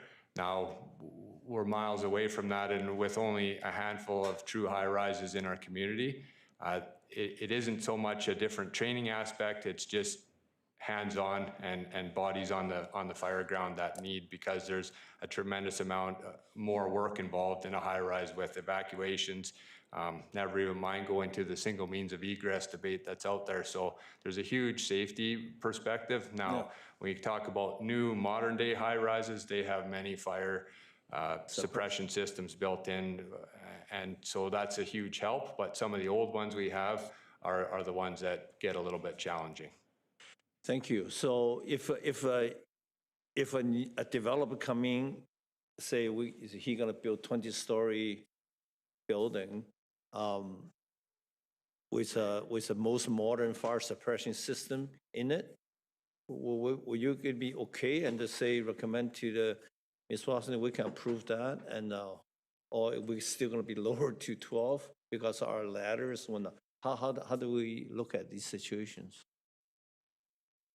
Your Worship, the high-rise is a completely different challenge all in itself, primarily from the public safety perspective. And like I said, many modern ones have fire suppressions where the fire is being contained to a compartment and or being vent limited because of the provisions of the building and the envelope. But the reality is some of those challenges, we just need bodies on the ground, and that's what it takes to safely extinguish and provide that fire service on those elevated floors. 42-member minimum to answer to a call.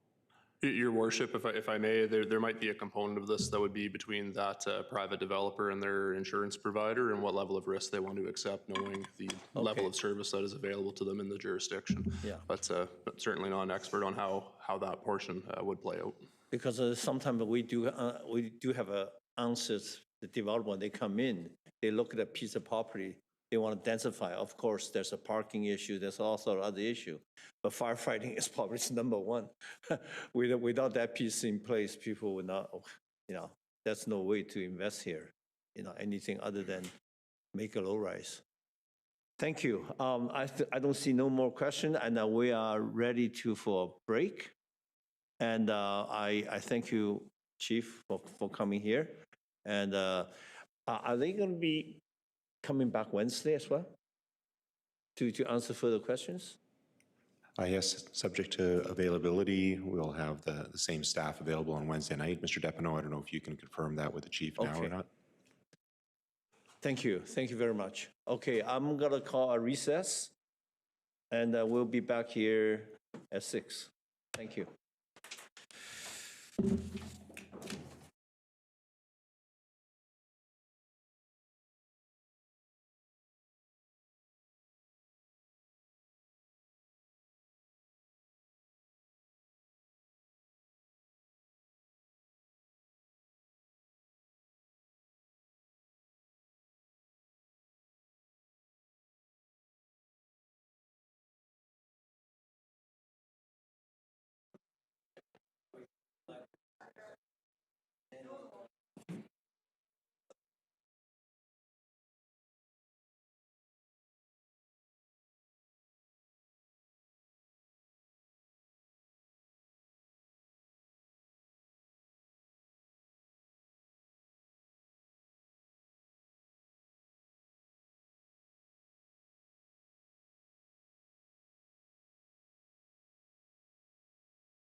Anyway, Mike, sorry, I need to I'll touch base tomorrow.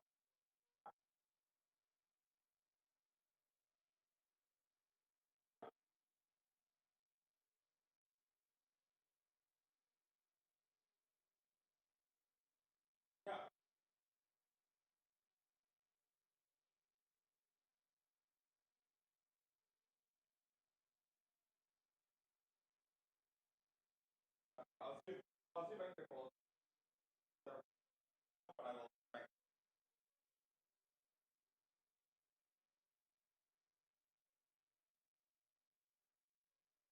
Okay, I will touch base tomorrow.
Did you have dinner? Colin? Did you have dinner?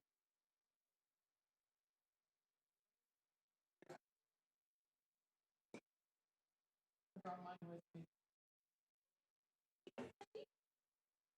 What? No, Charles made me a salad. Oh.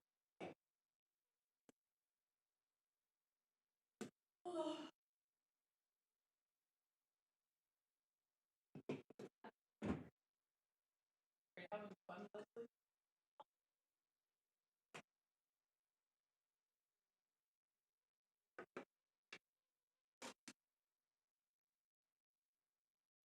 I don't know. How long do you want to stay tonight?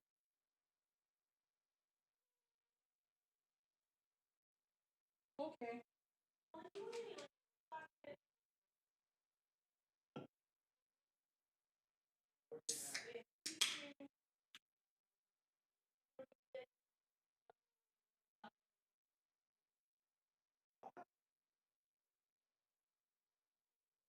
Good choice.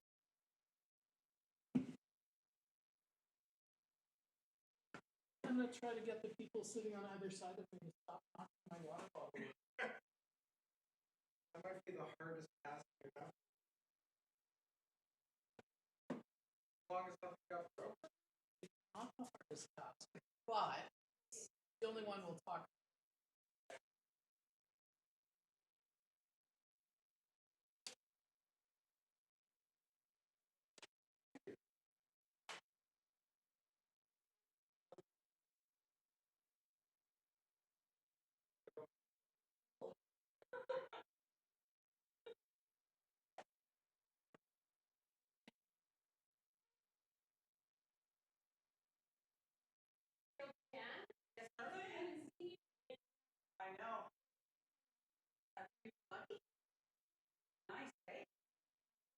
No, we missed you.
What happened?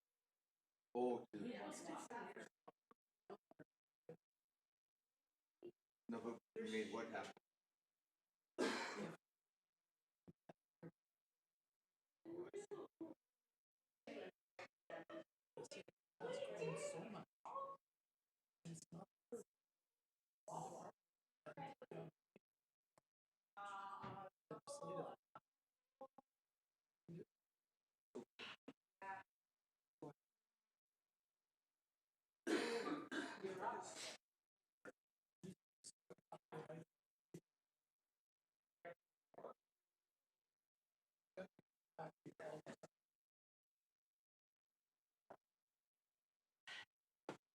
I don't want to wear a nine. I just want to go later.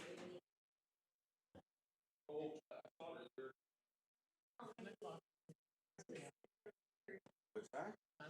Oh, for sure. I just hope we don't have.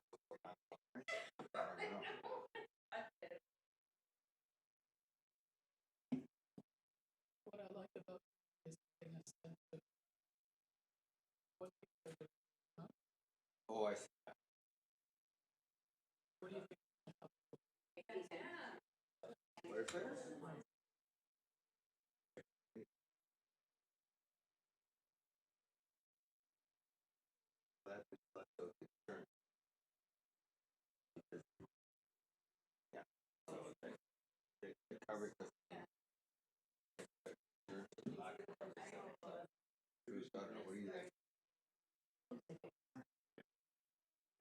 Sorry, just interrupts.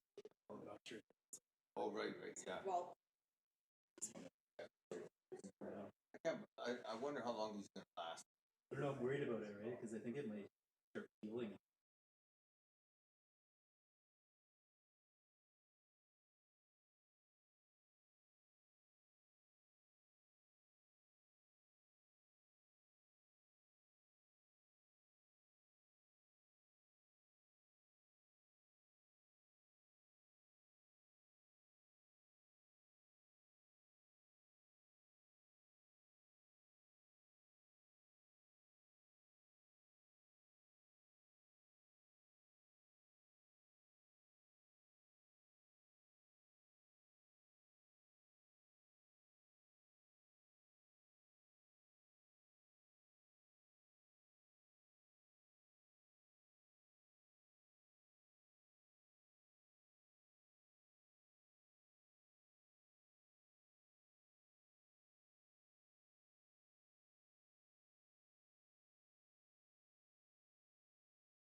Test, test. Okay, good. Hi. Hello.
continuation of the budget meeting of 2026.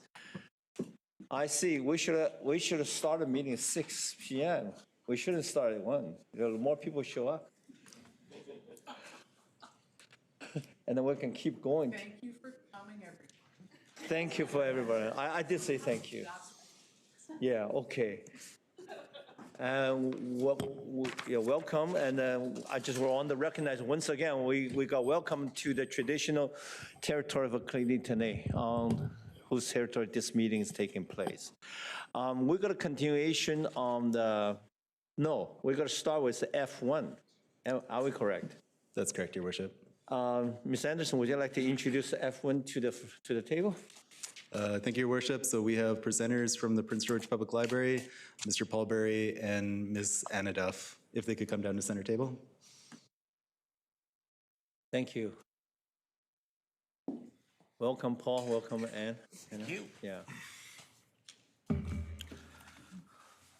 The floor is yours. Go ahead. Thank you. Thank you. I've been hearing about these microphones, but that sounds pretty good right now. So, good evening, and thank you for having us. My name is Anna Duff, and I'm so pleased to be here in my role as chair of the Prince George Public Library. With me is Paul Berry, our library director, and I'd also like to take a moment to recognize Councillor Frizzell as our council representative on the Prince George Public Library Board. And before we go in any further, just to take a moment again to recognize that we are on the unceded traditional land of the Lheidli T'enneh First Nation, on whose land we live, work, play, and provide library services to strengthen our community. The Prince George Public Library is governed by a board of volunteer trustees appointed by the Prince George City Council. As of 2025, this board also includes a representative from the Regional District of Fraser-Fort George and the Lheidli T'enneh First Nation. Our 2026 library trustees are pictured here, and we are so thankful to all of these trustees who volunteer their time and expertise in guiding the library forward on behalf of their community. The Prince George Public Library Board and staff continue to pursue the mission and vision for the library that is detailed in our strategic plan, aimed at building a thriving and resilient community by creating welcoming and inclusive spaces for every person to read, connect, and share. Every single thing that we do at PGPL is focused on achieving this vision. The investment made by the library's funders into the work of the library is returned in the positive impacts realized in the lives of our community members, as highlighted by the success of programs such as Milestone Mornings in 2025. Now just imagine transforming waitlists into action by playing a role in ensuring that the youngest members of our community and their families are on a healthy trajectory and healthy development trajectory. This program, or Milestone Mornings, bridged gaps for 95 families in just a few months between September and December 2025, leading to early intervention where necessary, saving healthcare costs in the long term, and improving the lives of infants and their families.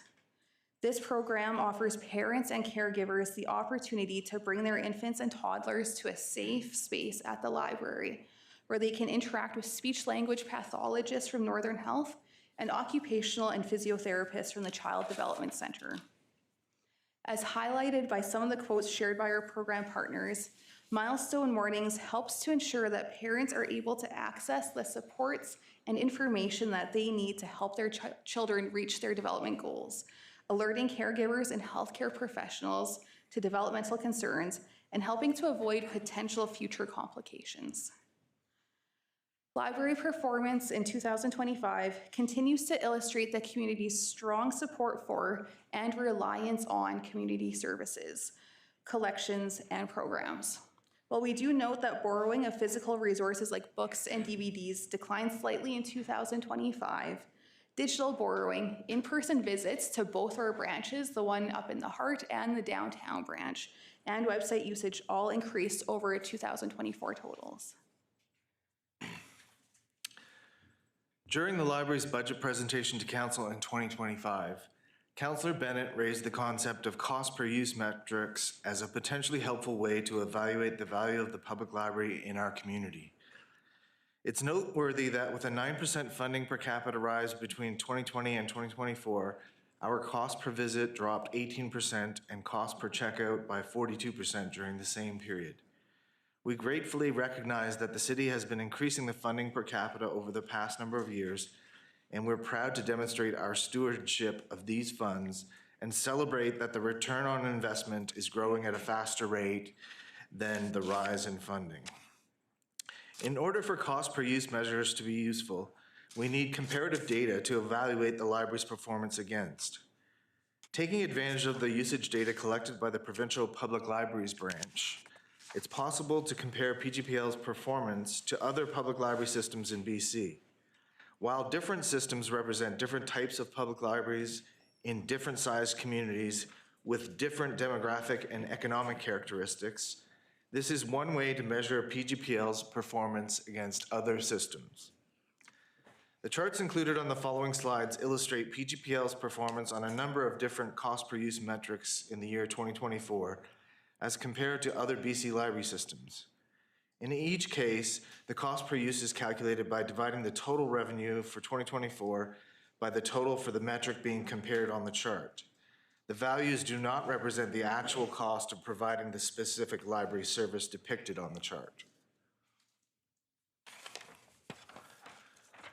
This chart depicts the grant population of various BC public library systems.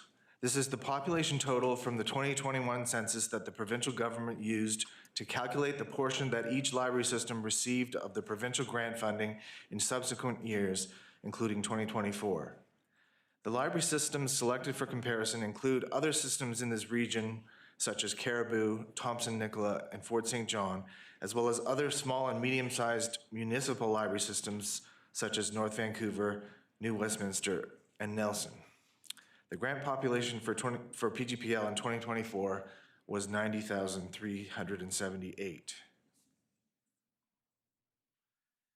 This chart highlights the total revenue amounts in 2024 for the various systems compared to PGPL.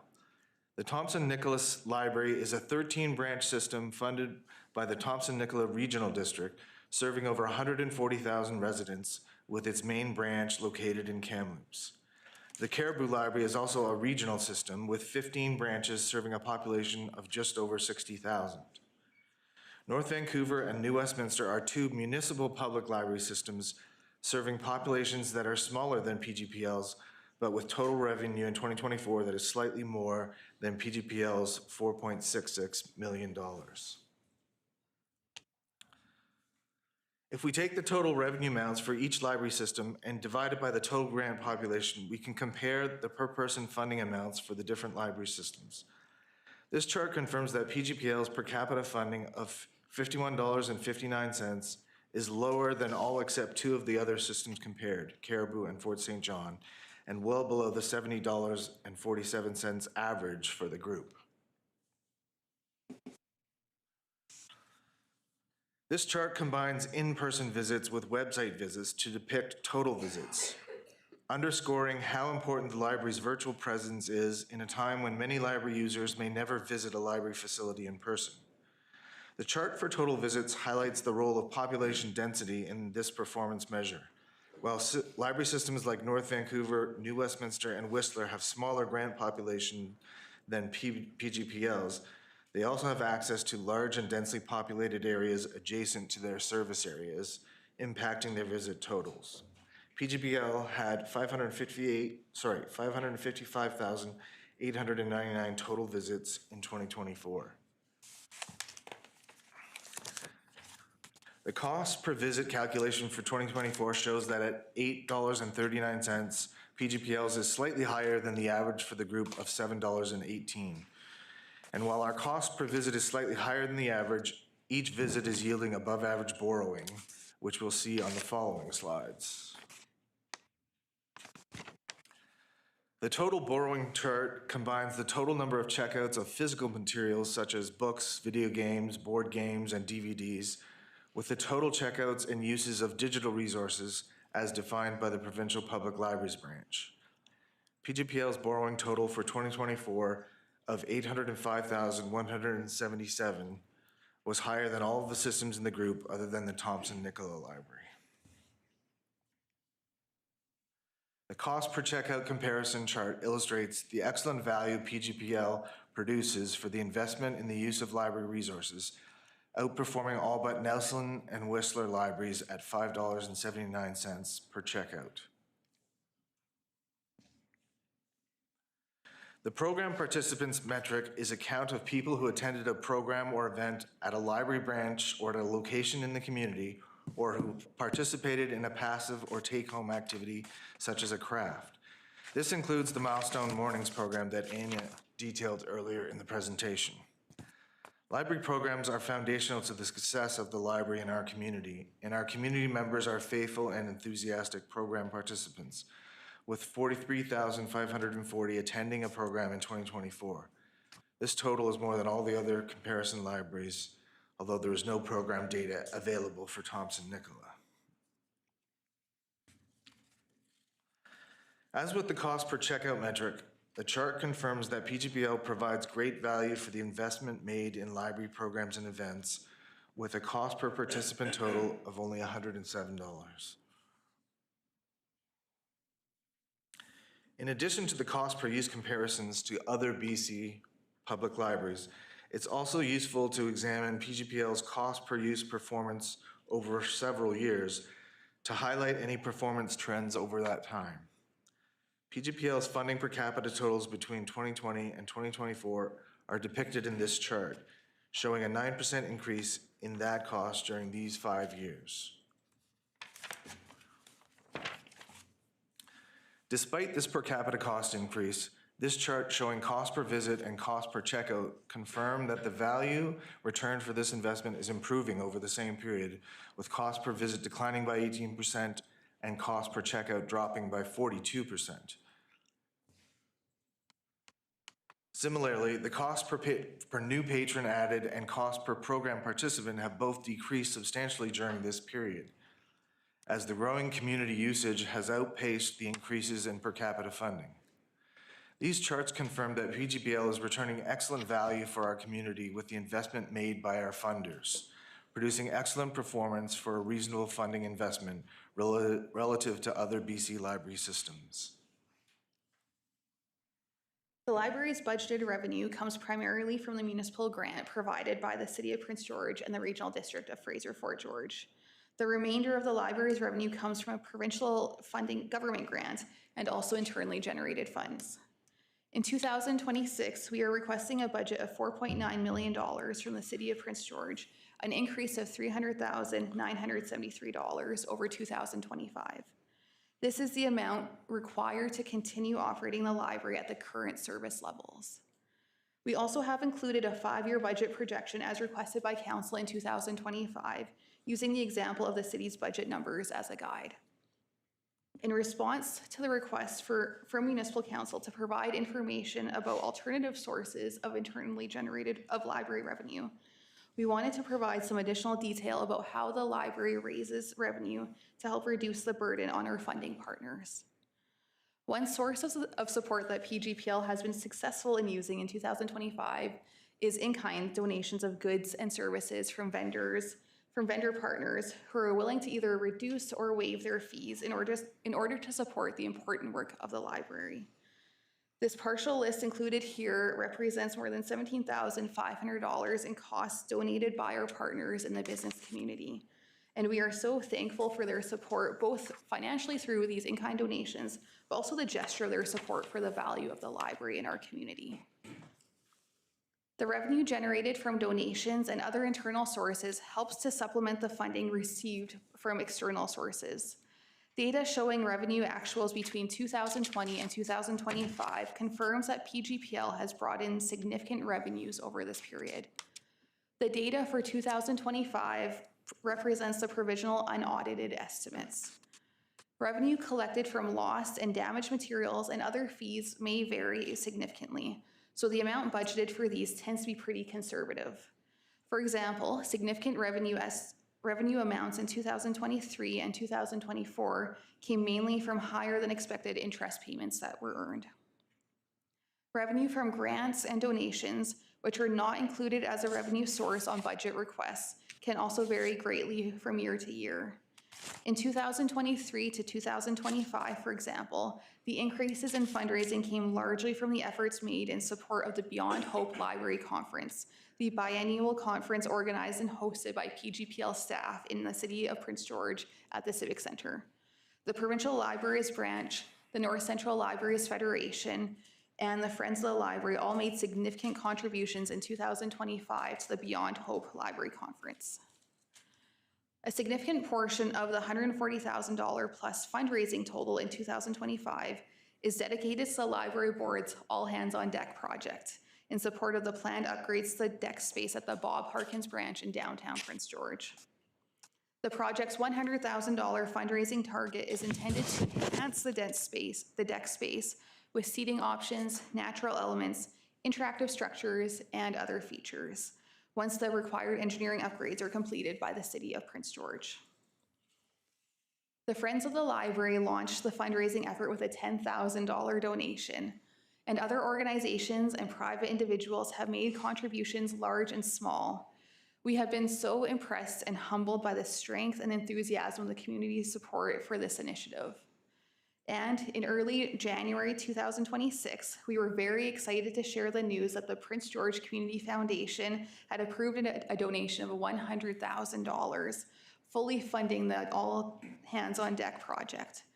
We are grateful for the partnership and the generosity of the Community Foundation and for their confidence in the library as a partner for our city. This level of support for this project is a testament to the importance and value of the public library in this community. And I'll just make a note that that did come in 2026, so that will be reflected in our current year's financials and not in 2025. Once the deck enhancement project is completed, the revitalized space will be made available to patrons to enjoy during their regular visits to the library. We also plan to provide bookable space on the deck for private events, offering an additional source of internally generated revenue and multiplying the investments made by the community donors.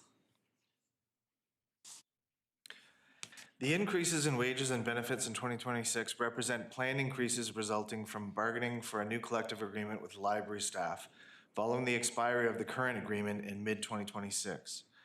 The success of the library and the value returned on the investment made by funders is possible because of the commitment and passion of library staff. We are grateful for their many contributions.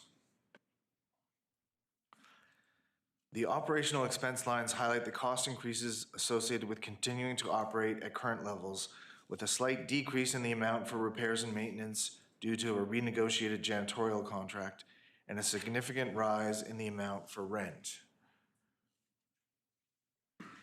The increased amount for rent reflects the proposed lease amount with the Hart Center Mall for the use of the space for the Nechako branch of the library, which has remained the same since 1994.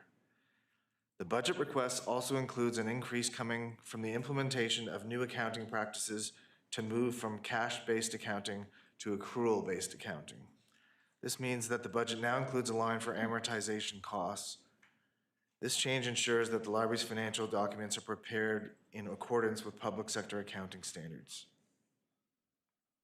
The Library Act is a piece of provincial legislation that establishes the special status of public libraries in British Columbia, confirming that the core services provided by PGPL are intended, by design, to be free for everyone in our community.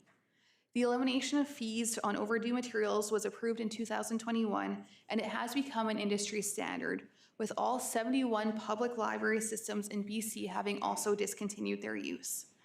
This helps to ensure that access to information, learning, technology, literacy supports, and community engagement opportunities are accessible to all, regardless of income.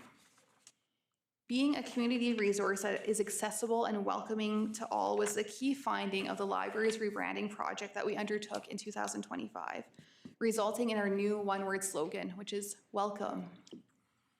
We are so grateful for the long tradition of funding and other support from the City of Prince George staff and council. Thank you. And we're always happy to talk about the library and answer any questions. So we'll open up the floor for questions. Thank you. Would anybody in the audience represent, from the library board or as a supporter, raise your hand, please? Oh, wow. This is a sight to be, wow. Okay. Councilor Fazell, the floor is yours. Thank you, Mayor, and thank you for the presentation. Really helpful. You have demonstrated to us the importance of providing access to literacy, whether that's physical or digital, the importance that the library has in providing programs. It's really an essential role in the community for providing a safe space as well. But you've also demonstrated, as Mayor Hughes just shown, the political popularity. I did want to highlight, though, over the last 4 years, some of the challenges that have been answered. So council has challenged you to provide a 5-year budget, and you've delivered.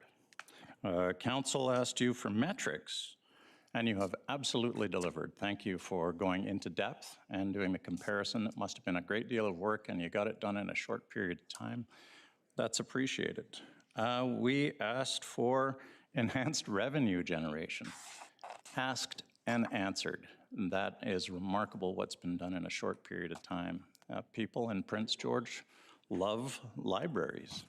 And I wanted to point out all of the challenges. Well, I can't point out all of them, but let's highlight a few of them that you've already dealt with, which is unionization, a renegotiated contract for the Nechako branch with a substantial increase in rent, addressed the safety issues. You brought back 7-day-a-week library service, which is fantastic, and moved to in-house accounting. So it was the city providing support, but now in-house accounting and now moving to accrual-based accounting. All of this while providing outstanding Jean Clark Awards. I love that you've left with the picture of the award given for Chuck Chin on the screen. What the library provides to the community is outstanding, and I wanted to highlight that as a starting point for this. Thank you all for coming out tonight. It really shows how valued and important the library is. Thank you. Thank you, Councillor Fazell. Councillor Klassen. Gosh, that's impressive. Well done, everyone. Thank you for coming out and for showing your support for our library. That's just really good to see, and well done, staff, and I mean, Anna and Paul. I love your picture here of that, that's Touch a Truck Day, right? Yeah. That's probably one of the best pictures I've seen of that area. Well done. I think I just echo what Councillor Frizzell has said. Thank you for providing all of that information. It's very helpful, and I think, I mean, like Mayor Yu said, I think it was last year, he said, libraries are the great equalizer. It gives an opportunity for anyone, regardless of income, to come to a space that's safe and has the world at your fingertips. And not everybody, I mean, we all know that there's a difference between reading a book and reading something on your phone or on a laptop or on an iPad. And in being able to have a public library is a blessing, but I think it's something that we really want to continue to support. And so I'm very glad to have you here. Thanks. Thank you. Thank you. Thank you. Councillor Bennett. Excellent. Thank you very much for the presentation and for the work that went in. I know last year I asked some questions about the metrics and how we can compare. So I really appreciate the effort that you guys went in to that. And again, I think the facility and the resources that you provide to the community. I know that if you're ever looking for a Mo Williams book from your collection, it's probably sitting at my house. I think I have half the Elephant and Piggy collection at my house at any given time. Good to know. Yeah. Couple questions for you, just regarding the proposal. One is, I noticed last year there was an $81,000 deficit, recognizing part of that's probably the addition of amortization. I'm just wondering, is that a timing due to funding? Is that I guess the ultimate question is that a structural deficit that we're going to have to look at as a municipality, or is that a timing or one-off issue that should just be a blip in the financials? I think that's correct. It's a one-off where we're making the change and integrating the amortization cost into the budget. Yeah, I mean, again, if you take out the amortization expense, you're then just under 200,000 in the positive. So yeah. I think that, again, just wanted to make sure there wasn't something structural that we needed the flag. I guess the other question, and you spoke to the rationale as to why the increased lease costs of the facility at the Heart. Hopefully there's less water damage with an increase in rental costs or lease costs. And then you spoke to you're coming into collective bargaining. I think all of that makes sense. This year you're asking, it's like a 6.6% increase. If we look out to the next 4 years, the ask is 3.85. So I guess I'm just wondering if it's lease costs and it's wage costs, is that 3.85 going to be the number that council can anticipate next year, or is it going to be closer to the 6.6 that we're looking at this year? Yeah, some of that depends on the result of the bargaining, et cetera. But what we used there for the projection was the projection amount that the city uses in their projections, and so that was the estimate we used as well. And if my math is right, and this is probably through to Mr. Dalio, the 300,000 increase is, of course, prorated with the regional district. Does the regional district amount go up at the same? Like, it looks like our amount would be 232. Does the regional district's amount go up at the same percentage as what the cities would go up at? No, there's a formula used to come up with what the regional district compensates us for. And so the library actually keeps records as to how many of their customers are regional district compared to city. And so we take that percentage of people that use that are from the RD, and we apply it to the cost of the grant, plus the cost of the AAR, the average annual reinvestment into the capital facility.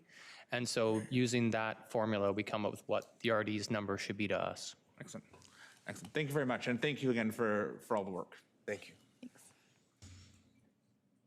Councilor Skekin?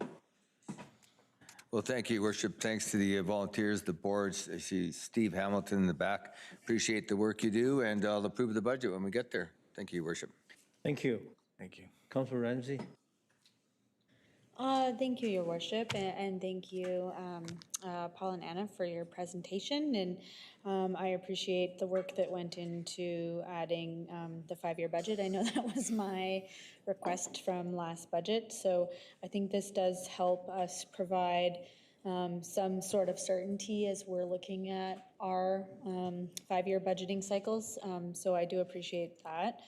I guess I had similar questions to Councillor Bennett. I just am wondering, based off of this 5-year cycle, are you anticipating that, year one would be slightly increased over the other 4 years to account for those labor and wage increases from collective bargaining?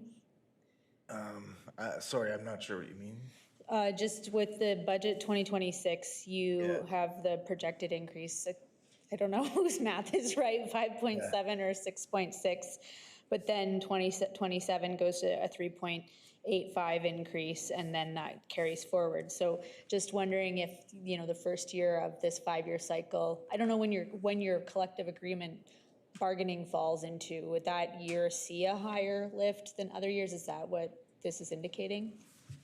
Well, the projection is the estimate based on the 3.8% that we saw that the city was using, and then, we would integrate whatever changes come out of the bargaining into our budget planning. Okay. And trying to meet those targets. And trying to find increased revenue to account for the difference over the 3.85. Okay. Okay, I think that answers it then. Thanks for that. I'll see what happens on Wednesday. Thanks. Thank you. Thank you. Councilor Pulo. Thank you, Worship. And yeah, I have to applaud you guys. We did issue a little bit of a challenge for you guys last year, and Councilor Frizzell is right. I mean, we asked for a 5-year budget. You delivered a 5-year budget. We asked for enhanced revenue, and great news, especially from the foundation for that donation.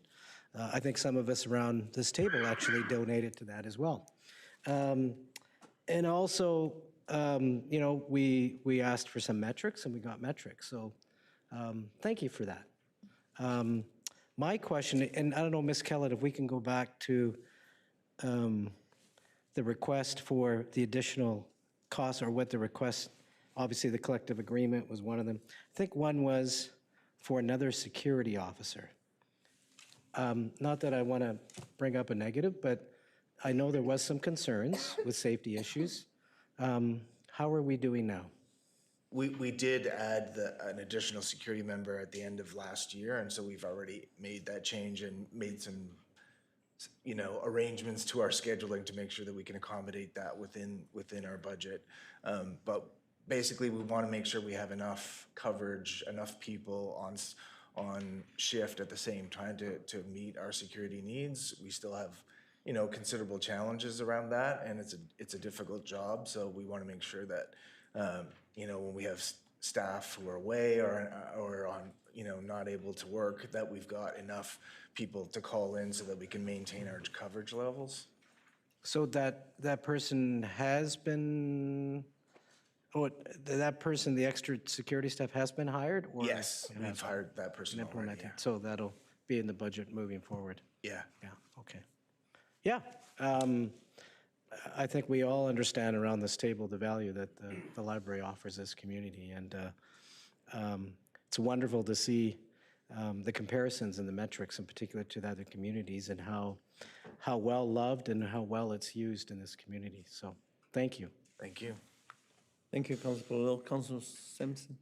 Thanks, Mayor. Thanks, Paul and Anna. Appreciate the work. And something I'll say right off the bat is great presentation. I really value seeing more data that supports the ask. Definitely like the presentations every other year of telling us the great news and stories that the library is doing, but this helps when it comes to budget time. So thanks for the work that you did on this. Appreciate it. I was looking back at previous years. We've seen the library participate at similar levels with budget ask every year as many city departments. Appreciated looking back all the way to 2021 with the COVID 0 year, recognizing your contribution to that as well. And then also the challenges that you have, especially with things like this year, your increased lease, how that poses to your budget. One ask I'll have, as it wouldn't be a conversation every year without that, if there's opportunity to give us, I just heard you said you hired the security member right at the end of the year. If there's an opportunity for those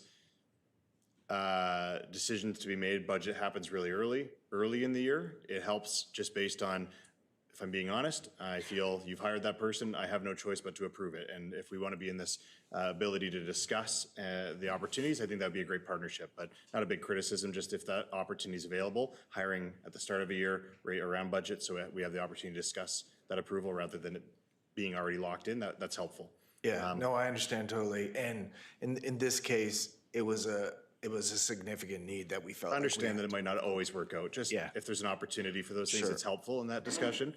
And really, the only other comment I had written down, I had some questions that have been answered. I appreciate the work to find those external revenues. I see that being increased this year, over this past year. So that's fantastic. That's been a desire, I would say, of mine from this side of the table for years. And so I think the effort's been put in.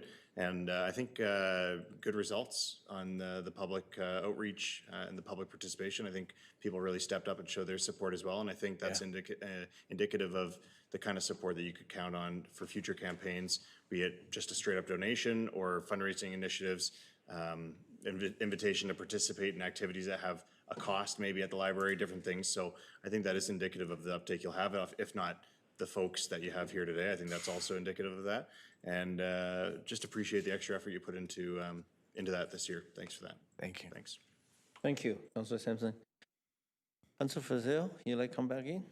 I was hoping I'd wind up after everyone else had done. Just wanted to say thank you again to council for the appointment to the trustees. And I notice there are some trustees in the audience today. Can you just indicate who you are so council can see your faces and hands? Thank you all very much for the service. There's been a recognition of all the people that came out in the audience tonight as well. But going down to the library, seeing all of the people who are there on a day-to-day basis, it is remarkable. This is an important gem in our community. thank you for all the work you do to steward that gem. And Thank you. we look forward to the coming debates. Thank you. I just want to recognize, that's Jennifer Wiltshire, huh? Yeah. Yeah, I still live in your house, by the way. Okay, yeah, your apple tree is growing really good. Just a small comment. We just had one of the most successful Northern Natural Resources Forum, BC Natural Forum here in Prince George. And it seems like the space is getting really cramped. And since we are not going to do the Civic Center expansion in a hurry next year, maybe there's some collaboration, between library during the 3 days event. See if encourage this multi-billion-dollar company to visit your library, and maybe they'll give us some pocket change to enhance some of our program. Call me. Just a suggestion. Anyway, thank you very much. Thank you. Thank you. Thank you. Thank you all for coming. No, not today. Not today.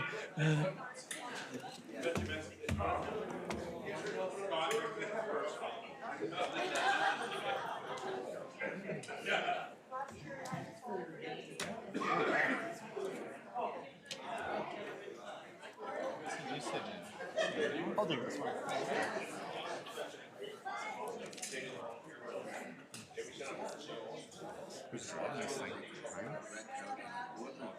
Hey. Okay.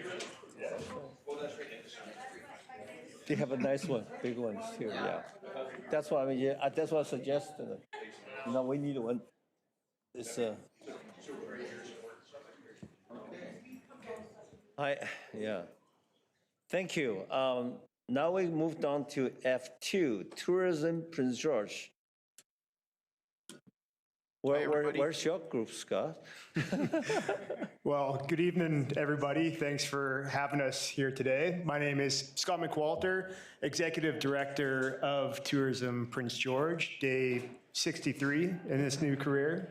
And with me today is Jamie Valcourt. He's the chair of our board of directors and also the general manager of the Courtyard by Marriott. Thank you. All right, well, let's get into this. So, budget presentation. Do we have a clicker or are we? There's one right next. Oh, this one right there? That is a beautiful picture. Wow. Yeah, so that's actually one of our incredible local athletes. Her name's Kimberly Kenyon, and she's a stand-up paddleboarder, sponsored nationally. Very talented individual. So we have a Six Sigma video feature on her that's on the Tourism Prince George YouTube channel. Worth checking out. It's incredible footage, and this is just out kind of northwest of town at Ena Lake as well, where they're filming some of the footage. Beautiful. The floor is yours. Go ahead. Okay, so we're going to start with the good stuff, revenue. And our revenue with Tourism Prince George is divided into 3 different categories. The first being the big one, the most substantial, and that is MRDT, an acronym we're all familiar with, which is our Municipal Regional District Tax, fancy for saying hotel tax. And that is 77% of the funding that we're looking for, that we're projecting for the year 2026. And 14% that we're projecting is coming from the city of Prince George, which equates to $327,000. It's been $327,000 across the board consistently since the inception of Tourism Prince George since 2010. And 9% of this $2.286,000 is from other partnerships and revenue streams, such as funding from Destination British Columbia with co-op marketing programs and our Visitor Information Center retail sales. And for our budget overview, with our operating budget, we're looking at total projected expenses of roughly $659,000, which is a decrease of roughly 5% compared to 2025. And this includes the delivery and the ongoing operation of our visitor services, including our Visitor Information Center, as well as the operational costs for being a destination marketing organization in Prince George.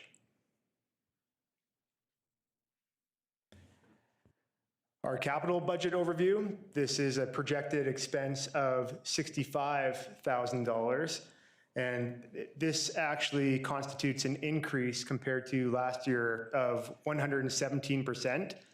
And the reason for that is the board of directors have approved a new vehicle purchase for 2026. Our only vehicle that we've ever had for Tourism Prince George, it was purchased in 2011, and this vehicle is falling apart. The ongoing maintenance of it annually is between $7,000 to $10,000. That's why the board of directors approved the purchase of a new vehicle. However, why spend $50,000 when you might not have to? So something that we're looking at doing is partnering with a local dealership for a sponsored vehicle. A 3 to 5 year lease agreement with the local dealership will make it fair, open it up to all dealers. And in exchange for this vehicle that Tourism Prince George utilizes will be activation through the sponsorship on our social channels and on our digital assets and at all of the various mobile events that the Tourism Prince George team is attending throughout the year, especially with our influx of counselors that we hire through the Canada Summer Grants Program, who utilize the vehicle to be on site at different events. So that's something we're going to partner on with the local dealership to save $50,000 for Tourism Prince George, allocate that money elsewhere. And marketing, the third of our budget overview expenses, and the one that's the greatest number, with just over $1.5 million in projected marketing expenses in total forecasted for 2026. And this is on par compared to 2025. It's about a 1% increase. So very similar as what we saw last year when Colin was sitting in this chair and projecting the 2025 budget. And this includes all of the activities, all of the marketing related activities that are typically seen with any kind of destination marketing organization across the province or the nation.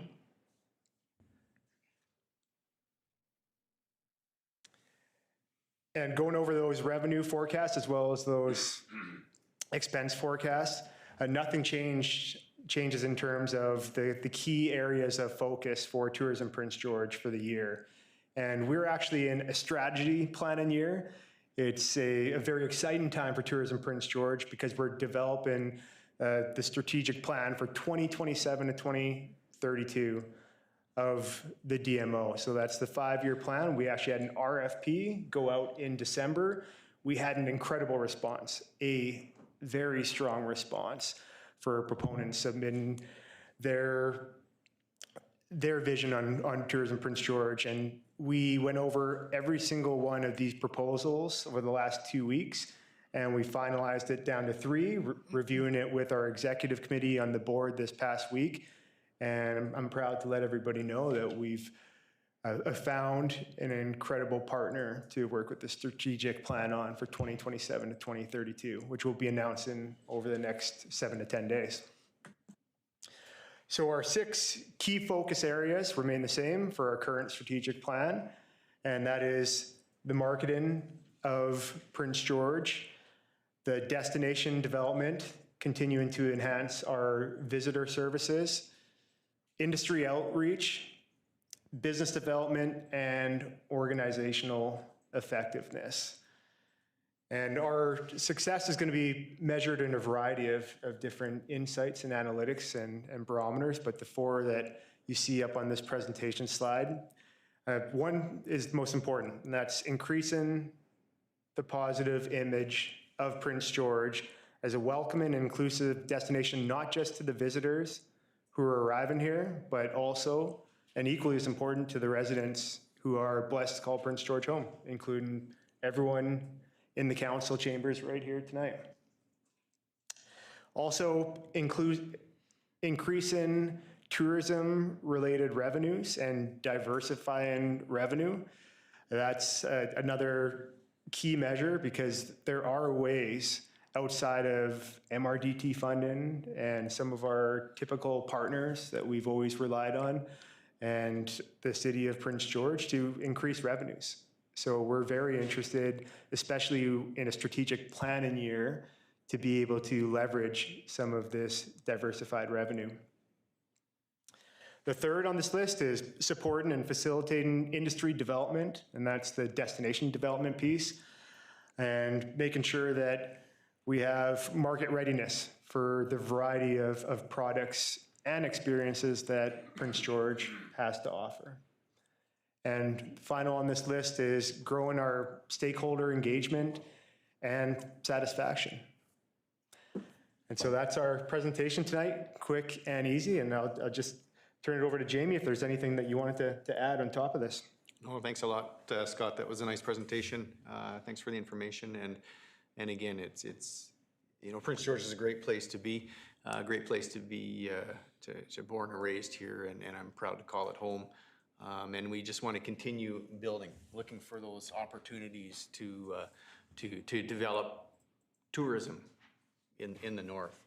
I talk to people quite often in the hotel, and they don't always get it.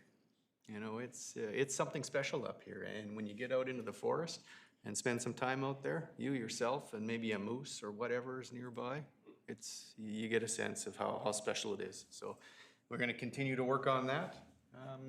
Thanks for the great presentation, Scott. And I guess we open it up to any questions? Councilor Skaken. Well, thank you, Worship. I'll be brief. We've been here since 1 o'clock, and I don't know. We could be here till 1 o'clock tonight. I don't know. I hope not. Thanks to your board for all the work you're doing. And Scott, welcome aboard. I appreciate all the things you're doing with the hiking challenges and all that. And there's so many good things in our backyard that, you know, that folks are being more aware of all the time. That's about all I got to say there, Your Worship. Nothing with the budget and that. Again, welcome, Scott, and thanks to your board. Thank you. Councilor Bennett. Excellent. Thank you, Your Worship. And again, just echo welcome and congratulations on your new position. And, you know, I said it to your predecessor, but, you know, every time I'm in the visitor center, I could never imagine what that space could become. And every time I'm in, it's just amazing to see. And the work that Christina did in the elevator is like absolutely incredible. My actually only question, and I don't know if it's necessarily to you or through to staff, you know, as I'm looking at the budget, you know, I see a line budget in your budget for security. We just heard from the library that, you know, they've added extra security. I know we have security at the Civic Center. Like, I guess, what is being done to, or maybe it's already being done to coordinate, so rather than everybody paying for their own, that we're actually, you know, figuring out ways to cost share that between organizations. And maybe that's being done, but I guess I'm just wondering through the staff, like, is there opportunities between the Civic Center, the library, and tourism to share some of those costs? Yeah, that's a good point, Tim. Thank you for bringing that up. Right now, it's a 50-50 split between Tourism Prince George and the city for security, but the library is on their own. So maybe that's something to possibly entertain down the road. And since we are neighbors, is to have a three-way split instead of a two-way split.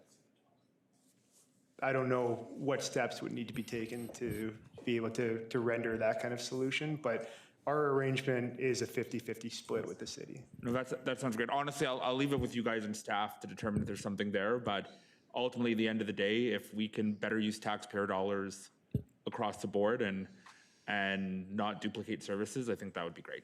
So, thank you. And also, I'll pass on that thanks to Christina with the Teapot Mountain elevator wrap. She did a good job. And since you mentioned the visitor center, I should mention some statistics compared to what we just experienced in total numbers and visitation last year to the 2023, which was our last full year on the First Avenue location. So our numbers are up, and not just in a small way. They're up 65% in total visitation. And the exact numbers are in 2023, we had visitors at the Visitor Information Center in First Avenue of 5,900.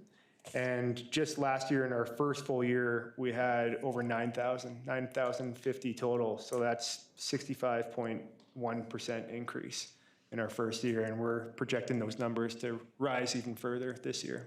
And congratulations, that's great news. I think Mr. Babich had a...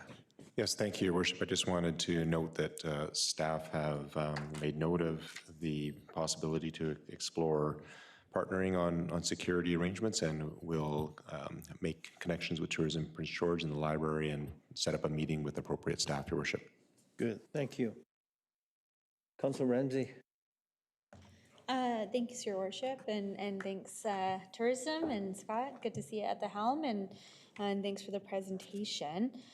A couple things from me. I really appreciate the commentary around looking for positive reputational gain for Prince George. I think that's really important. That's what's going to bring people here. Nobody wants to go somewhere that has a bad rap. So I have long thought that we need something like a happy hour where it's just blasted good news stories about all the fun things that are happening here. So I really like that. I had a really great positive interaction with tourism staff during the Natural Resources Forum. You have such a great team. I had to take a media interview from the Globe and Mail about the Heritage Conservation Act, and we jokingly dubbed the vestibule that had no re-entry the phone booth, and I said, you guys need to make this a bookable space for next year for people that need to take phone calls, because it was like the perfect quiet space, and your staff were so accommodating. So just thank you to all you do for the city. I guess one question I did have was just about the vehicle that you're going to get. I think that's a great option for looking at a partnership. I'll just wait a second for that to... I think that's a good opportunity to look at a partnership to kind of reduce some spending. I'm just wondering, I have seen, some nonprofits use, vehicle car wraps as an opportunity for additional advertising space. Is that something tourism's going to explore, or would the dealership just have like full car wrap rights on that? I just think there's other local businesses that might want to give you money if there's an option for some extra advertising space. So yeah, it's definitely an option. When I think about the potential dealerships, and we're going to open it up to all dealerships to make it fair, I think that's going to be part of the negotiations as well. Is if they want exclusive rights to the wrap, where it's going to be co-branded, flanked with the Tourism Prince George logo and branding and theirs, or if they're flexible, that could be part of who we end up selecting as a dealership, and they're okay if we add on other local companies that we might have a collection of paid advertising on the vehicle wrap, but then maybe there's some community partners or stakeholders that get free placements on there as well. So I like where you're thinking is, Corey, and it's something we'd entertain. For sure. No, yeah, so I think that's about the end of my list. I like that you've got the new elevator mural so you can look at Teapot when you're still in the office. That's a pretty nice perk. So I'm looking forward to see what happens next in your new role and all the great things you're going to do. So thank you so much. Thank you. Councilor Frisell. Thank you, Mayor Yu, and thank you for the presentation. Welcome aboard, Mr. McWalter. Looking ahead for good things. I wanted to start on the budget line. You've explained that this year will be a strategic plan, and on a smaller budget, when you have something new like that, it can really make the percentages look wild. So I look straight for that 614% increase, and when you were explaining that you were doing the strategic plan, I thought that's why the board expenses went up for this one time. Did I get an accurate read on it? Yeah, you nailed it. So June 30th, 2027, that's when our current 5-year strategic plan ends. And so the board approved for that $50,000 spend on that line item dedicated to this strategic planning year to form that new 5-year strategic plan. Okay, great, thanks. And you're new to the role, so I'm not going to ask you for your opinion right now on moving Mr. PG.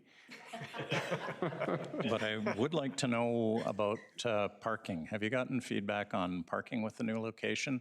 I know you've got the basement, the parking lot underneath the library, and there's the parking lot that's just off of the Civic Center right now.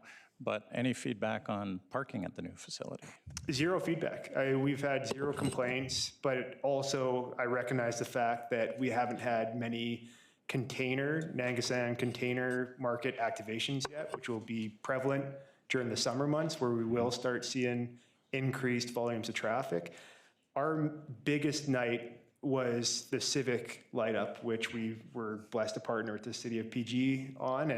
And that was actually a record-breaking Civic light up. And even that night, we didn't hear of any parking issues. But actually, maybe, Jamie, you could answer this just with your hotel right next door, if you've ever had complaints about parking. Or The bill is in the mail. We do see a lot of parking for Tourism Prince George and other civic events in and around the area. But no, we haven't heard anything about parking. It's great. That's great. That was a concern. I was also thrilled to hear your statistics on the visits and the dramatic increase in visits. That's really positive. We were nervous about the move, and it seems to have really paid off. I haven't had a chance to go up and down your elevator yet, but I have heard about Ms. Watt's painting, and I'm really now, having heard my colleagues have gotten a chance to see it already, I really want to go see. Final question is just your thoughts on USA travel. Has there been a shift because of the tariffs, because of the rhetoric and the geopolitical instability? Are we seeing any change in travelers to and from Alaska, Washington State, or the rest of the U.S.? Is that something that's measurable even? It will be, but right now it might be a little bit too premature because we're not into our busy spring, summer, autumn months of travel where we typically see the 100,000 plus travelers to Alaska. So it also positions us extraordinarily well because U.S. travelers have so much power purchasing parity in their U.S. dollar right now, where every dollar that they have is going to be worth more than 33% than ours. And so really being able to tap into those travelers so that they're not just passing through Prince George, but using this as the base camp for the North and potentially spending 1, 2, 3 nights here in Prince George and the surrounding area. But it's not just Prince George for those Alaska U.S. travelers only. It's the North, because when you look at Prince George, wherever Prince George goes, the North follows. And we have to be a leader to all these other municipalities and all these other destination marketing organizations in the North. So those U.S. travelers, absolutely, we want to capture those with Tourism Prince George, because we don't want to just steal tourism dollars from other northern communities. To me, that's not one of our mandates. So we want to tap into those U.S. travelers. We want to tap into those European travelers, and also those emerging markets of travelers throughout the world that are looking at Canada and potentially northern BC as a go-to travel destination. Great. Thank you to Mayor Yu as well for having business out of town during the tourism conference. It was exciting to get a chance to fill in for you at that conference and bring your remarks forward. People from all over northern BC uniting with a common purpose. Great to see. Thank you. Thank you. Councilor Scott. Thank you, Your Worship. It's not often I get to go to a full-throated welcome reception, and I never get to see the person that we're welcoming. It was so busy and wonderful throughout both floors of your center. And I hope you felt the energy of that as well. Did you? Yes, actually, Garth and I talked about that about 55 minutes ago, and it was wonderful for the community to come down to the meet and greet, but for them to be able to meet the Tourism Prince George team, because I've been extraordinarily blessed by stepping into this role and having such a strong team in place with a variety of competencies and specialties, but not just the team at Tourism Prince George, also the board. And Jamie will agree with this, where we have an incredibly strong board of directors with Tourism Prince George right now that share the vision with a lot of people in this council chamber right now, where they want to see the best for Prince George. They want to see this community really, really succeed. And so it's been nice to really step into a role where the team and the board shares that alignment and vision. And you're so uniquely situated. I wondered if you would care to comment a little more fulsomely on the experience of Tourism Prince George throughout the Natural Resource Forum.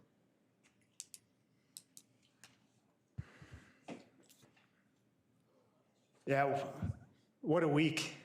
You know, even with the Prince George Chamber of Commerce doing such an exceptional job with True North Economic Development Forum, and that conveying right into the BC Natural Resource Forum, where it wasn't the momentum at the Prince George Conference and Civic Center only, like that was pervading downtown. That was pervading throughout the community, into our restaurants, into our retail operations, and we need more of that. We need more of that event attraction. We need more of these conferences. We need more of these sports tournaments. We need to bring more people to Prince George and to bring that energy to the north, but to show them the energy that we're able to provide them back. I would trust going forward that our facilities people will be in communication with tourism when there is a major event in the Civic Center. Thank you so much, both of you. Thank you. Councilor Clausen. Thank you very much, Mayor Yu. That was where my question was sort of going in. I mean, you spoke very positively about the impact of the BC Natural Resource Forum and the True North Business Economic Development Forum. Have you got other conferences in mind that you're going to be pursuing? I mean, I see you've got event attraction budget line is increased, which is good. So what does that mean? Can you flesh that out a little bit? Yeah, we have our entire team at Tourism Prince George that are attending conferences across the nation for the next 3 months straight. And that's starting this weekend, and myself included. I've already signed up for several conferences, including the International Indigenous Tourism Association Conference that's going to be held in Edmonton next month. And we are looking at bringing substantial amount of people to Prince George through these different events, through these different conferences, through these different sports tournaments, letting the nation and the world know that we're ready. And not only event organizers or planners, but also local groups like LSOs, large sporting organizations in Prince George. A lot of them are volunteer driven, and they might not know how to be able to form or create a PowerPoint presentation or a specific pitch or any kind of media related marketing content or materials. And we're helping them form these. We just had a successful example of the International Indigenous Fast Pitch Tournament, which is bringing 80 teams, 80 sports teams to Prince George this August, where our team at Tourism Prince George was able to meet with them in advance and help them with their airfare and their accommodation in Winnipeg, where they're making presentations to the national tournament organizers. The feedback was it was one of the best presentations they've ever received. And so that's exactly what we want to help with these different large sporting organizations or event planners, is we want to make sure that proactively we can prepare them to make these pitches and give them any assistance that they require, any support that they need to bring these large-scale events to Prince George. In terms of specific examples, I don't have any right now, but I will soon. All right. The IATA, I think, is anyone going to that event? I think that's the right initials for Yeah, in Kelowna, yeah. We'll have 4 Tourism Prince George representatives at that event, myself included. And in addition, we also opened up a grant program with our local hotel partners, where we're covering the cost for some of these hotel event specialists to come with the Tourism Prince George team to these different conferences and to be able to pitch different meeting spaces and different event opportunities, hosting opportunities in our community. Okay. One thing I read somewhere that the hotel tax was expected to not grow. Are you hoping to reverse that trend for the coming year? we're always hoping to have that MRDT trend in the upwards projection, and Jamie will be able to speak on this more than I can. And we actually had some preliminary discussions about it, but I'll let Jamie handle that question. Excellent question. It's one of my favorite things to delve into. MRDT is a function of total revenue. Total revenue is a function of average daily rate and volume. So what we've been seeing sort of in the past year or so is a decline of traveler volume to the hotels, which puts downward pressure on the MRDT revenue, just because we're seeing lower volumes. So what we're doing is we're really driving Scott and the tourism team to develop opportunities, bring some demand, create some demand generators, we call them, in Prince George to bring people into the area. So there's a lot of pressure on Tourism Prince George to do something to develop volume for the hotels. When you don't have volume in a hotel, it's a bad thing, because what happens is everybody starts cutting their rates down. And as rates drop, volumes drop, and total revenue drops, owners go crazy, and MRDT goes down as well. So it's the last month and a half, I think. I'm feeling quite optimistic about Q1. Last year, this time, I wasn't optimistic about Q1. In November, October, November, I wasn't very optimistic at all about 2026, just because our volumes have been dropping so much leading through 2025. So, you know, what we've seen so far is quite positive. We're doing our best to prop up rates and give guests the best value. And we hope that all our hotel partners jump in and do the same thing for us as well. Okay. So, yeah, overall, we're predicting a pretty well flat volumes and a slight increase in ADR rate, which may result in a slightly more MRDT. But to be conservative, we just went flat MRDT budget this year over. Okay.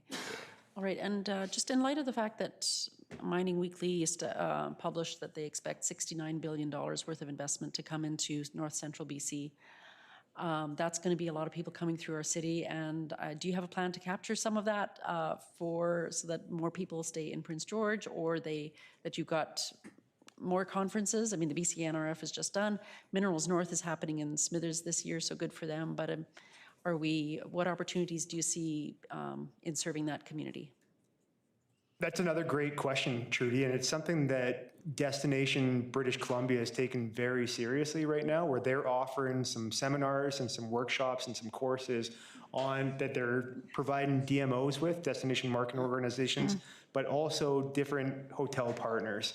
And so they just created this new seminar that they're releasing in February, and it's been shared with Accommodations Prince George and how they can tap into the travel, trades, hotel industry and better be able to take advantage of that tourism. Because people forget that that kind of industry is actually tourism. When you have a surgical tower being built and you've got professionals and tradespeople that are not just staying for 1 night or 2 nights, but sometimes 1 month or 2 months, that is huge tourism revenue for our local hotel partners. Yeah.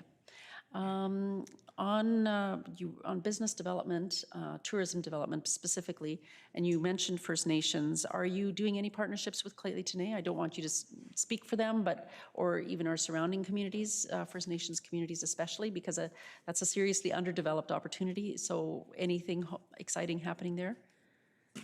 Yeah, for sure. So the International Indigenous Conference next month, we're actually bringing representatives from Claytley Tenay First Nation with us. We did the exact same thing last year in 2025.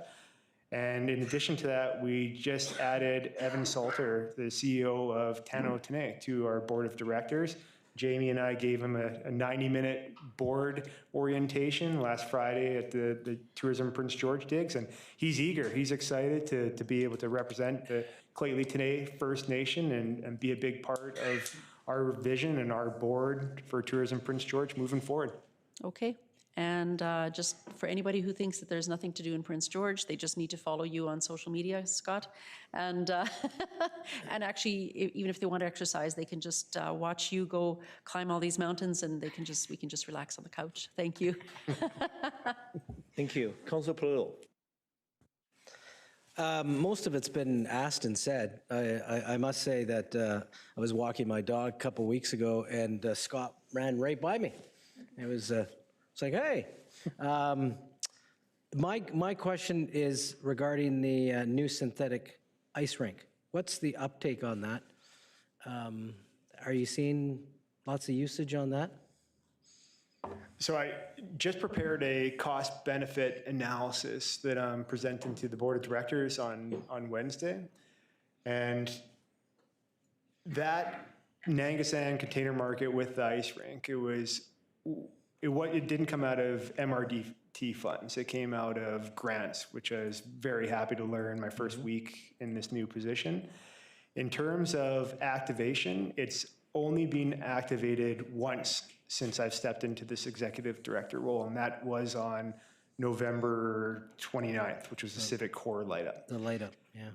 Since then, it hasn't been activated during the winter months. And what I've learned from the team so far is that it's very popular during summer, fall, spring activations, whether it's the weekly Nangasang Container Market activation, whether it's private bookings, or whether it's being used during those months. Because right now, if it snows like it did today, it's going to have to be a Tourism Prince George team member out there with a shovel trying to make sure that it can be used. But as of right now, it's only being activated during planned bookings events or during the summer, autumn months specifically.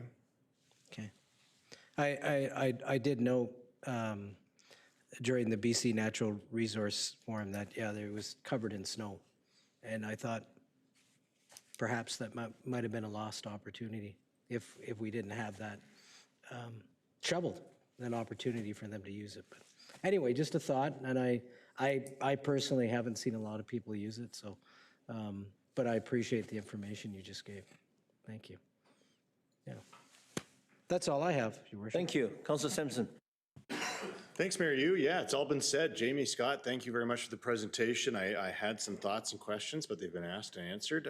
One thing that I always appreciate, and I don't want to hang my whole thoughts up on this one piece, but I appreciate rather than looking for us to fund any new initiatives, Tourism Prince George doesn't come with a new ask. It's stable, predictable funding from us, and you guys get creative about how you're going to make things work. You look for new funding opportunities to try things out, and that's pretty cool. Great results coming in, particularly in the move, as Councillor Frizzell said. It's not that it was fear of moving this info center there. I think a lot of people dreamed of it going up on the highway. But having the results that you're having to drive people there, I think is fantastic. And I think it does bring people into the downtown, which is great for our community. So I think it is, we're seeing great results, and I appreciate your team. Scott, I know being new to the team, you're jumping in, but your team's work on that and now your work on that. Thanks. Thanks very much. No other big questions than what has been asked. Looking forward to seeing how this year plays out, and then next year, hearing wherever I'm at, but hearing more of your budget, Scott, as well. I know this is prepped as you were coming in, and I think this is going to be a great year to see how the organization shifts and pivots and grows, and I'm looking forward to it. My only comment is it was feedback actually from a minister last week. We gave him a pair of Mr. PG socks, and he said I would have wore them, but it's cold outside, and I'm the Minister of Forests, and I go in the bush in my role. And so maybe like a wool sock with Mr. PG on it is something that you could sell, because we are a blue collar town instead of dress socks. I think that might be a good opportunity for you guys. So no royalties needed for me or the minister, but hopefully it's a good idea for you guys. So anyways, thanks very much, and appreciate all you do. Yeah, thanks, Kyle. Well said. And just to let you know, our Mr. PG socks are the #1 seller all time in our visitor information center history. So #1, and we're going to add that to our product collection with the wool socks. And actually stay tuned for a media release coming out this Thursday, where we're doing a month-long promotion with an incredible nonprofit local organization that I know is close to a lot of people's hearts in this room, that's going to raise a lot of money for them and put Mr. PG socks on the map throughout the community and region as well. So more to happen there. Don't forget a beautiful scarf as well. Yeah. And one small thing, you mentioned where PG goes, so goes the North. Actually, where PG goes, so goes the world pretty soon. The world's upon us, looking at us. 1,600 delegate for Northern Resources Forum. It was. I was just going to challenge you guys next year. See if right after Natural Resources Forum, see if we can get some of the delegates to stay and bring their spouses to spend on the weekend here. Because I bet Jimmy can say, right after the weekend, the whole booking dived right down.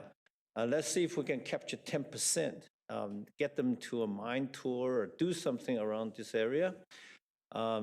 I think we have a unique opportunity. More and more international visitors, they visit this forum. We even have a UK Consul General was here. So I think we have a unique opportunity next year, and would love to be invited to come to your strategic planning session to share some of the ideas.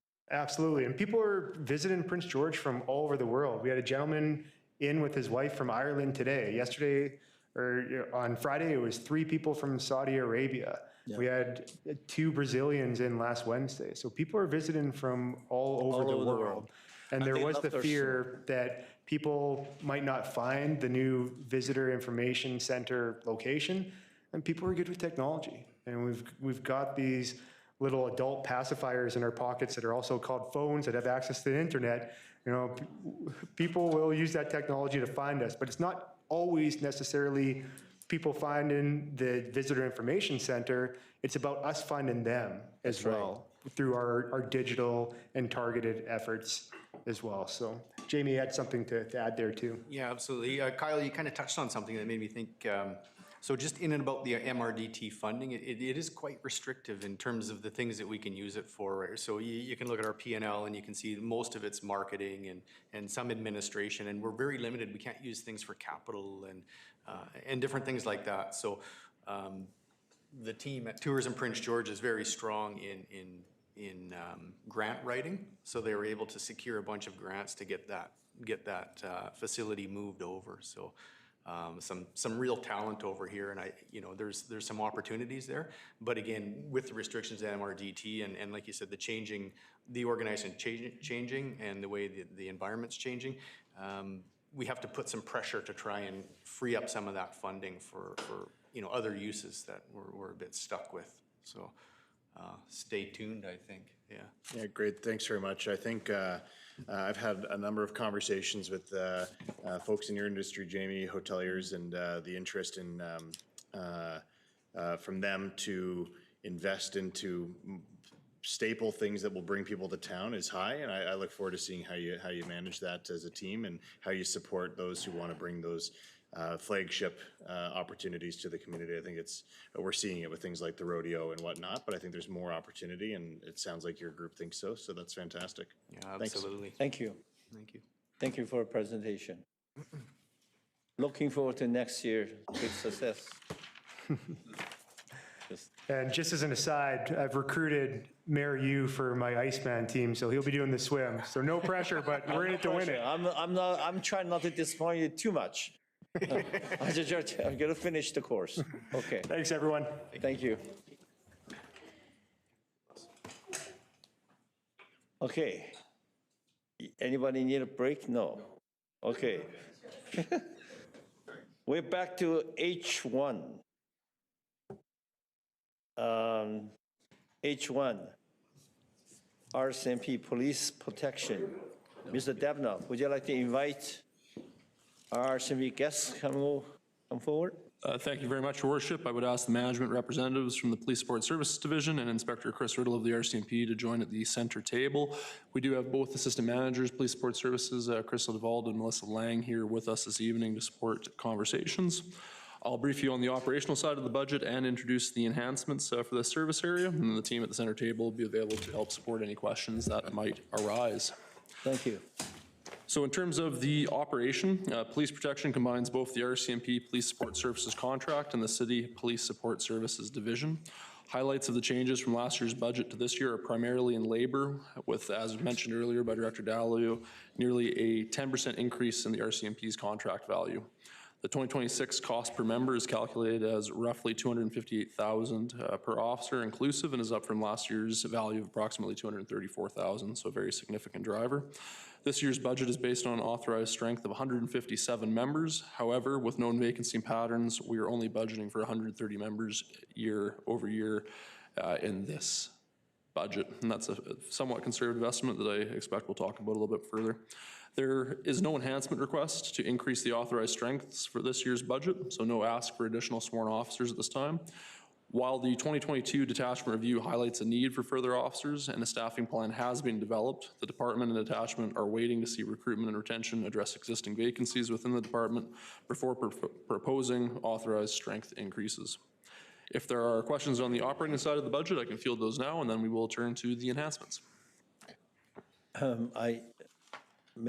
Yeah, just a quick one. Salary and wage, very small, modest increase, and the non-salary expense, quite a big jump. Is that due to the new contract, or is it due to something that you want to tell the council?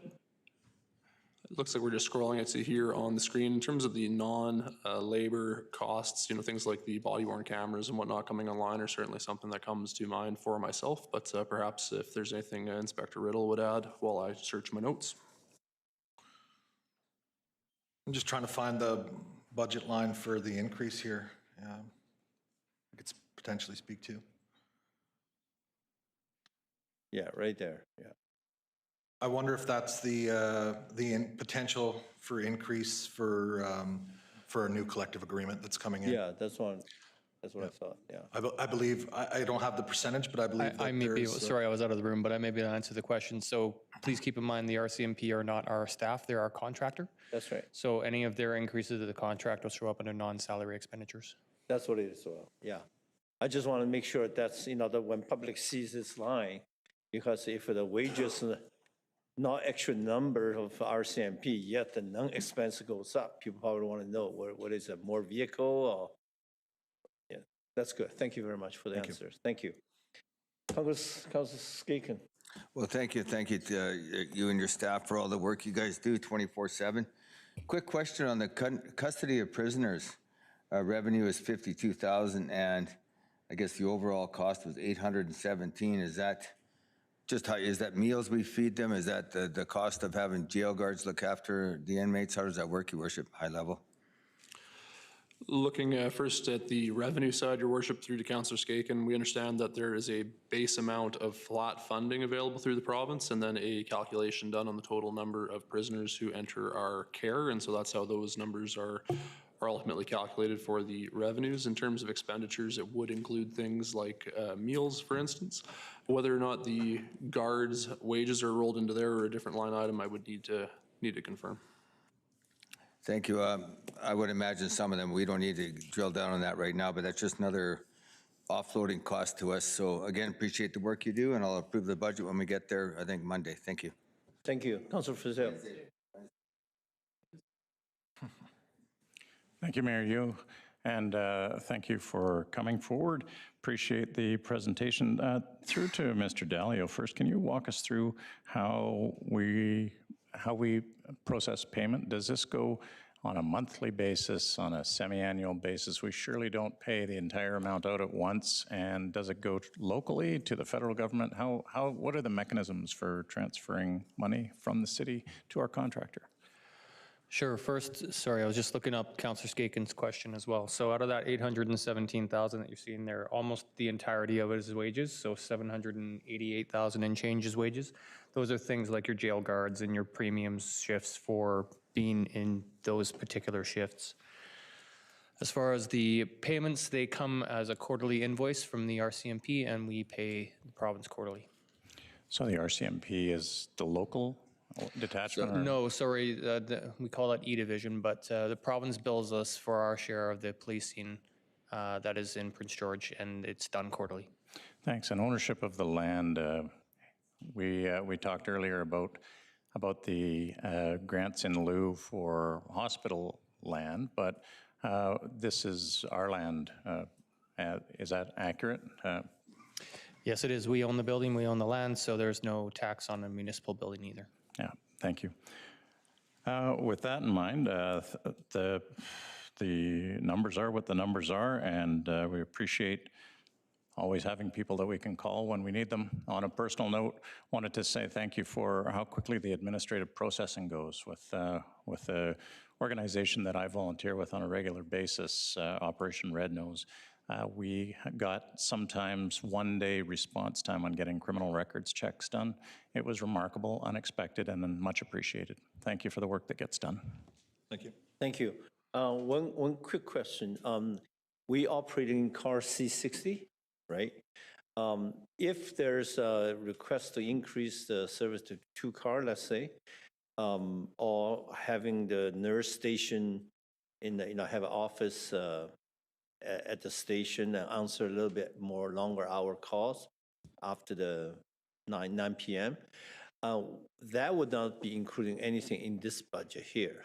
That will be a separate piece of enhancement if they come forward or have to work with Northern Health. How that work? Yes, we have an agreement for our nurse. I think it's 1.67. I'm not going to give you the exact, but we have that many nurses to ensure we have the service that we currently provide from noon to 9 o'clock at night. So any enhancement to that would be separate from what we have currently.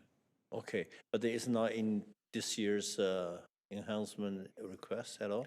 No, the only enhancements we're asking for are the ones mentioned in this document here. Thank you. I was looking forward that. I thought we could use one more car C60. Okay, thank you. Councillor Bennett. Thank you very much, Worship, and thank you to you and your members and your team for all you do for our community. I know one of the questions that we've asked the last couple of years is really in the area of recruitment. I know that recruitment is I think an ongoing issue, and just as municipalities are adding more officers, it comes with increased recruitment and then getting potential people through depot. I know I'm looking at page 16 of our budget document. So I just want to make sure I get this right. So we currently have a contract for 157, which is up from 153 from last year due to the approved service enhancement in 2025. We're currently budgeting and funding 130. So I guess my question is, are we at the 130 complement, or is 130 kind of what we're hoping to get to in the next budget year? That's a bit subjective because obviously that includes all the members that may be on a long-term disability, maybe on maternity or paternity leave. But yeah, if we had everyone come to work, we'd want 130. Obviously budgeted for number of 157, but 130 people. If they were to show up to work, everyone, there was no one sick or away. Correct. Excellent, thank you. Councilor Polillo. Your Worship, yeah, I want to offer my appreciation as well. Councillor Skaken asked my question about prisoners there, and that's, the number is pretty stark in terms of what it costs us and the amount of money we get back. I think kind of speaks for itself. My real question is about this Saturday, Sirens Cup. Are you guys going to beat the firefighters, or what's going on? Well, just because my back's to them, I don't want to give a comment on that, but we'll talk after 4:30 on Saturday. Just so people don't know, this Saturday, 4:30, Copar Memorial Arena, fundraiser, firefighter against police. So should be fun. It was a great turnout last year, and hopefully we can pack the Coliseum and have some fun. And we'll see who comes out. As I look at the chief over there, yeah. Which shelf do we sit? Thank you. Thank you, Councilor Polillo. Councilor Klassen. Thank you, Mayor Yu. Thank you for presenting. And just going off, continuing with Councillor Bennett's question, if we have, so we're funding, like, we're actually budgeting not for the 157, we're budgeting for the 130, correct, Mr. Dalio? Yes. Okay, so there's not just this amount of money that we're budgeting for and it's going into some fund. Correct. The RCMP is only going to bill us for what they can actually put on the ground for us. So when we're budgeting for 130, that's where we think we'll actually land and what gets billed and what they can actually produce for the city. Okay, and I think we've had these discussions before, or that we've had this answered before, but what is the vacancy rate or the amount of the members of the 130 that are not showing up for work? Like, what's our average? I think that the report was that we were doing fairly well in comparison. Yeah, I would say we're not doing terribly. I think it averages between 118 to 120, depending on different factors, but that's normally around, I believe, what we're Your worship, through to Councillor Clausen, I can build on that a little bit. I do have the most recent invoice for Q3 in front of me. And so the forecasted number that both the city and E-Division were using was that 130, 131 as of this current cycle. In the first and second quarter of the year, it was about 126 members is what we were actually billed for ultimately. And in Q3, that was down to 123. Q4 was a bit more challenging, and we're rounding out the last year 122 and a bit in terms of what was actually billed for. Okay. And I'll just quickly add that, like I said, we used to be closer to the 12% vacancy rate. Nowadays, we're budgeting for about an 18% vacancy rate. Yes, okay. We've had a number of discussions about the shortage or the difficulty of getting charges prosecuted. Somebody suggested to me, a resident, about the idea of is there an opportunity ever for going for private prosecutions where the city would prosecute someone? Is that something that anybody's ever looked at because of the shortage of Crown prosecutors? Because if I understand correctly, RCMP cannot charge someone. You can only recommend charges. So in the province of British Columbia, the BC Prosecution Service is the one that does swear the information, which ultimately brings charges forward.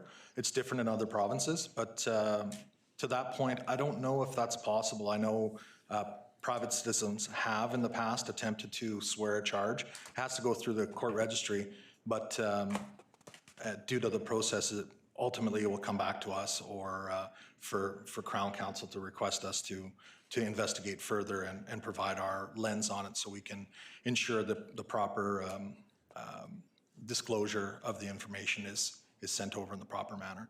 So it is difficult for a private citizen to swear a criminal charge in this province. Would there ever be an opportunity for us to, I think it would be us that would hire in-house lawyers to do that? Is that something that has ever been considered? That's a good question. I wouldn't know if I'd be the one to answer that. I think that'd be more of a BC Prosecution Service answer. Okay. So, Your Worship, I can help here. Crown Counsel has exclusive authority to approve charge approvals for the RCMP. We wouldn't be able to hire private legal counsel to do that job. Okay. All right. Thank you for the info. Okay, thank you. Well, Councilor Ramsey. Thanks, Your Worship. I just have a couple questions. I know a couple have been asked already around the custody of prisoners. Mine's just regarding the expenses. So we're seeing that increase by $47,000 to $817,978. My question is, with the bail reform changes that have been announced and supported, when those are eventually rolled out, with the reverse onus, we'll be seeing likely people in custody for longer. So is that going to result in higher expenditures in that line? Well, I think we have the luxury of being a municipal attachment here. So essentially, we're the police service for the city of Prince George. So once we bring in a prisoner and an information is sworn by the Crown, they then become a provincial prisoner. And because we also have the luxury of having PGRCC here, normally they're only in our custody for maybe a maximum 12 to 16 to 18 hours, and then they're transferred. If they're going to be held and remanded, they're transferred up to PGRCC. So really, compared to other detachments I've worked in, we don't have prisoners in our cell block for a lengthy period of time. And I will add that the KOP, or the keeper of prisoners, does come into effect once that prisoner is remanded, and that's where it kicks in for the province to start paying that KOP piece out. So every prisoner you have that's not charged, so they're held in custody and ultimately may be released on an undertaking or released without charge, they would essentially be kept as a municipal prisoner. Everyone that's charged is then kept as a provincial prisoner, if that makes any sense to you. No, that does make sense. So under the reverse onus then, I guess the question based on that information then becomes, like, my understanding is that this is going to reduce the amount of repeat offenders. So that would mean to me that you might have less people in custody less frequently.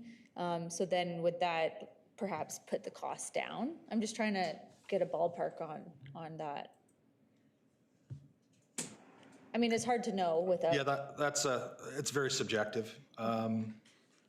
Again, if the repeat offenders or revoy clients, they would most likely be held in custody and transferred to PGRCC if it's during the daytime, during that day, or if it's on the weekend, as soon as the sheriffs are able to come and take custody of them.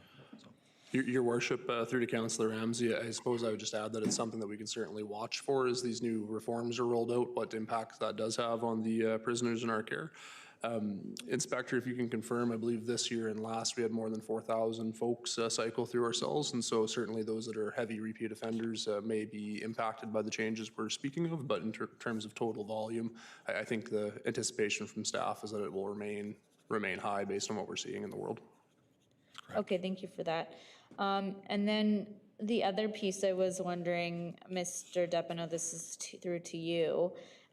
You had just rattled off the Q1, Q2, Q1, Q3, Q4 totals for the member count. So I'm just wondering, is it possible to get that quarterly breakdown of member billings for like a 3-year window, just so we can see for Wednesday, like what the past history has been on what we're being billed for versus, like, I know we're funding at that 131, but if it's consistently around the 122, 123, 126 that you cited, is there some wiggle room there for us on how many officers we're funding? Is that something? Do you need a motion to bring that back for Wednesday for additional information? Pardon me. Your worship, through to Councillor Ramsey, I can probably do one better. So in short, yes, we would likely have that information readily available, but we have pulled together the last 3 years' stats already. Okay. And so I can confirm that in 2023, we were billed for roughly 124 members over that year. 2024 was a little lower at 122. And correcting my statement earlier about that 122, in 2025, we were looking more at 123. So the last 3 years, we have been consistently between 122 and 124. It is a trend that we anticipate will continue. However, E-Division and staff are currently projecting a bit higher. I think we go with that 130 number because we're very confident that that is a number that can be delivered on, but perhaps Mr. Dallaio, if you have additional comment. I do. I was just going to comment that, just keep in mind that council approved 4 more members in 2024 and 4 more members in 2025. So you can expect higher numbers than what we had 2 years ago. And have all those positions been filled? That was going to be my next question. Yeah, I can speak to that. The last 4, it's quite a process to get positions approved. So obviously council approves them, then they have to go through the province and then federally, and then what we call position numbers are created. We're actually in that last phase right now where positions numbers are being created, so then we could put the staffing actions out to fulfill those positions. And so that's just, so the 4 that were approved in 2024 have been hired and filled and gone through that process, but the 4 from last year have not. That's correct. Okay, and that could increase the count. Okay, that's helpful. Thank you, Mr. Deppino, and thank you all of you as well. Thank you, Councilor Ramsey. I see no more questions, and you want to move to the M3? Your worship, there are 2 staffing enhancements here under police support services, and so turning away from operations and toward those enhancements would be our next step, if that suits you. Yeah, that would be M2 and M3, right? That is correct. Thank you, Your Worship. So M2 first, the court liaison officers. To effectively meet the Crown deadlines for court matters, along with other administrative tasks, including fingerprints and communication between Crown and the police through the criminal justice process, Police Support Services is requesting an additional court liaison officer to supplement the unit so that administrative deadlines can be better met. Currently, there are 2 court liaison positions in the department. It is assessed that a single position is no longer, there's 1 court liaison and 1 supervisor who has some other supervisory functions. And based on that capacity, we feel that it's no longer appropriate to manage the volume of work assigned to the function. The annual cost for wages and benefits for the position are roughly $111,000. This service level increase is meant to relieve the administrative burden that's currently on the RCMP, get them back on patrol, and assist with successfully supporting submissions of files to Crown Counsel. We're happy to brief the second enhancement proposal now, or pause here and discuss the first. Any question for M2? Seeing none. M3. Thank you, Your Worship. Police Support Services, with support of the RCMP, are also requesting 3 full-time digital evidence management system disclosure positions, otherwise known as DEMS. The 2023 Police Resource Review identified the need for approximately 10 data processor positions to support the implementation of new technologies, such as the introduction of body-worn cameras. Police Support Services is in the process of building an internal structure to support this work and are requesting 3 positions to begin an internal DEMS unit. The annual cost for wages and benefits for each of the disclosure positions is $95,805, with the 3 positions having a total value of a little over $287,000. Myself and the team at the table are happy to help answer any questions that might arise. Councilor Skaken. Just briefly, Your Worship, to administration or the RCMP, what would happen if we didn't fund these positions? Well, I guess it'd be status quo for what we're doing now. It'd be police officers rather than municipal employees conducting this work, which is not efficient, nor is it effective for the community because we don't have those boots on the ground. Great, thanks. And to Mr. Deppino, I guess there's no way that the federal government will, they didn't cover the cost of the cameras, did they? There's a fairly convoluted, I'll use the word, process around the dollar figure for each camera. I believe we pay roughly $3,000 for each one when it gets out to a member. So I'd be happy to give a further breakdown there. In terms of federal support around data processing and cameras, I think there's an important distinction here that the team at the table could help me make, that this is required sort of regardless of the body-worn piece, but that's certainly one of the big benefits that we would see from it. There is a team within an E-Division that is supporting the body-worn camera transcription and so on that's being generated around the province. However, with our internal support and what's being provided by E-Division, we're still seeing a need to staff up internally per the 2023 report. Okay, thank you. That's all, Your Worship. Thank you. Councilor Fussell. Thank you, Mayor Yu, and thank you for the overview of this service enhancement request. You know, just for the benefit of the public out there, there is an expectation that the adoption of AI is a way to relieve some of the administrative burden. But I am quite concerned when talk about AI drifts into RCMP procedures. Can you talk about the need for the administrative processing by people and why that's a benefit? Do you want me to speak to that? Yeah.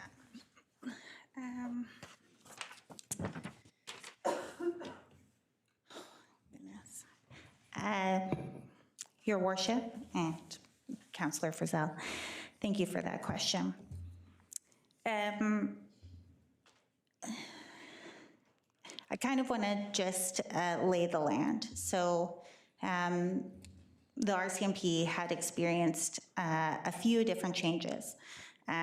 While we are used to disclosing material, we had an update and in August 2024, where Crown exercised the full extent of the MOU, placing additional administrative demands to meet that compliance. And some of that would pull members off the road to be on the computers, to compile those disclosure packages. And then 5 months later, our detachment, Prince George RCMP detachment, was a part of Wave Zero in rolling out and deploying the body-worn cameras within British Columbia. We tried to prepare with the information that we were provided. However, there was many unforeseen circumstances. Some of it was the volume. And while AI assists with some of that volume, we still require administration support to comb through the digital evidence, to transcribe it, to format it, to compile it into a compliant package for Crown, and to push it through. So hopefully we can charge. So while there is a component that has been expedited through AI support, we also require people behind that to still check for that accuracy and to deal with a lot more volume than we had been dealing with before. Thank you. And having a paper trail that can be followed is helpful. I think right now we're seeing that our neighbors are having a crisis of confidence with their law enforcement. And it's all the more important that the body-worn cameras are available. It's a good thing, but it sounds as if there are some unforeseen costs by being part of that Wave Zero. There are still the benefits that we had expected from it. Is that right? Yes. Okay, thank you. Thank you. Thank you, Councillor Frizzell. Councillor Scott. Thank you, Your Worship, and thank you to our presenters. This has been very, very helpful. My question about the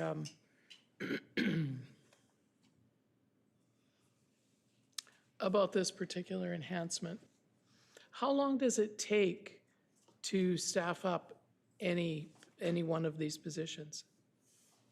From like a regular member or municipal employee? Or both? Either.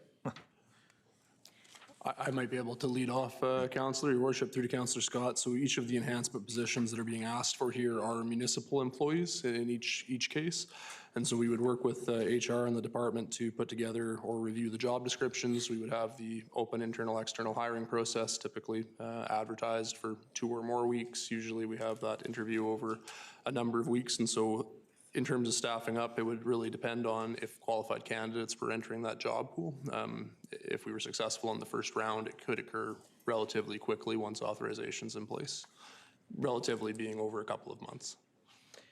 And is there any appetite for this to be graduated? If we approved 1 or 2 this year? I might, again, lead off and first add to my first comment, the additional hoop, pardon, with the police support services is the security and background checks. And so we can certainly go through a hiring process fairly quickly, but then to actually get a person into the detachment will take a significant period of time to get those background checks completed. So that is the additional caveat there.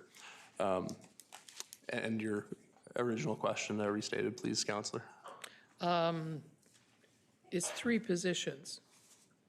What if it was 1 or 2? Thank you. In speaking with Ms. Cooper, the manager of Police Support Services, if the full ask of 3 is not amenable to the current fiscal climate, which we appreciate, it may very well not be, 1 position, 2 positions would still give us capacity and start moving us in the right direction. So it's certainly scalable. It does not need to be all or nothing for the 3 requested positions. Thank you all. Thank you. Thank you, Councillor Scott.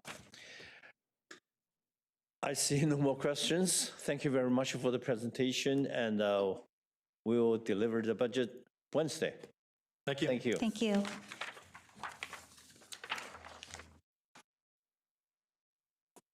So 3 positions.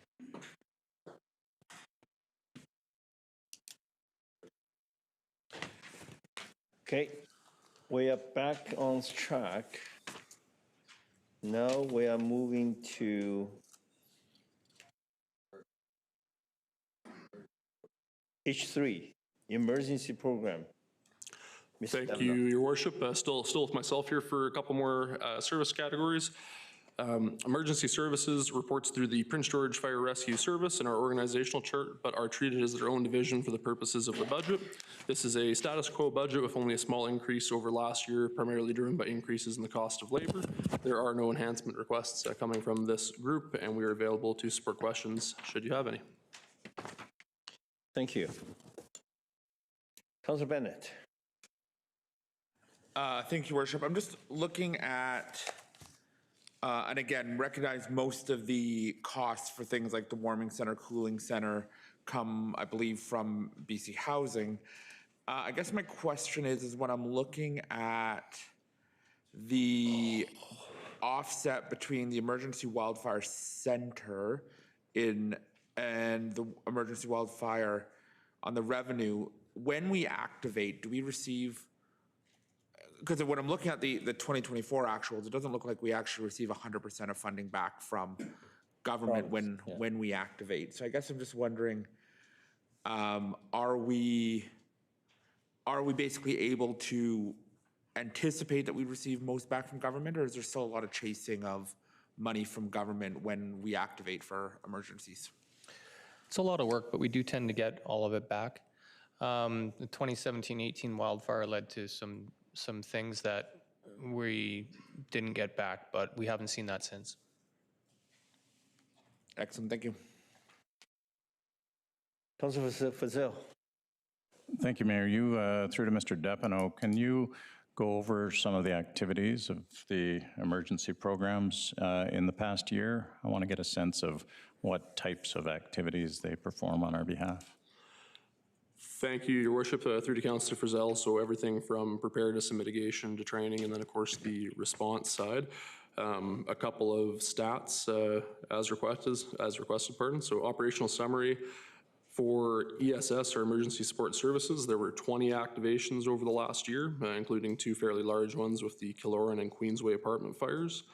In terms of the Emergency Operations Center days activated, where the EM department would be primary on leading those responses, there was 28 activations with an additional 39 days of warming and cooling center activity.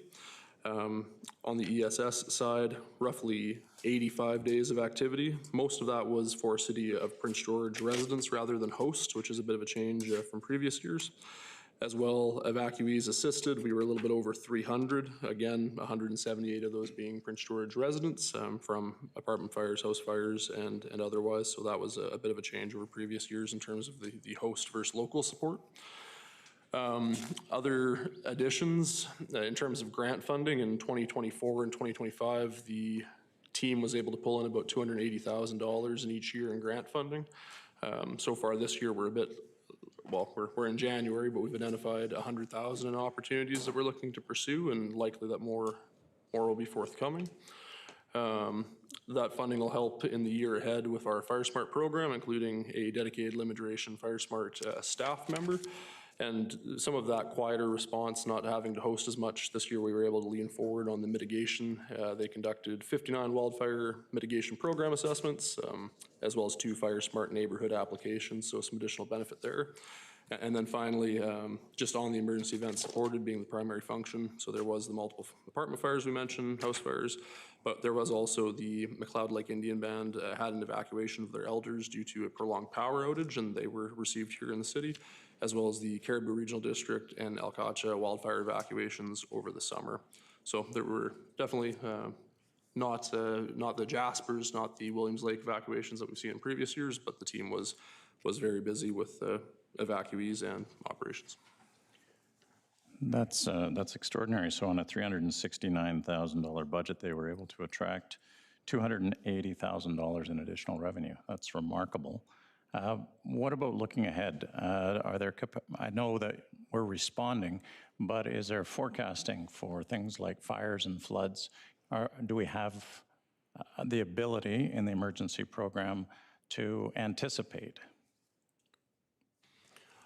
I'm not sure that we, Councillor, have the ability to anticipate. I think similar to the fire service generally, we are planning and preparing and looking to mitigate impacts into the future. And so we have things like these various hazard assessments that are done, the wildfire reporting that's being refreshed right now that tell us that there is potential for very serious impacts to the community.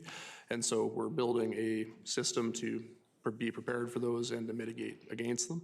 And so no specific forecast, but certainly Prince George has been very lucky and taken steps to mitigate against things like we've seen in Jasper and other communities. And so those are certainly worst case scenarios, but this function helps us be prepared to respond, recover, and mitigate should things like that happen here.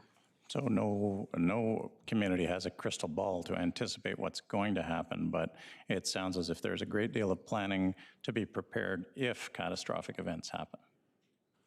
Your worship, through to Councillor Vizel, I would say that's correct, whether it's local evacuation plans or preparedness events, mock EOC activations, work with various First Nations around us, getting different service agreements in place or staffing up with staff to be prepared to operate things like the seasonal trailers that we've had at the CN Centre the last couple of years. Those are all pre-season activities that the EM team works on. Thanks. During an FCM meeting lots of years ago, we were in Fort McMurray and we got a chance to tour the burned out zones and talk about the planning that had been done in advance just in case and the response that they had to make because of the wildfire, making the northbound lanes all unidirectional and the southbound lanes all unidirectional to get people to safety. It takes an enormous work when you're in an emergency, and knowing that we've got a team that's preparing for those emergencies is critical. Thank you. Please pass on appreciation for the work that's being done. Thank you, Councillor Fozell. Councillor Claassen. Thank you, Your Worship. So we've heard from police, fire, and now emergency services, and I'm just wondering, what does and first I'll say about police and fire. We know that there's a significant cost to our those emergency services, especially the public safety ones that are related to the opioid overdose addictions, mental health crises that we are in. What is the role of emergency services in meeting the needs for those people that are affected by that emergency? It may not be a house burning down, but for them, each individually, they are in a crisis and they are bouncing from place to place.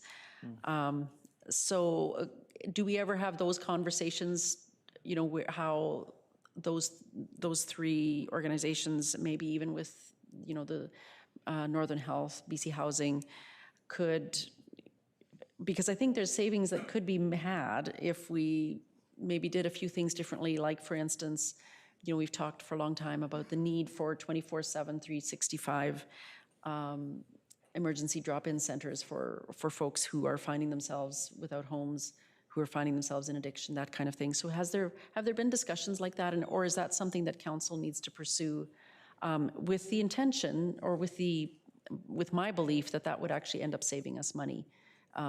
Because I know that BC Housing funds most of this. So yeah, through to Mr. Debenau. Thank you, Worship. Through to Councillor Claassen. I believe I'm following the line that you're raising. The two things that come to mind in terms of supporting those most vulnerable in the community and that coordination with other service agencies, the first would be, I would suggest that those who are the greatest recipients of our ESS support are typically those who are in more challenging circumstances, whether they don't have the family support or the individual financial means, or insurance has become an issue, or whatever it might be. And so I believe folks who are in those circumstances would be more prolonged users of our ESS support versus those who might need some immediate support that night or that following day, and then be able to rebound into under their own means. So that would be one comment, is typically I think we are supporting those who are in more challenging circumstances for longer periods. Be happy to go away and confirm that with staff if interested. And then the other, in terms of supporting those most vulnerable, would be our heating and cooling program. And so we recently, council supported when we brought it back for information, lowering our thresholds for activations under extreme weather for cold. And so the EM function is liaising constantly with different service providers in the community as well as the province and trying to open up more space, additional space, create redundancies, support the existing drop-in centers that are in town. And so there is a view to continue building redundancy in the system, and this function helps us have capacity to seek out those conversations. Okay. Thank you. Thank you, Councillor Clausen. Emergency services, a lot of time we forget, disaster does happen. I do see this department one day will become the center of emergency for the entire BC, because we are situated in a place with a relatively we have no natural disasters occurrence here, typhoons and big earthquake, droughts. And I can see, this program is very much needed, and the coordination between ourselves and the rest of the province. I also see that one day, perhaps, under this program, we will have a number of emergency relief shelters ready here to help the rest of the country, rest of the world when disaster happen. I appreciate the work you guys do now, and I do believe there's a room in the days, years ahead to expand the program beyond our borders. Thank you. With that, there's no request for enhancement here. Thank you very much for coming. Okay, let's move to H4, big one, bylaw services. Thank you, Your Worship. Bylaw services includes traditional bylaw, animal control, and parking, as well as the admin staff to support these roles. In 2023, bylaw shifted from a 75-hour to a 77-hour pattern with 4-on, 4-off shifts. The idea was to align bylaw shifts with those of the RCMP, and this seems to be working well so far. Outside of labor, which accounts for most of the change in this department, another big expense is legal costs, which are anticipated to decrease in this upcoming budget based on successful legal action that occurred related to the Lower Patricia Boulevard encampment over 2025. Together, these effects see a slight decrease in the overall budget for this service. We're happy to field any operational questions before turning to the enhancement, should you have any. Any question for the existing operation? Hearing none, let's go to enhancement. M5. Thank you, Your Page Worship. 129. Thank you, Your Worship. The department is proposing the addition of 4 bylaw officer positions to support increased bylaw enforcement across the community. The rationale for this increase includes a desire to increase proactive enforcement and education on select bylaws. Reporting from the 2025 parking study suggests that existing parking enforcement is below the recommended standard. Specifically, the report found that we have a high non-compliance rate of roughly 15%. So motorists are not following the posted regulations more so than in many of our peer municipalities, and that's something we'd like to work to address, not only through enforcement, but additional signage and education. Further, the proposed modernization of the parking program is expected to require a general increase in enforcement. And finally, the transition of entrenched encampments in the community to the temporary overnight sheltering model is expected to be labor intensive, especially in the summer months when we see those spaces being utilized to a greater extent. Currently, the majority of city bylaw officers are organized into 4 watches of 4 members who provide bylaw coverage from 7 a.m. to 11 p.m. daily. If this enhancement is approved, it is anticipated that an additional person would be added to each of these existing teams, although other shift patterns are being contemplated. The total cost of the enhancement is $459,000 and change, inclusive of labor and other onboarding costs, and we're available to support any questions you might have at this time. Thank you. When you say the equipment, uniform equipment, is that including camera? Your Worship, at this time, there's no body-worn camera or similar equipment to what the RCMP are using with our bylaw service. I don't believe that the industry generally has progressed to that place. This equipment would be more for the tool belt, the OC spray, the baton, the handcuffs, work gloves, crampons for boots, for walking on ice, things of that nature. And this is basically, this enhancement is to anticipate a permanent shift in some of the bylaw operation, go to different shift, and then also patrolling downtown and mirror their working hour with RCMP. Am I correct? Your worship, I believe that is generally correct. I'll just try to repackage it there to make sure that we're on the same page. So we are contemplating other shift patterns. We've seen communities, I believe Kamloops, for instance, go to a 24-hour bylaw service. It's certainly something that's being discussed. However, at this time, we are operating from 7 a.m. to 11 p.m. And if this enhancement was approved through this cycle, we would look to onboard these folks to the existing teams unless that other conversation progresses more rapidly, and in which case we would likely have a conversation with council about that implementation to make sure we're remaining aligned as things change. Thank you. And if this enhancement is not approved, those proposed change and the program will not be able to move ahead.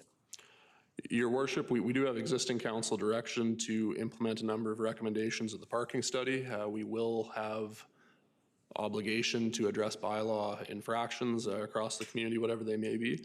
And so I think it's just about the service level. So this is a enhancement request. We believe that with 4 more officers, we could deliver a better service. However, it's just a matter of that service level. So all of the work that I just mentioned, implementing the parking study, looking at parking in the downtown, trying to address temporary overnight sheltering, those things will all occur. It's just if we're addressing the temporary overnight sheltering space with a handful of officers, those officers are also not downtown doing the work that they are currently doing. Or if we're doing more parking enforcement, maybe we're pulling bylaw officers away from traditional bylaw duties to support the parking staff. And so they're not pursuing good neighbor bylaws and whatever it might be. So just an allocation of resources, Your Worship. Thank you. Thank you for the answers. Councilor Skaken. Well, thank you, Your Worship. I'll be brief. Just to administration, do we have one person left in Lower Patricia, or is that completely emptied out? And I'll go from there. Your Worship, through to Councillor Skaken, at this time, the site has been vacant for a significant period of time. There is one remaining structure that's attached to an individual who was deemed to be a remaining occupant through the court decision in August. And so we're working through their circumstances to understand when it would be appropriate for further decampment of the site, if that's the case. But otherwise, short answer is no, there's nobody that we've observed for some time in the Lower Patricia Boulevard area. Great, and I appreciate the work by administration, and that was a difficult situation. So my understanding as well as Your Worship is that we've designated the overnight camping spot to a smaller footprint in Lower Patricia, have we not? Thank you, Your Worship. Through to Councillor Skaken. So through your Parks and Open Spaces bylaw, I believe it was a May 2023 amendment, the entire parcel where folks would typically refer to as Lower Patricia is currently designated as the overnight sheltering space. Work has been done to make some improvements to the site for access control and things like future garbage removal and so on. And so there's fencing in place that has limited that to a area where we believe it to be more appropriate. There is some bylaw work that needs to come back through council to clean that up from what is just in terms of where we're at in that process. So to actually shrink the authorized area, we'll have to come back with an amendment to the Parks and Open Spaces bylaw, which is intended in the very near future. Okay, and just to build on this, so what will prevent Lower Patricia from just morphing into just another big encampment while we're looking after a number of these logistical things, Your Worship, to administration? Thank you, Your Worship. Two pieces. One would be the physical denial of a large portion of those lands through the fencing and improvements that have been there, and so that would limit some of the space physically, in addition to the bylaw designated area. And the other piece is what, in part, this enhancement is looking to address, although we will still be able to address it without this enhancement. It's just a matter of where those resources are allocated day to day, and that is daily enforcement. And through your Parks and Open Spaces bylaw, it talks about permissible hours for you to have a shelter erected. You do have a limited charter protected right to have a place to lay your head on public property, is to paraphrase. And so when that morning time frame is reached, bylaw staff would be there to help you move on to the next part of your day. And then in the evening, when that time frame is again reached, the space would be available to you to lay your head until the next day. And our anticipation is that service providers would be heavily engaged with folks looking to move into better circumstances than what that TOS site will provide folks. Great, thank you. So there's a lot of other smaller hotspots in town. So will there be a zero tolerance for folks setting up in those other hotspots? And if they do set up, I mean, you're going to try and get them out of there, but if they have a lot of belongings, or some of the social service providers going to be involved with places to put some of those belongings? So just at a high level, how that's going to work. Thank you, Your Worship, through to Councillor Skaken. So through your Parks and Open Spaces bylaw, there is already a framework that says that there is no other permissible space to overnight camp in the community. The site for folks to avail themselves to that service is that Lower Patricia Boulevard designated area. And so whether it's proactive patrols of green spaces that municipal staff might do, or calls for service, whatever it may be, folks would be encouraged to decamp wherever else they may be camping in the community and either avail themselves to any of the shelter resources that are available or to the TOS site. So that's one piece. And then the second piece on coordination, certainly we're looking to be thoughtful and compassionate in our approach. And so wherever we can, be working with service providers, outreach workers, whatever it is, to engage in those conversations before enforcement is required. That is our preference. We will not shy away from enforcing the municipality's bylaw, but if we can do that in a thoughtful manner, it's more likely to lead to success and better outcomes for the clients being served, and that would be our preference. I appreciate that, Your Worship. I'm looking forward to this coming back on Wednesday night. I think bylaw services, in my opinion, is going to need a lot of, not only political support from us, but financial support as far as enhancements potentially, because we're not out of the woods yet. Because Lower Patricia's closed, we have a number of other issues going on. So I'll leave it at that. Thanks for letting me ask those questions, Your Worship. Thank you. Thank you. Councillor Claassen? Thank you, Your Worship. Through to Mr. Depineau. On the parking, the non-compliance rate with 15%, I know that there have been concerns that our curbs are not being painted and that this could be contributing to the lack of compliance. Is that something that we are looking into? Thank you, Your Worship. Through to Councillor Claassen, there might be others in the room who have additional comments. What I would offer is that in the parking review, there were a number of maintenance recommendations, and so staff have taken those away to see what can be done and where things could be improved. But I'd invite others who might be more involved in that operation to speak to it if they wish. Anyone else? Do we have an update on whether the curbs would be painted? Because I think we have, the complaint I've heard is, and I've noticed it too, is that our curbs aren't painted to show where you are not allowed to park in the downtown. I know in the winter it doesn't maybe make such a big difference, but in the summer it does. Your Worship, through to Councillor Claassen, we stopped painting curbs a number of years ago just due to the maintenance that was required. We haven't had it in our contract for probably the last 10 years. Okay. I'm just wondering if that could help with the parking compliance. My second question, and sort of, I guess, related to my previous one when I was asking for, asking my question on the police enhancement. Again, working with, I know that there's a limit to what bylaw officers can do in just asking people to move along. And I think we'd all agree that it isn't incredibly effective in terms of the results. So what kind of work is being done, and are bylaw services or bylaw officers the best suited for that? Or I think in our strat plan, there was that idea that we would move forward on community safety officers or community protection officers. Would that be a better fit for this? Because I'm just trying to assess whether bylaw enforcement enhancement is the best one to go for. Thank you, Your Worship. Through to Councillor Clausen. So when I look at the different nomenclature that's used for community safety officers, community protection officer, bylaw officers, whatever it might be, the thing that I consistently come back to are that all of these positions, regardless of what the municipality calls them in a job description, are still operating under the BC Police Act. And so ultimately the legislative authority is the same regardless of how the municipality terms that role.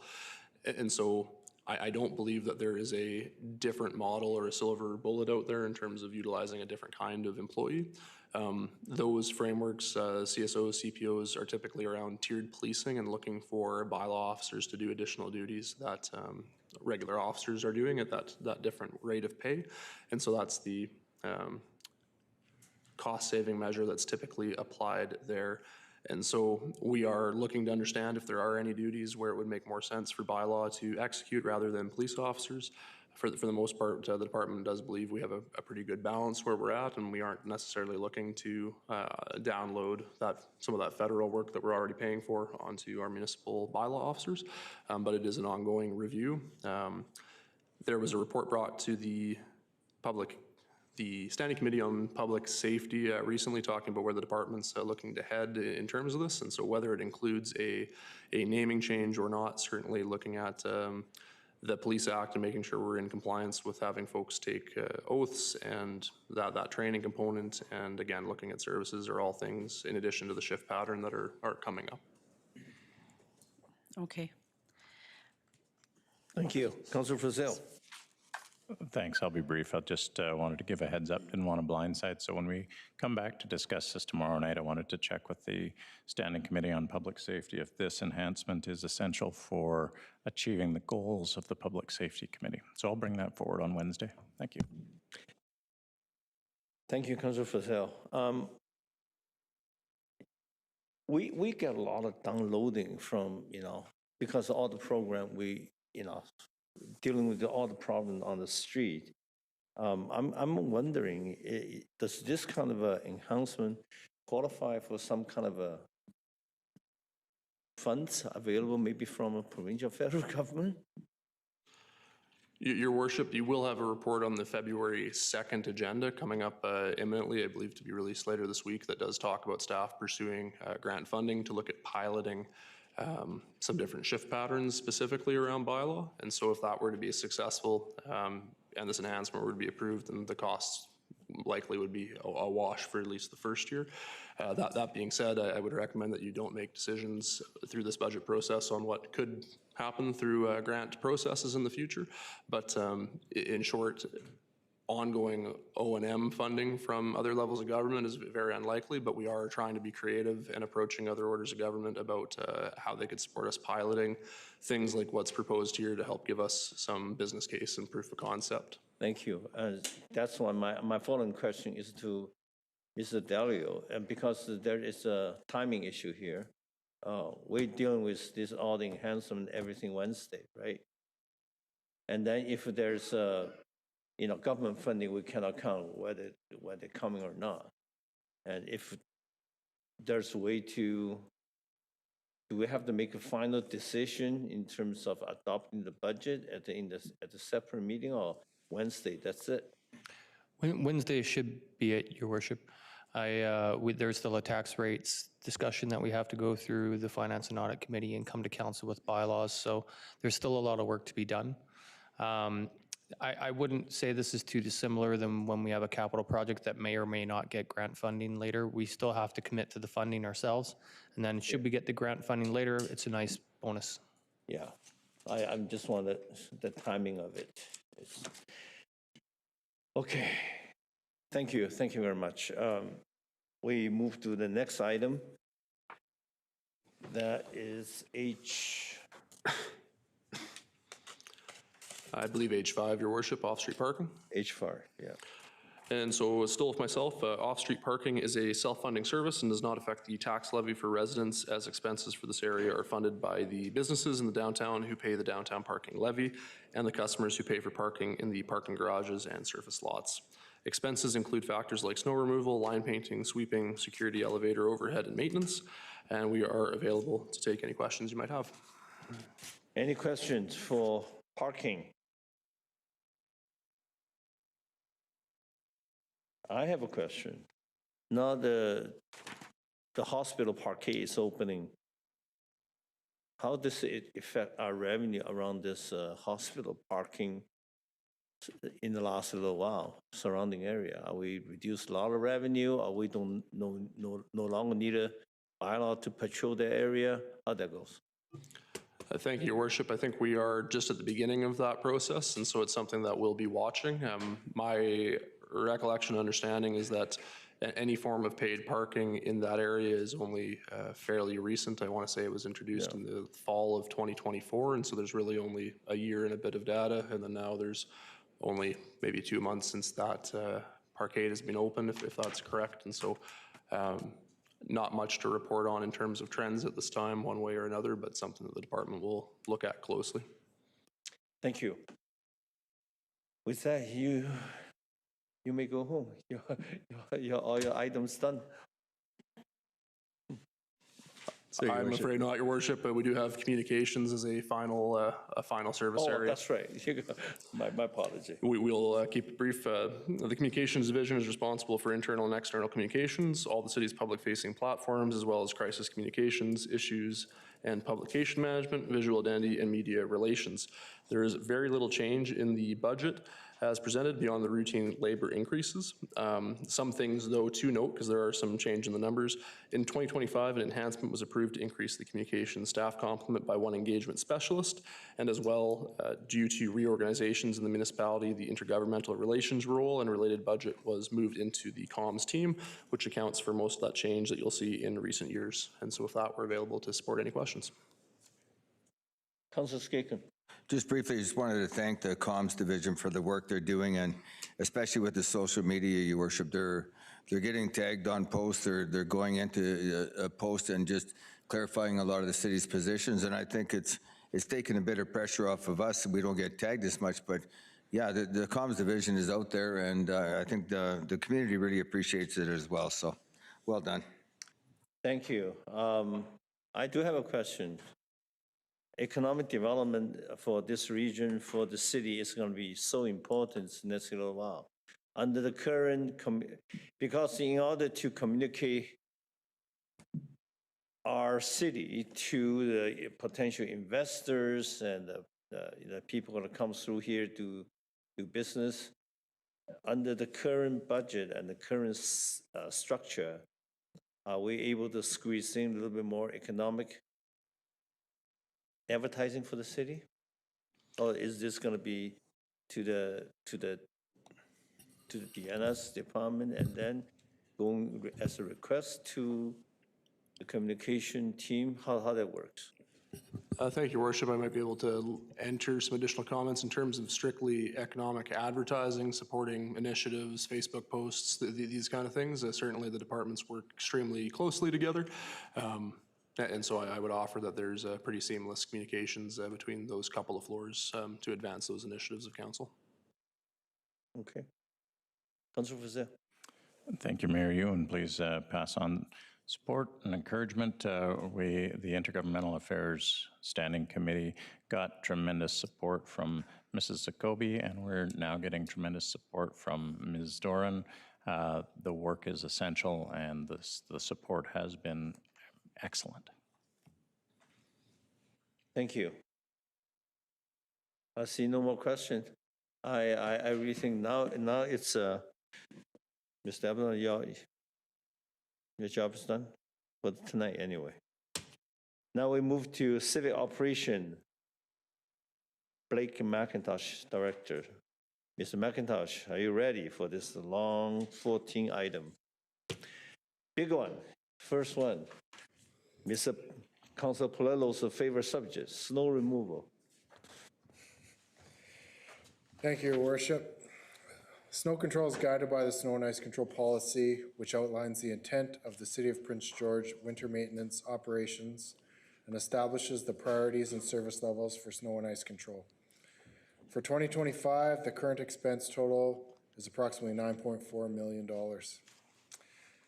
Regarding the budget itself, there's been an increase to salary and benefits due to the collective agreement. That'll generally be across the board. Non-labor expenses include an increase to external equipment rates and fuel, parts, and supplies. I'm available for any questions you may have. Councilor Skaken.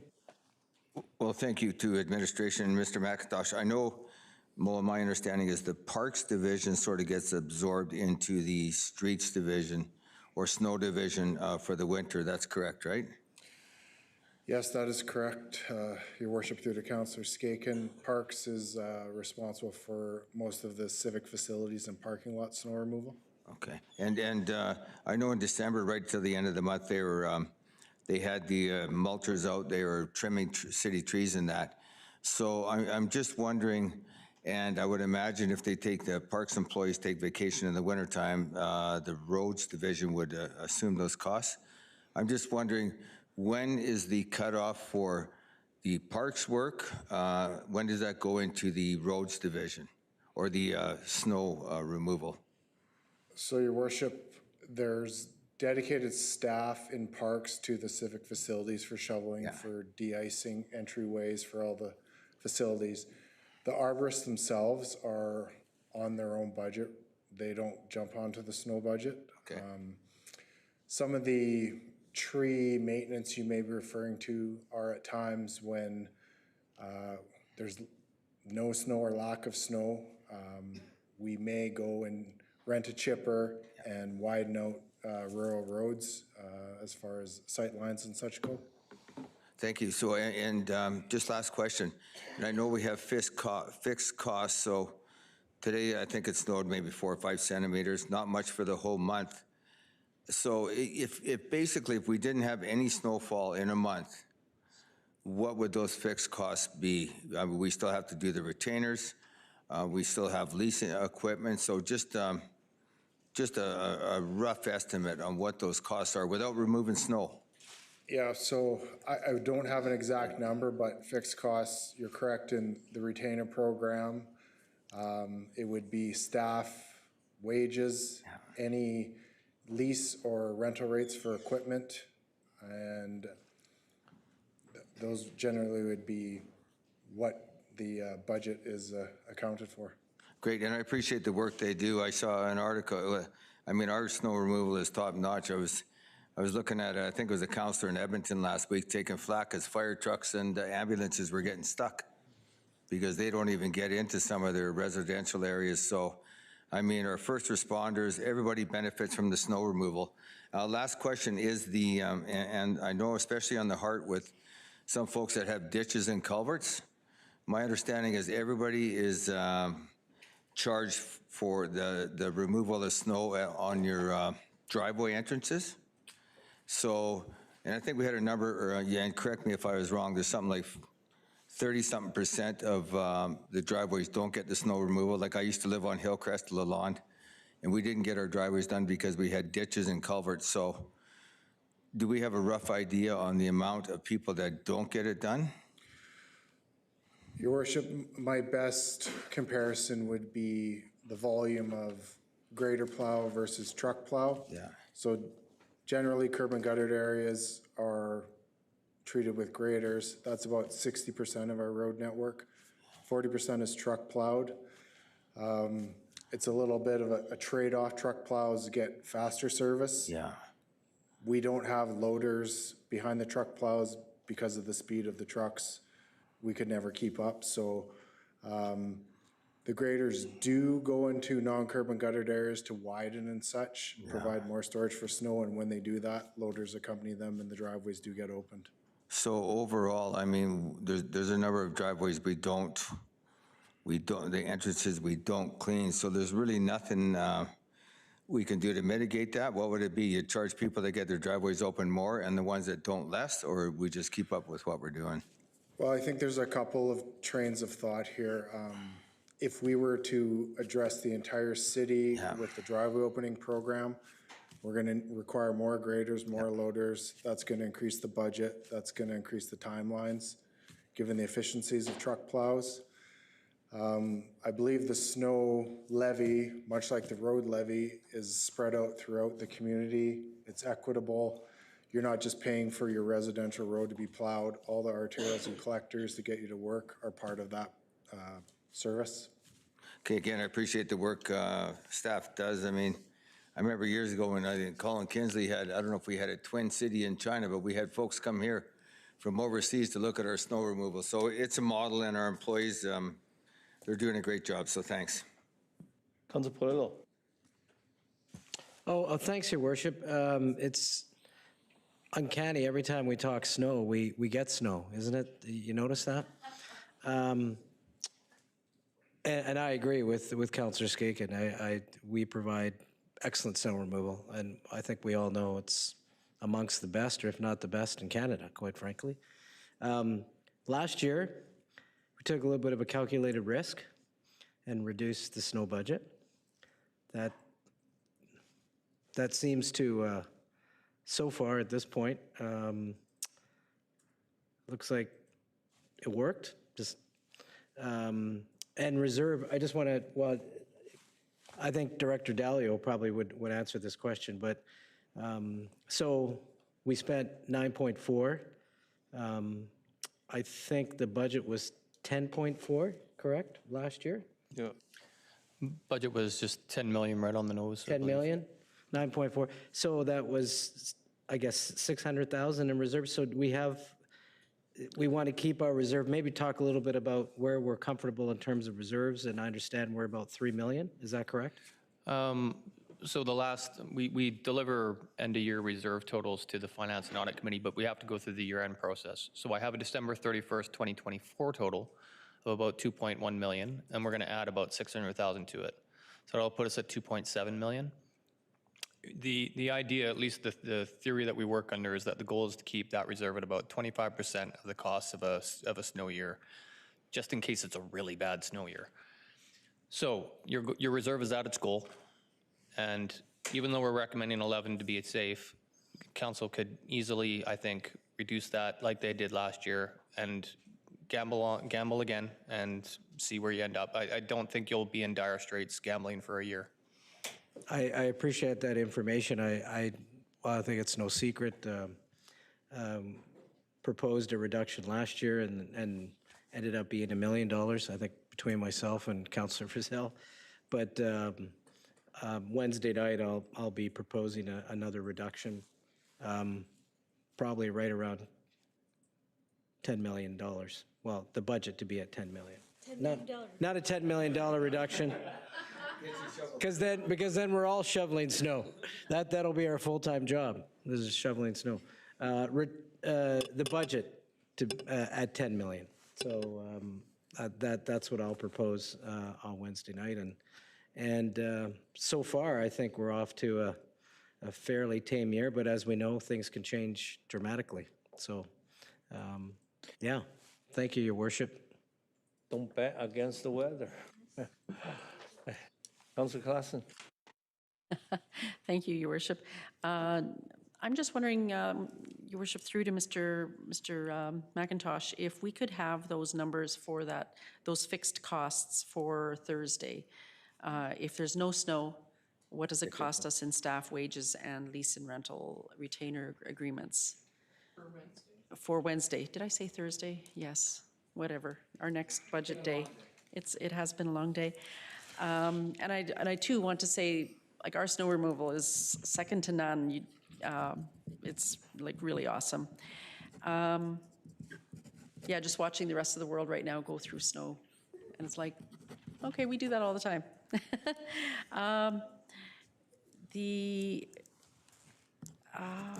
No, I think that was all. Sorry, I'm rambling. Yeah, so if we could have those numbers for Wednesday, thanks. If it's possible. Yeah, thank you. 1.2, roads. 5.2.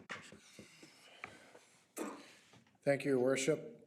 Roads Division supports operating and maintenance activities for the city's road, bridge, and pedestrian networks. Roads Division also manages the Capital Road Rehabilitation Program and the Sidewalk Rehabilitation Program.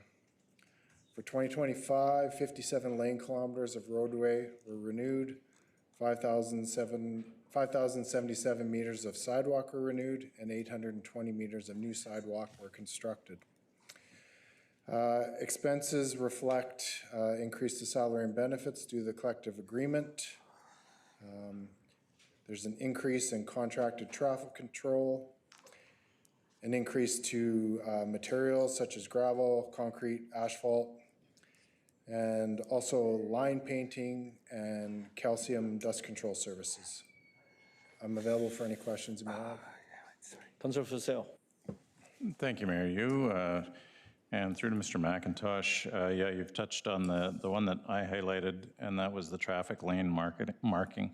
It's the biggest increase, and I'm wondering what's driving that. Is it just an enhanced program that's being proposed, or the cost of paint is going up? Why is there such a large increase this year, 44,846? Your Worship, I think we've maybe gone over budget because we've piloted some different materials for applications such as cold plastic long lines, thermoplastic pedestrian markings and such. So, you know, every year we go through the same issue. After winter, we're missing a lot of the long lines and pedestrian markings, so we've piloted a few of those. Some areas have been successful and some haven't, so that would be partially why it's increased. Yeah, thanks, because I know we go through the discussion each year on how the paint that we use now doesn't last as long. So it's great to see you're trying out new materials. That's the biggest increase in the budget. Of the 109,000 increase, 44,000 can be accounted for from that the traffic lane marking. Thanks for the background. Appreciate it. Councilor Skaken. Oh, thank you, Worship. Just a quick question to administration. Potholes. I remember doing an interview with CBC years ago, and we were the worst, I think the worst roads in the country or something like that. That's what they judged. And I was on a speak, and we had potholes that were just massive. And we've done a lot of work with regards to repaving, mill and grind and all that. I'm just wondering to administration, do we have any kind of rough count on the amount of potholes that we've actually filled over the years? I mean, it has to be drastic. Your Worship, I just happen to have a list in front of me, so. Just in case. So for instance, 2015, 10 years ago, there was 20,000 potholes, over 20,000. We've progressively reduced it. The next year, 16, was around 13,000 and so on. In comparison to the last 2 years, 2024, 1,200, 2025, 1,300. So significant reduction, and the funding that's provided for the rehab program has been very beneficial. Great, and honestly, Mr. McIntosh didn't know I was going to ask that, but that's an indication, because it's almost as if we're, I don't know, it's 10, 15%, something like that, what we originally were, and we don't get calls for potholes like we normally did, and I'm sure our service center staff don't get a lot of calls for potholes, so I know we have to keep investing in road rehab, and I think we're doing a good job. Thanks. Okay. I have a question. Since we spend so much money in painting every time after the winter, and then winter comes, of course, the line will be buried underneath the snow. Is there a type of area, maybe we don't need a painting at all, because the people so used to winter knows exactly where they are? Or is it by a certain bylaw we have to do that? Your Worship, I think the shoulder seasons are our challenge when we're trying to complete winter sand pickup, because we need to complete that process before we can put any paint down. So there's a number of concerned drivers out there, but more importantly, pedestrian crosswalks and such, we need to definitely repaint those. It's just a means of safety and delineating the lane lines. Thank you. I see no more questions. You may move on to I3, storm drainage. Your worship, this service category supports operating and maintenance activities for lineal storm collection and conveyance assets both buried and surface located. A lot of the work is weather dependent, rain events, flooding, spring freshet. Expenses reflect increase to salary and benefits, traffic control cost increase, and materials for storm drainage operational maintenance activities such as culverts and granular materials for backfill. I'm available for any questions you may have. Councilor Skaken. Just to administration briefly, have we looked at doing the traffic control in-house, or just it's not feasible for us to do it? Your worship, we've had those conversations. I think part of the challenge is what do we do with the traffic control people if it's not required? So for efficiencies, we've been using contracted services. Okay. I see no more question. I-4. Thank you, Your Worship. This service category supports fleet maintenance for the city's over 140 light fleet units, as well as approximately 100 heavy-duty units. Increases would reflect the collective agreement salary and benefits, and also increase for parts, for repairs for city-owned units, and a slight increase for contracted services for outside service providers. I'm available for any questions you may have. Seeing none. I-5. Thank you, Your Worship. This service category includes the operating and maintenance of the city's street lights, traffic lights, and coordination of BC Hydro lease lights. Increases reflect salary and benefits once again. Some positive news, there's been a decrease in hydro costs as we continue to replace the existing fixtures with more efficient LED fixtures. Currently, we have over 3,100 LEDs installed, and remaining approximately 2,100 regular fixtures. I'm available for any questions you may have. Seeing none. I-6. Your Worship, this service category includes myself and admin staff. With the recent reorg in late 2025, it now includes the engineering group that came over from City Hall. Expenses reflect the increase to the staff members and salary and benefits, and a slight increase in items such as office supplies, training, and professional memberships. I'm available for any questions you may have. Councillor Claassen. Thank you, Your Worship. Can you explain the engineering position? I know that I think there was a discussion about this some time ago, but I'd just like to hear a bit of an update on that. Thanks. Your Worship, with the reorganization, the city engineer and development engineer came to my area, and that supported capacity and development services for the long-range planning function. Thank you. I-7. Your Worship, this service category includes residential and commercial garbage collection. In addition to roadside litter collection and cleaning up illegal dump sites, solid waste services staff also maintain the over 175 litter containers throughout the city. Expenses include increases to salary and benefits. There's been an increase to tipping fees through the regional district, and also an increase for the RFID cart tracking system software, which would include costs to the new single axle truck that was approved by council. I'm available for any questions you may have.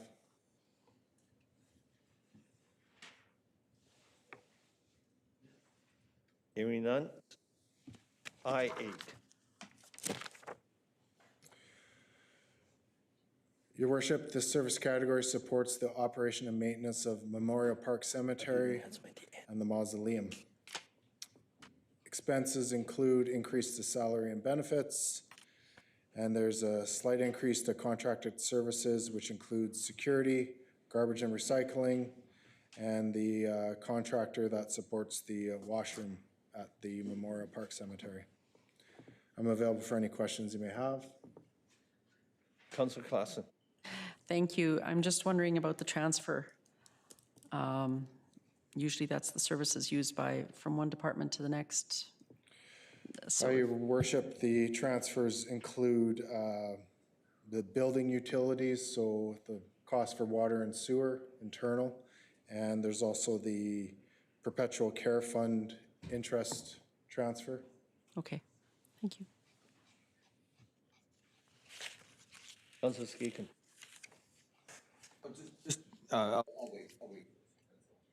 Okay. I-9. Your worship, this service category supports the operating and maintenance activities for sanitary sewer collection and treatment. Expenses include the salary and benefits increase, as well as materials and supplies, such as pipe and manholes for sanitary sewer. There's some increase to components for operation, including software and hardware for the wastewater treatment center and lift stations. And there's also an increase to the biosolid disposal contract for 2026. I'm available for any questions you may have. So the sewage plant is within this division.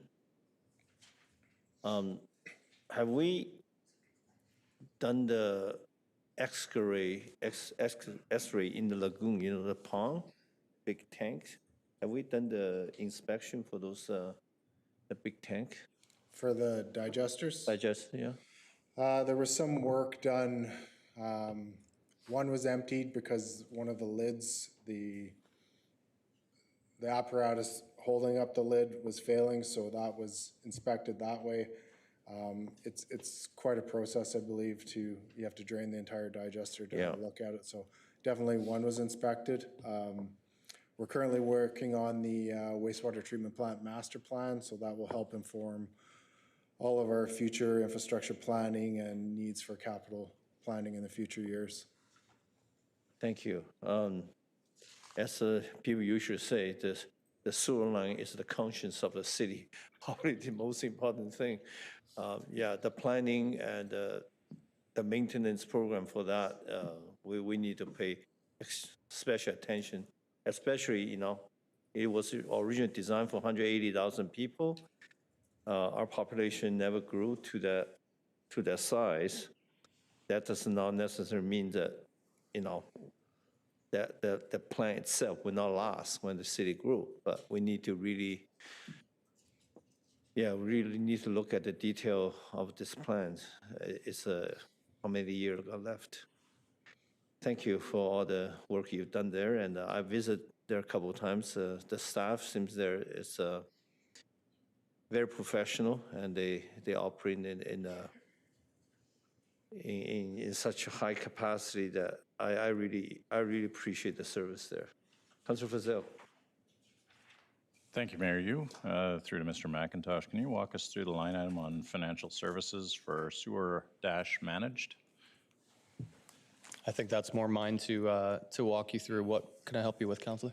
Yeah, just a brief explanation. It's an increase of $1 million, and wanted to understand what this is about. Sure. This is the financial services managed is so. Of course, Mr. McIntosh and his crew do all of the work that actually delivers the service. The financial crew is the people who actually help calculate the user fees and then collect the revenue on the utilities bill. Because it's fund accounting, it shows up here instead of in financial services. So that revenue that you're seeing with the extra $1 million, that's the extra money we'll be collecting to run that utility. Thank you. So those are user fees? Correct. Thank you. Councilor Polillo. Thank you, Worship. You triggered a question in my mind about the sewage plant.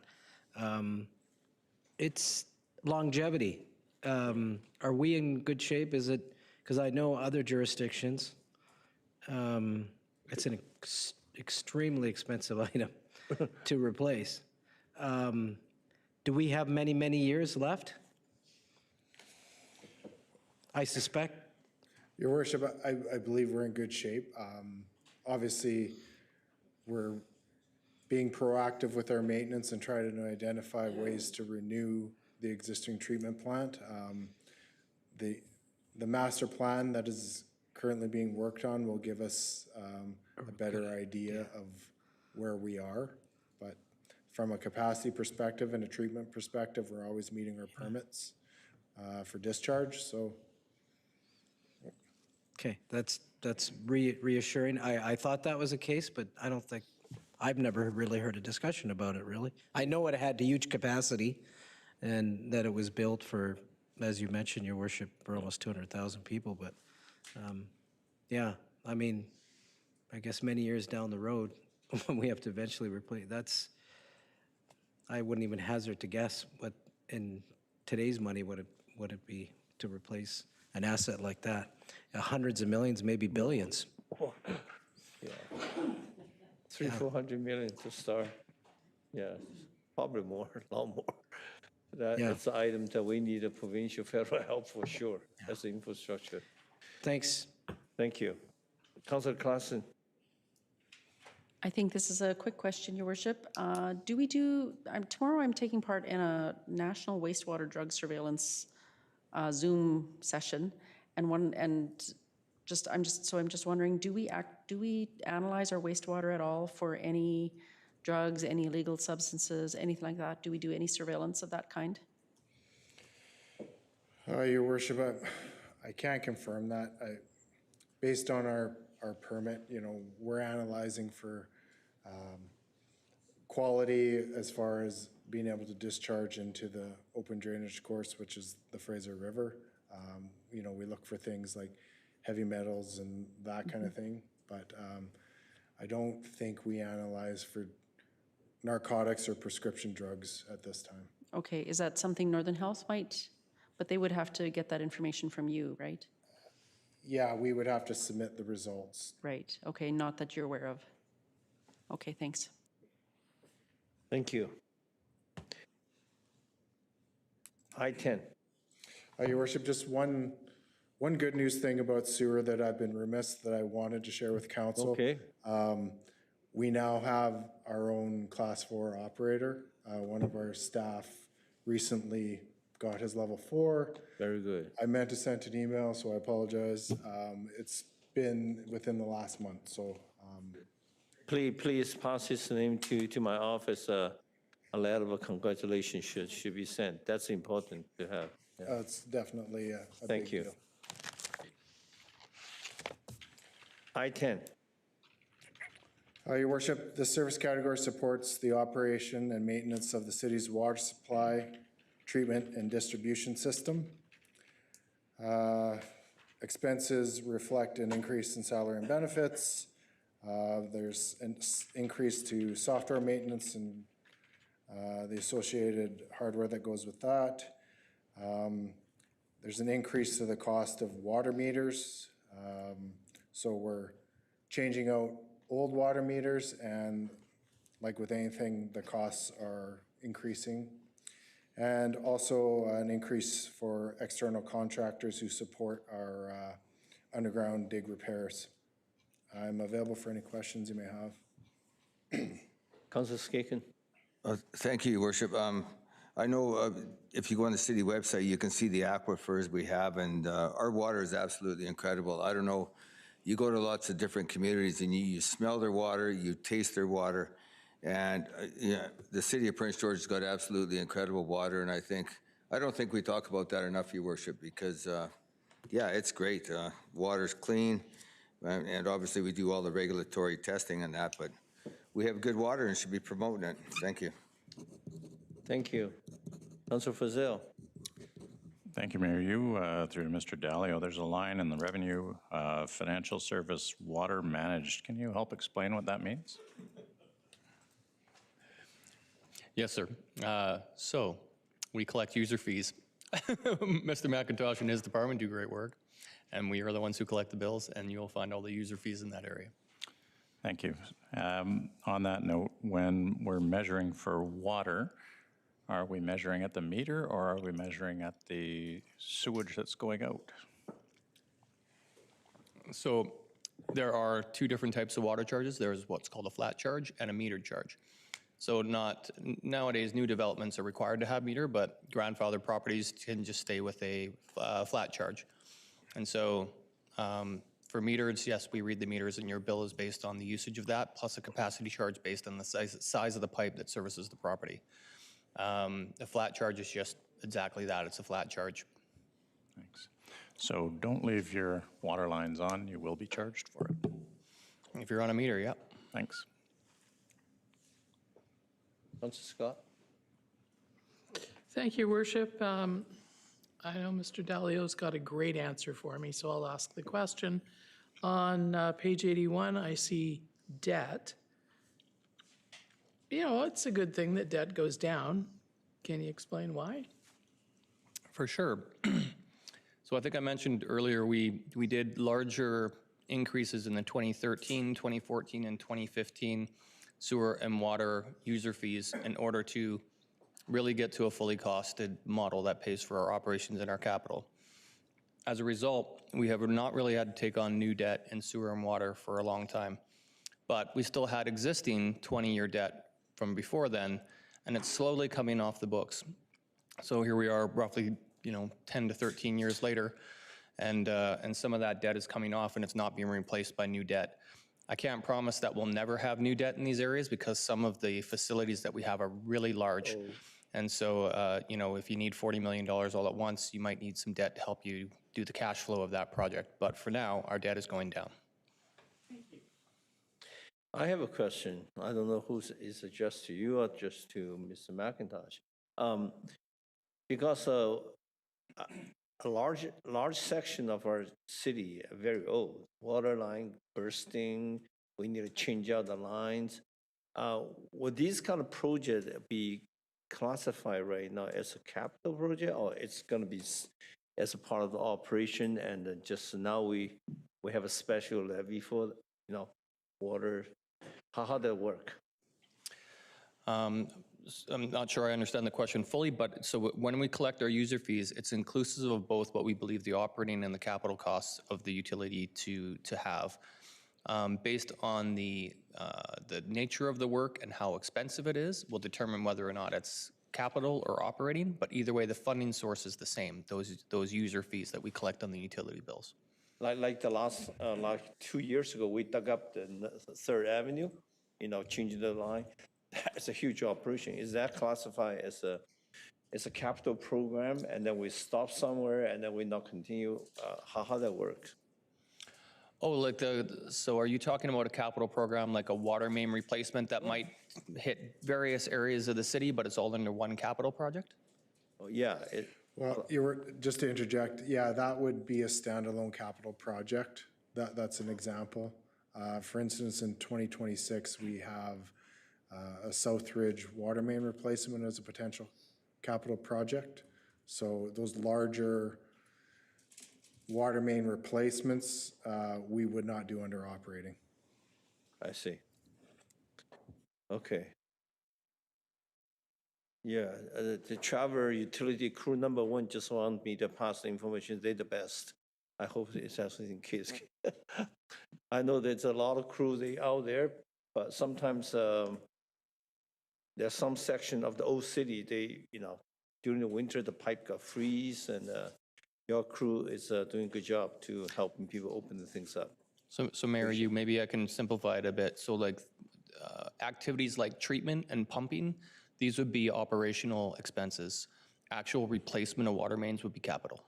Capital. But those each main replacement affect many households, many premises. How do people make a request? They change that. Who determine which section to get changed first? Oh, how we prioritize our water main replacements. Your Worship, it can be a combination of service requests or the number of breaks. Does it make sense to continue to dig up a main and repair it? Sometimes they're just one-offs. So it could be a function of, do we need more capacity, a larger main? In existing areas that require water, we may parallel the main, keep everyone in service, and then, get the water main passed, disinfected, chlorinated, put it into operation, and then connect everyone up. So there's strategies involved that we try to keep everyone in potable water. Thank you. Seeing no more questions, let's move to I-11. Your worship, this service category supports the operation and maintenance of the city's parks, gardens, boulevards, trees, playgrounds, trails, irrigation, washrooms, and sports fields. Expenses include an increase of salary and benefits. There's also increases to contract services for custodial at the washrooms, garbage, security, and DART. And there's also a slight increase in external equipment rental rates. I'm available for any questions you may have. Councilor Skeekin. Just briefly, Your Worship, thank you. I was looking at the city of Kamloops. They spent $2 million on snow removal. We spent 10. They spend 9 million basically on parks. We spent 4.5. So we're really at a competitive disadvantage. But if you look at Connaught Hill, Clay Lake, Tenay Park, I think our staff do an exceptional job with our parks for the amount of money we put in. So I'd like to put in more, but they're doing a good job. So thank you. Councilor Ramsey. Thank you, Your Worship. I just have a question. There was a increase in nature parks and green space asset maintenance in the amount of $192,934,000. So I'm just wondering what that asset maintenance expenditure increase was.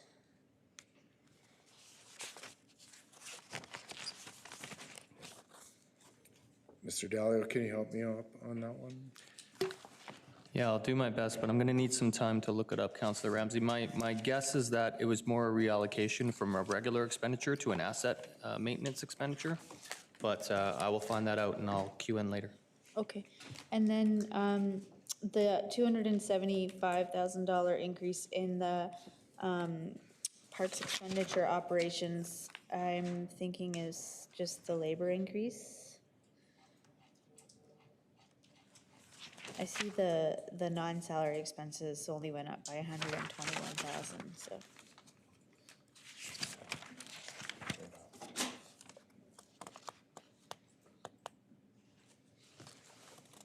That's the 275 there. Can we get back to you on that one, Councilor Ramsey? Okay, thank you. Yeah, I just was wondering if the increase in the nature park and green space asset maintenance had anything to do with the change to the OCP and the Ginters right-of-way getting amalgamated into the parkland, and if that was increasing the cost there. So I'll let you guys get back to me, but that was perhaps my thinking on that, but I'm just looking for confirmation, so I think I can answer your second question first. So a large portion of that parks operations increase, the 275,000, a lot of that has to do with our park washrooms. There's a lot more need for security for those parks and the custodial for the washrooms. There's waste removal, some recycling. We've also brought in that pest control piece into this area, and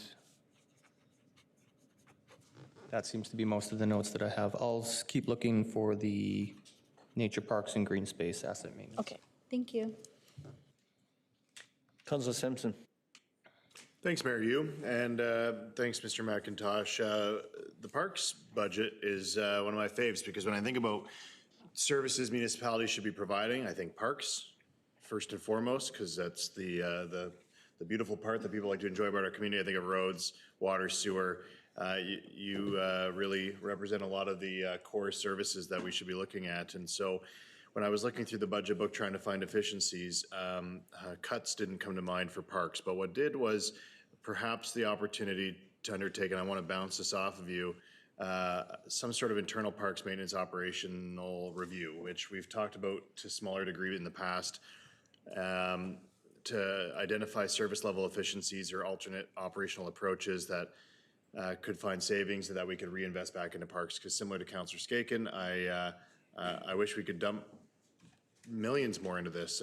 My folks live in Kamloops, and I am envious when I go down until I either go there for Christmas and their snow removal does suck. So that is a one win that we have. But they do invest in their parks, and it would be great to invest more. So my goal with this wouldn't be to in any way cut or reduce or defund parks. It's to do some sort of internal review with just internal staffing resources to try to identify, are we mowing, and I've used this example years ago, but I'll use it again, are we mowing every 7 days when we could do every 9 days?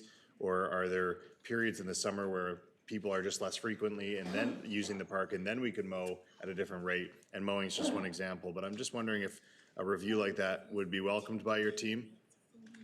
And if we could go through that process, what that would look like. Your Worship, I can definitely share that with my team and attempt to come back with some potential efficiencies and savings as far as like your mowing example. I've kind of had brief conversations about those kind of changes, and for instance, like Rotary Field, if we were to mow less, I think it impacts the health of the turf, so, and the user groups kind of thing. So not that I'm trying to stifle any ideas. I would just have to share it with my staff and see what capacity looks like and see what we can come up with. Great, thanks. I'll probably bring that up on Wednesday. I think I'm by no means a parks or recreation expert, but I would love the idea of us trying to find little wins and then seeing how those could compile into something bigger that would benefit our parks even more. So thanks, I'll bring it up Wednesday. Thank you. Thanks, Mayor. Thank you. Yeah, it's, we have a park size of 5 Stanley Park for the city of our size. I love our parks, neighborhood park in particular. And as regard efficiency, I do believe we as a city should take a look at the efficiency in every department on a year-round basis, regardless, not just during the budget time. And I think, I'm sure this is an ongoing program. What that project is. Right? Yes, that's correct, Your Worship. Our departments are striving to continuously improve, and we have a manager that coordinates all of that work and assists our departments in coming up with efficiencies, Your Worship. Okay, thank you. Councilor Bennett. Thank you very much, Worship. And again, I won't get back in the queue later on, but I just want to thank Mr. McIntosh and his team, not only for the work, but I think most of the department budgets for your area this time came forward either with break even or with a decrease. So thank you to your team for all the work that they did to get the budget as trim as possible in those areas. My question is actually on the parks revenue, and it just seems quite low if we think about how often I see our parks booked. So I guess maybe through Mr. Dalio, would all the park booking fees be in this area, or would they be allocated elsewhere? It's just for how often I see things like the shelter at Clay Tenay booked, knowing how much it's cost to book parks for fundraising events and things I've done, 23,000 just seemed like a fairly low amount for park bookings.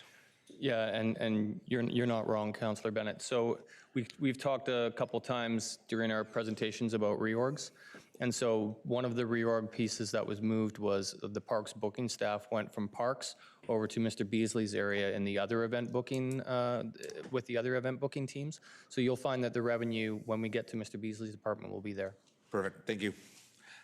Oh, while I'm in the queue here, so the nature parks and green space asset maintenance, If you look at page 83, there we go. So I've noted before that sometimes a capital project will get reclassed into the operating section as an asset maintenance project. So if you look in the transfer section, you'll see this $145,000. So $145,000 of that $192,000 change was this reclass of a capital project that got classified as asset maintenance. Thank you. I just want to follow up Councilor Bennett's question regarding revenue.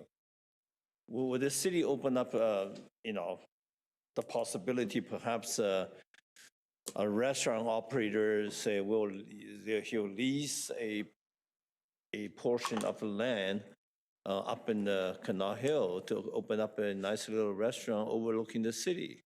That might provide huge revenue. Will Parks Department be okay to look at proposal something like that to increase some of the revenue? Your worship, I believe we would, as the city, we would look at the feasibility of that. Given that Connaught Hill is just a seasonal park, and I'm not sure as far as utilities and capacity and such goes up there. But if that's the will of council, I'm sure we could have a look at it. Thank you. Yeah, but these technical issues, I'm sure can overcome as well. Okay, Councilor Fussell, Parks. Thank you, Mayor. Just a quick one, Councilor Ramsey covered this already. But on the park operations, do we get a sense that the 2025 actuals are going to be close to the budgeted amount? Is it too early to speculate? Probably too early to speculate, Councilor Frizzell. We'll be putting together year-end numbers all the way through till probably the end of February. So I'm always remiss to take any guesses at numbers, because once I say a number for the first time, people take it as truth. I'd rather be done and give final results to the Finance and Audit Committee with financial statements. Understood. So the difference between the 2025 budgeted and the 2024 actuals was about 14%, and then the proposed for 26 and the budgeted for 25 is a 14% increase. With those increases in security costs, are we looking at 14% increases on an ongoing basis moving forward? Do you get the sense that this increase will continue? I don't think it's so much that the cost of providing the same security is going up 14%. We're actually finding that we've needed security that we didn't need before at these park washrooms and for the custodial cleaning. So this is a new service that is coming on board basically to help keep these washrooms actually operational for the public. And now it should be, now that once it comes on board, then it should be more stable increases from there. Thank you.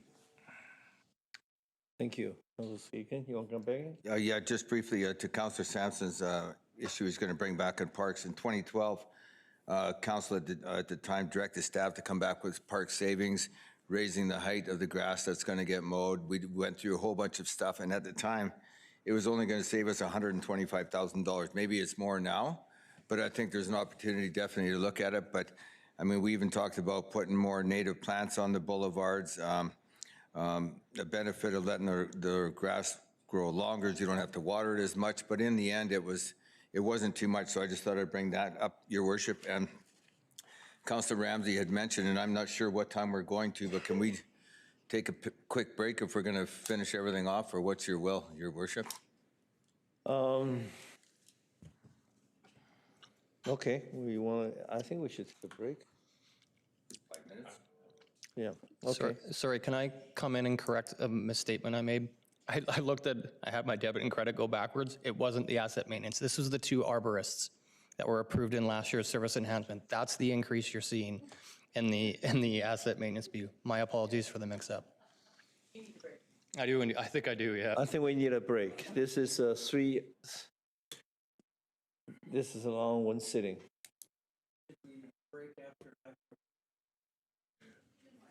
Two more, okay. Your Worship, I have 3 more service categories to get to.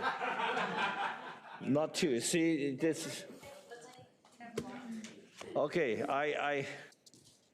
I-13, District Energy. Your Worship, asset management. I-12. Yeah, Your Worship, this service category is responsible for carrying out the city's asset management program and the organizational capital project management framework. This division provides a formalized way to track asset information like condition and risk assessments, asset lifecycle costing, historical work activities, and asset inventory, which supports the operations and maintenance and capital planning for the city's infrastructure needs. This was part of the reorg in which capital planning was blended with asset management, and they came to civic operations. Expenses include increase the salary and benefits and the additional staffing with the reorganization, and slight increases in things such as office supplies, training, conferences, and software. I'm available for any questions you may have. Seeing none. I-13, please.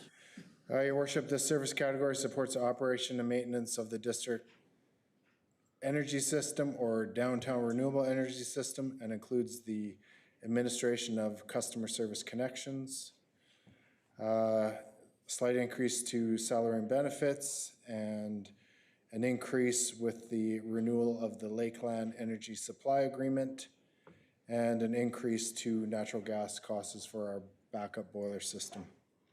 I'm available for any questions you may have. Seeing none. 14. Your Worship, this service category manages public transit and provides technical support for transportation, street lighting, traffic controllers, pedestrian crossings, topographic and construction surveys to support our asset management program.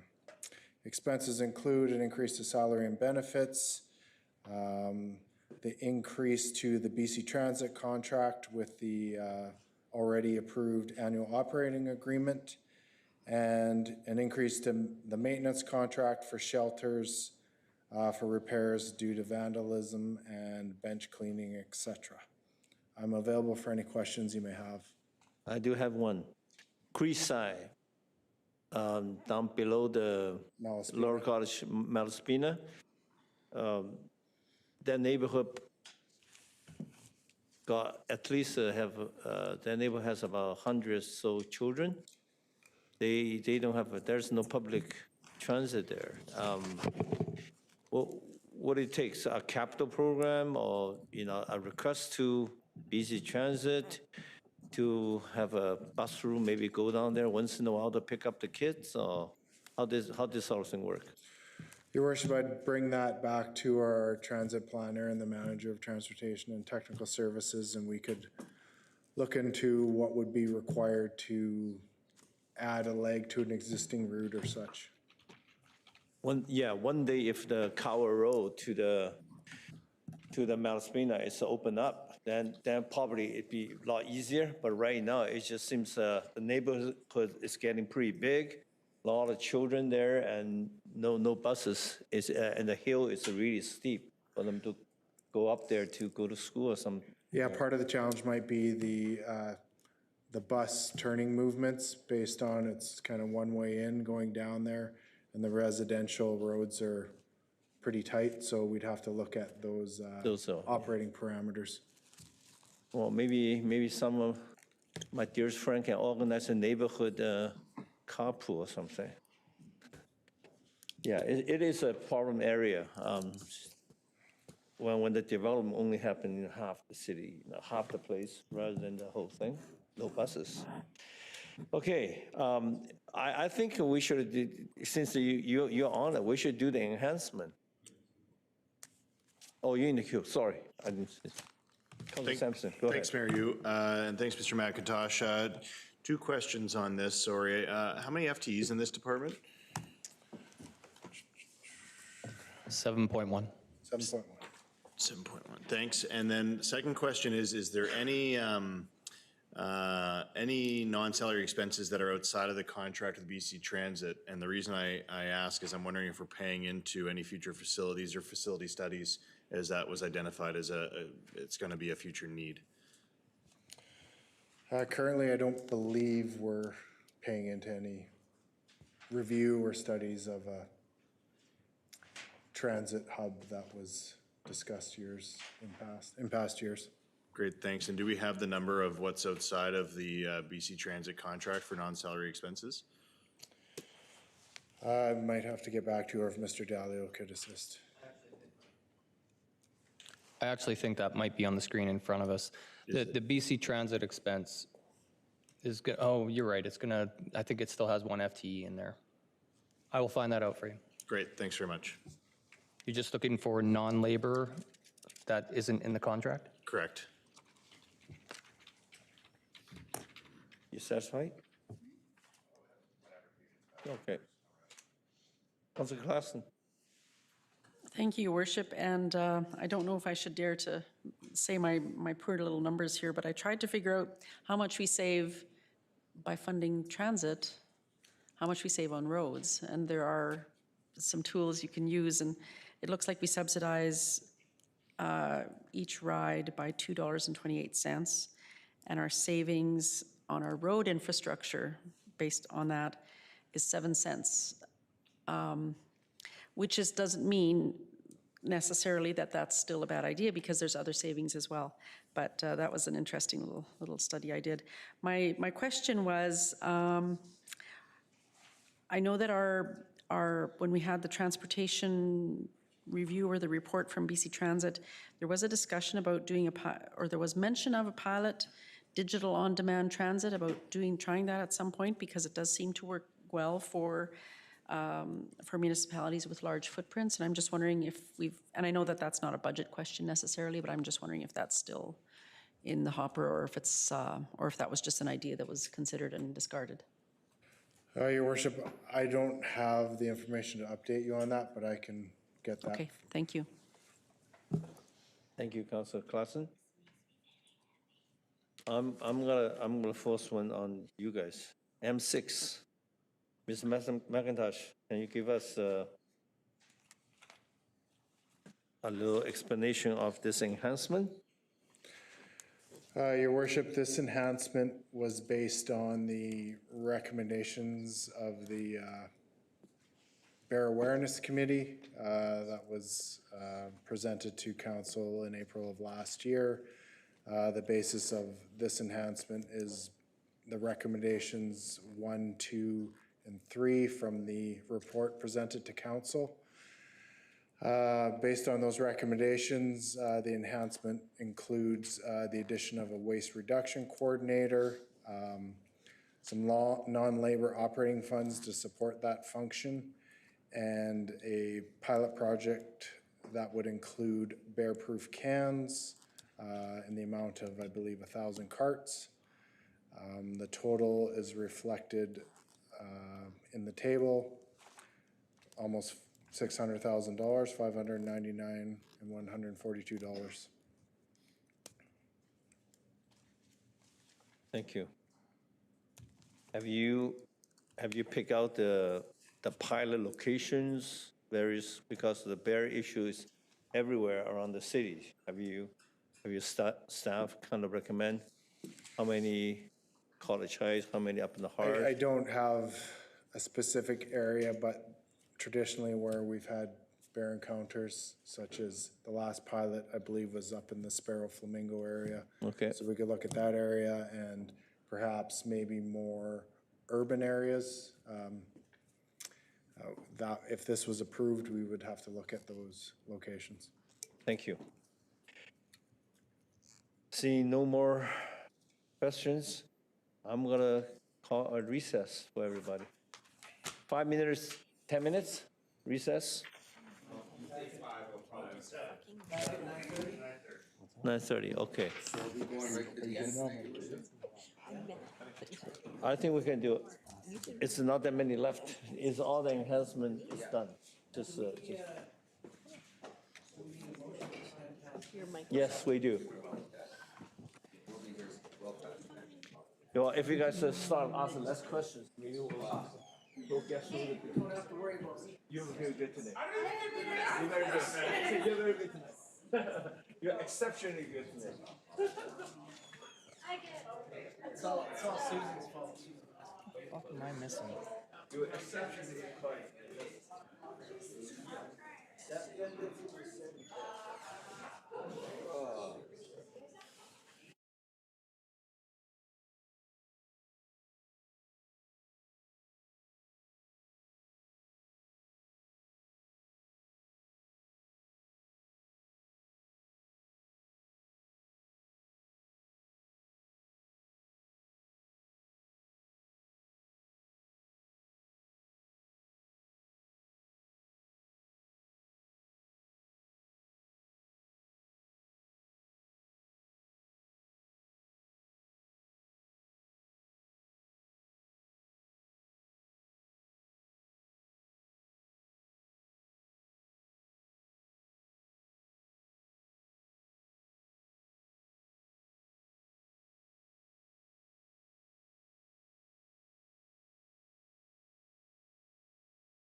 Okay. Yes, we are. Item J1, my favorite topic. Your worship, maybe if I can quickly get in before we do that, so I can Yes. answer an outstanding transit question. We have about $127,000 of non-labor expenses in the transportation and tech category that is not directly the AOA contract with BC Transit. 50,000 of that is actually that ongoing service agreement we have to keep the bus going from PG to Burns Lake. Yeah. 40,000 is for all of the work that's associated with shelters and benches as far as like graffiti removal, replacement of glass when it gets vandalized. We've got about 5K in sort of phones that we use for that area and their staff, and 12K in vehicle allowances. There's other expenses, but those are the big ones. Councilor Sampson, the floor is yours. That's good enough? Okay. Thank you. Mr. Dalio, could you email that to us, please? That information I just said? Yes. Yes, I can. Thank you. Thank you. With no more questions regarding transportation, we are moving to civic facility and events. Director is Mr. Andy Beasley, and we would like him to give us the budget proposal for J1 Aquatic. Thank you, Your Worship. My introductions are pretty short for most of these divisions, but this one I'm just going to spend an extra minute or two on it just to try and head off some of the questions that are likely come out. As you know, Aquatics Division is responsible for both the Can4 Leisure Pool and the Aquatic Center. In 2025, there were over 424,000 visits between the two pools. There are over 100 employees. Many of those are part-time, represent a total of 51 FTEs. 2026 budget has some unknowns regarding the budget, and we have tried to approach this very conservatively to avoid an over-budget situation at the end of this year. With the Aquatic Center closure, as you know, all of the operations are now at the Can4 Leisure Pool. Staff are scheduled according to the regulated formulas for the number of patrons to the number of guards. So for 2026, we've kept all labor. But keep in mind, many of those laborers are part-time staff and are scheduled according to needs. So the budgeted amount may vary if those available hours are not all required. We have only budgeted 50% of the Aquatic Center revenue. This is the key point I wanted to make, as we do not know how many of those customers are going to use the Can4 Leisure Pool. Our materials and supplies aren't going to change much, as the increased use of one pool requires similar amounts of chemicals to two pools, same as cleaning supplies, etc. As labor makes up the majority of the budget, and the overall non-labor expenses of one pool is decreasing, but not dramatically, combined with the 50% revenue reduction for the one pool, the net result actually ends up with an increase to this year's budget. However, in all likelihood, this number should be more favorable by the end of the year, but to be cautious and again conservative, we feel this is a responsible approach to budget expectations. I can answer questions. Thank you. I'm just happy to report to you that I renewed my membership. So revenue decrease is not come from Mary Yu. That's all right. Yeah, I just cannot see. I would love to see, the most people working in the aquatic center get their adequate shifts, right, to do other things, because it's not fair to them. They're losing their job for 2 years. Those are very dedicated kids. They spend their training to get their, lifeguard certificate, and so they can use those shifts. Anyway, that's what it is. Hopefully the budget, because the operation two become one, so hopefully we can reduce some expenses. Councilor Sampson. Thanks, Mayor Yu. Just going to jump in quick. Mr. Beasley, early this year, and I know it's really early to tell, it's only been about a month, just under, but we're seeing trends quite high of people accessing the pool, close to full from both facilities. Is that fair to say? Your Worship, through to Councillor Sampson, it is fair to say that the pool is being very well used. It's very full, but we really don't yet know how many of the existing aquatic customers are in Canfor Leisure Pool. Certainly some of them are coming. What I will tell you is that the programming, so that's the swim clubs and all of the aquafit and so on, is very stable. In fact, we really haven't lost, we won't lose any of that revenue. It seems to be pretty much close to 100%. The biggest driver by far of our pool revenue is drop-ins, and so we're really not certain for 2026. I can tell you so far in the first couple weeks of January, it's been very well used, but far too early to say whether that is including all the aquatic center customers or not. Great, thanks very much. I just want to point out, looking at the budget, I think it's important to show the good work staff's doing. Roughly $4.5 million, pretty much the same cost to run. I know this budget would also allow to operate 2 pools, so pretty much the same cost to operate 2 pools as it is to operate 1 library or 2 library branches. And I mean, those all services are subsidized, and so staff are doing a great job at keeping expenses down and bringing revenues in as they can for the aquatics facilities. I am, however, going to propose a cut tomorrow. I do think this is quite conservative. I've tried to look through the book as much as I can. I think I'm going to propose a cut of about 5%, which would be $226,887, which brings down the total increase to $274,359 for 2026. So still an increase, but I think if staff keep up the same kind of work that they do any other year, we'll be able to offset some of these increases, especially considering we have 1 pool down. Thanks. Councilor Skecan. Briefly to administration, just, I know it's early and there's not much, it doesn't seem like there's much going on at the aquatic center, so will there be a report coming back? I know we talked about quarterly, but just what's going on with the aquatic center and that?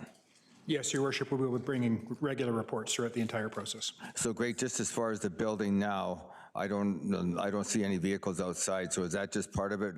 I saw something in the news, we're just waiting for IDL in the city to hire contractors, and was that all part of that 2-year window of being down? That is correct, yes. Okay, thank you. Councilor Bennett.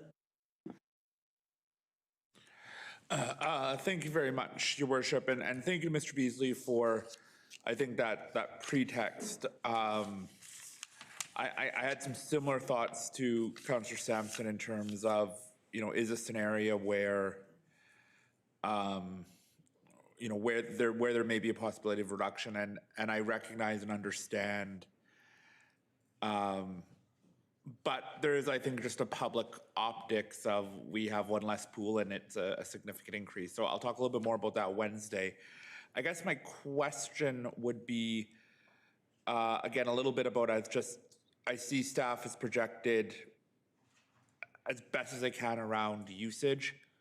I'm hearing from the public that we're hitting capacity at the pool, especially on weekends. And if that's the case, that's a good sign. I'm just wondering if that's the case, and then that might help project where we may see the rest of this year go. Your Worship, through to Councillor Bennett, I don't believe I've not heard anything about hitting capacity at this point. We staff it according to the number of people, and so as the management starts to learn the usage patterns on the weekends, if there's more people, we hire more staff. So, but again, it's really literally been 3 weeks, and we just don't have that data to give you yet. It looks favorable, but it's just a perception at this point. No, thank you, and I understand. I mean, the timing's tough with this being at the start of the year and not being able to necessarily, we're heading into the unknown here, so I can appreciate that. And thank you for the clarification. As I said, I had a couple people reach out that there was a couple weekends back-to-back where people were turned away, so again, that could just be a rumor that they're hearing as well, so I appreciate that clarification. Thank you. Councillor Ramsey? Thanks, Your Worship. I'm just looking at the $335,570 for the Prince George Aquatic Center expenditures. So I'm just wondering, with the pool closed for the year, is that heat, electricity? What sort of expenses is that $335,000? Your Worship, through to Councillor Ramsey, yes, that's just some of the utilities and so on, but it's also, has still been staffed. Back to Councillor Skaken's question about, what's going on in the building. Staff have been in there very regularly. The buildings had to be cleaned out and prepared for construction. And so that's actually been quite a task to move everything out, including IT and the technical things and the phone lines and all the equipment, and put everything in storage. So there has been some staff allocated towards the Aquatic Center, just especially for the beginning of the year. Okay, thank you. Councillor Fussell. Thank you, Mayor Yu.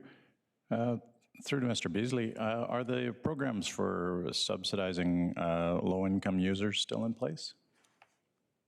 Yes, Your Worship, through to Councillor Frizzell, we still have the Aquatic U-Pass. In 2025, we had 944 customers who visited the pool 20,000 times. And it looks as though, that program's still very strong for 2026, so we see it's very well used. Thank you. On the U-Pass, and in addition to that, are there other programs that allow for low-income individuals who don't have access to the U-Pass to get access to the pools? That is correct, Your Worship, through to Councillor Frizzell, through the LAP program. In fact, that's been streamlined, so it's quite easy for people to seek that classification and to get assistance. Thanks. And did we get the same uptake that we got from U-Pass of 20,000 visits, or is it a little lower? For the LAP program? Yes. Let's just see if I can find that quickly. Might have to get back to you on that one. I know I've got stats somewhere, they're just not jumping out at me for the LAP program. Yeah, my apologies. I'll make sure I get that information for you. It's not jumping out. Thanks. And just to understand the scale, that's 20,000 visits with the U-Pass. Overall, how many visits would a typical year bring? Sorry, you say the question again? Overall, how many visits would a typical year bring? In total? Yeah. For like all visits, including the paid? The stats for 2025 for both pools are 434,000 people, something like that. Great, thank you. Sorry, Your Worship, I just have to clarify myself. So you were asking about the LAP program. So those stats I was giving you, did I say U-Pass? Yes. I meant LAP. I apologize. Oh, that is LAP. Okay. Yeah, so the LAP program is 944 customers, 20,000 visits in 2025. And then the U-Pass visits, the actual U-Pass visits in 2025 were 10,000 U-Pass visits in 2025. Thank you. Much appreciated. Okay, I see no more question for aquatics. J2. City Facility and Event Administration. Thank you, Your Worship. This is my area, as well as now including the school district shared use agreement, the Northern Sports Center grant, my wages, the addition of the Park Services team wages, which was recently moved to my department. So there's myself, there's 2 FTEs for civic initiatives and partnerships, and 4 new staff moved over from Parks to our area. And this, for Councillor Bennett, also includes the Parks revenue. I'm happy to answer questions. Any questions? Seeing none. J3. Thank you, Worship. Project Delivery is a 5.5 FTE division that's responsible for delivering all of the capital programs to our vertical assets, in other words, the buildings. So this team takes on a tremendous amount of projects. Just a couple of highlights from 2025, the Bob Harkins skylight, new skylight, the new roof, facility parking lots, Elk Center upgrades, the refrigeration system, the electrical system, HVAC systems all over the city, plumbing systems, aquatic center renovation, et cetera, et cetera. Again, happy to answer questions. These sounds to me is procurement officers as well as program and analysts, specialists. Am I correct? I can sort of answer that. So we have dedicated procurement when we get to my department, but no matter what procurement is being ran, we're just a support division for other divisions. So every single employee that does a procurement will work with procurement, and in that way they help with procurement. But They're not dedicated procurement staff that way. I'm trying to get the salary piece, the staff working specifically in this area. What is their technical background? Because they have to be either building specialists, but they obviously have to know, what is the project gonna cost and, recommend to Andy what we should be doing, this sort of thing, right? Sure, yeah, I'm just trying to draw a line between being a good construction manager and project manager and estimator from the actual active procurement. But I'll leave that with Mr. Beasley.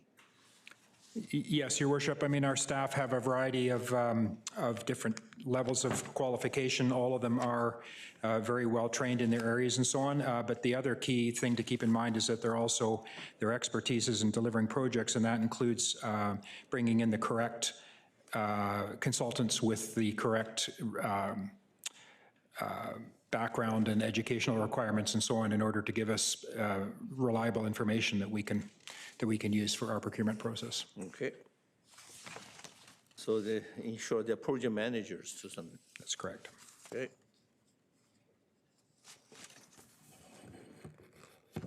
Councilor Bennett. Thank you very much. Just following up on the question I asked earlier about the RCMP office reno, I believe this was a budget that it fell under, and if so, I guess I'm just wondering if that is a project that needs to happen or if there's one that could be deferred.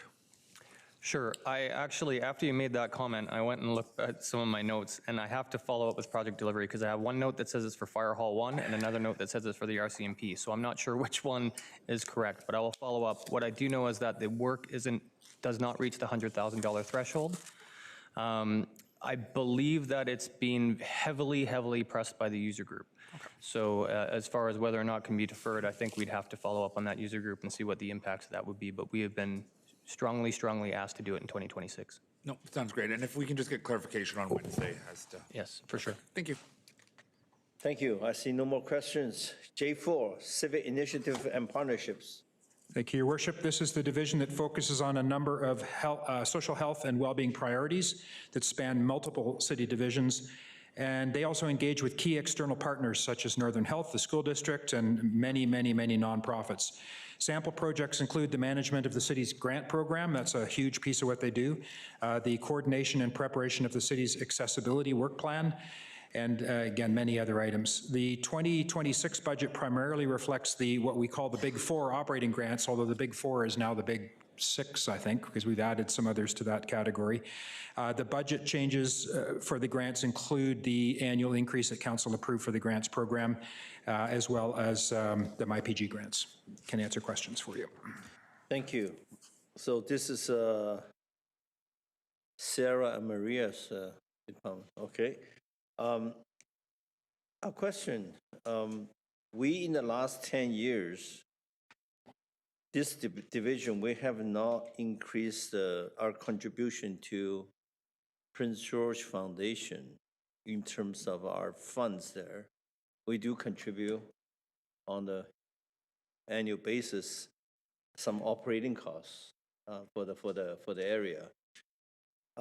So the funding for this department, the council, we can increase during this budget process. So to top up some of the program, is this the time to do it? Or how does this work? Your Worship, ultimately it's the will of council to make decisions, and we will follow direction.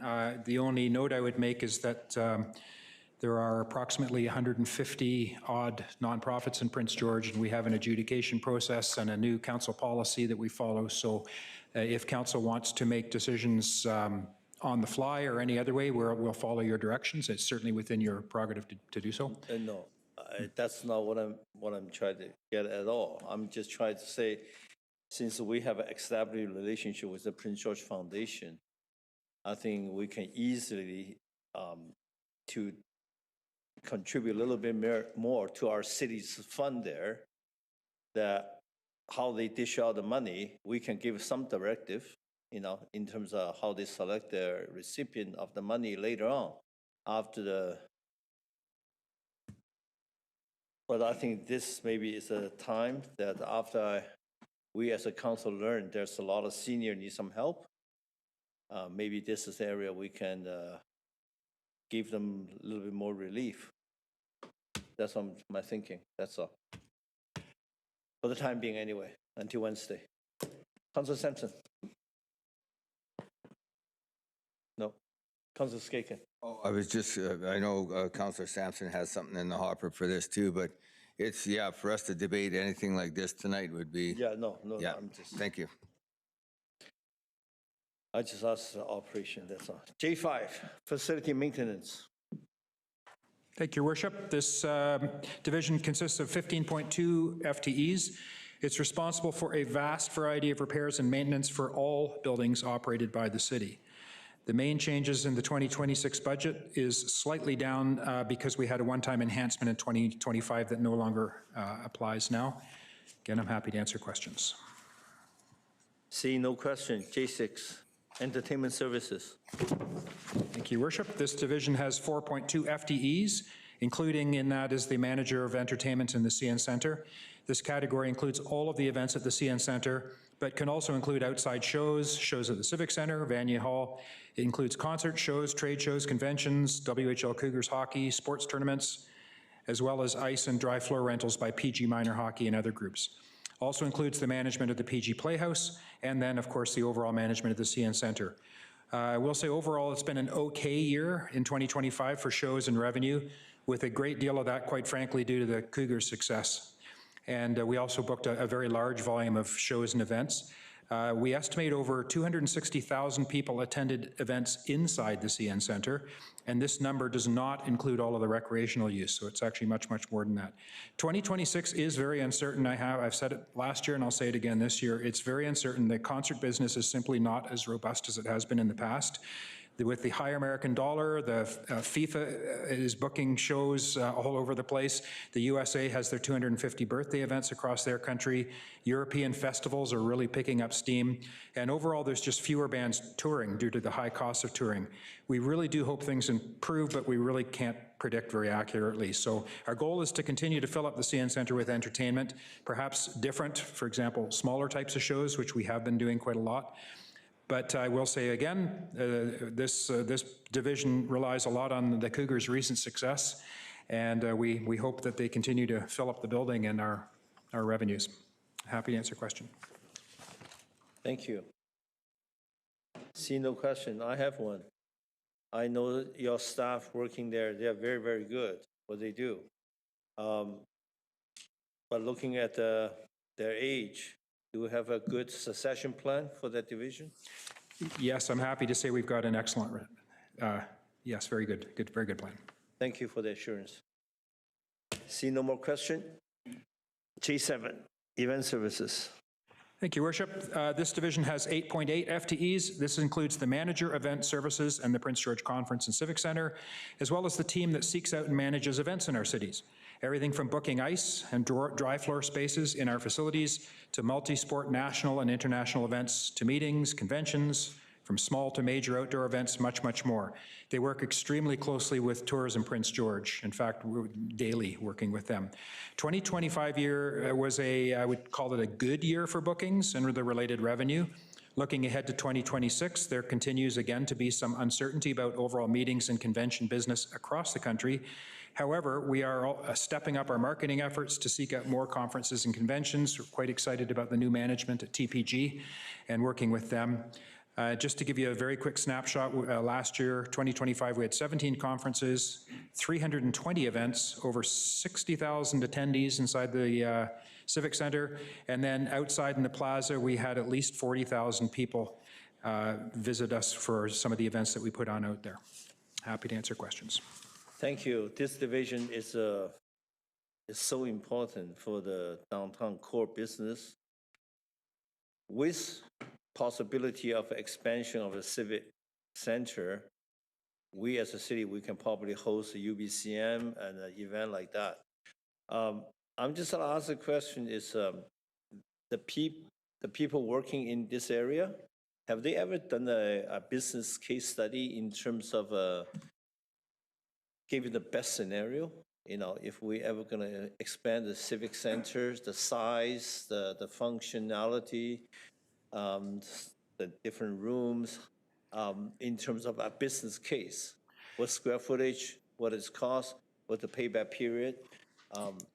Have they done some study like that? Your Worship, yes. It hasn't been a particularly formal exercise yet, but my work with Ms. Wozniak's Civic Core planning is very much involving my staff as well in terms of trying to help with those discussions and create those business cases.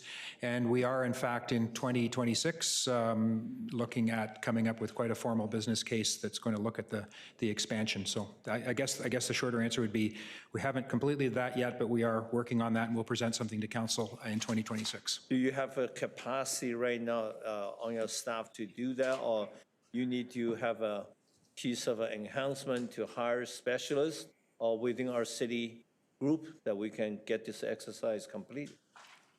Ms. Wozniak, do you want me to answer that, or do you mind filling in just about the Civic Core business case work we're doing?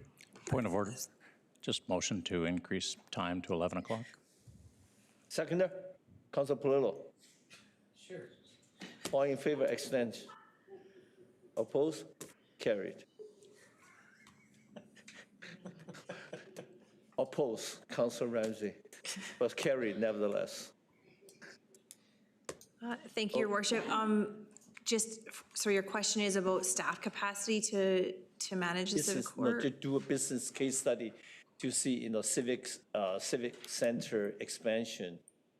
Oh, for the What Civic Center size? expansion? Yeah, So I'm able to comment maybe more on the business case for Civic Core district. That's what I was plan. referring to, yeah, the Civic Core. Okay, I think the mayor's question's about expansion to the Civic Center. Yeah, specific civic center, yeah. But through the Civic Core district plan, you might recall that there's an ice arena, an art space, plus this flex space, we're calling it, which is intended to be a space that can be programmed either, I think, for events at the Civic Center or events that might be attached to the facility. It ends up being the flex space too, whether it's the ice rink or the art center. So I guess that could be considered as an expansion of space, but I don't know of any plans to the actual Civic Center itself being expanded outside of Civic Core district plan.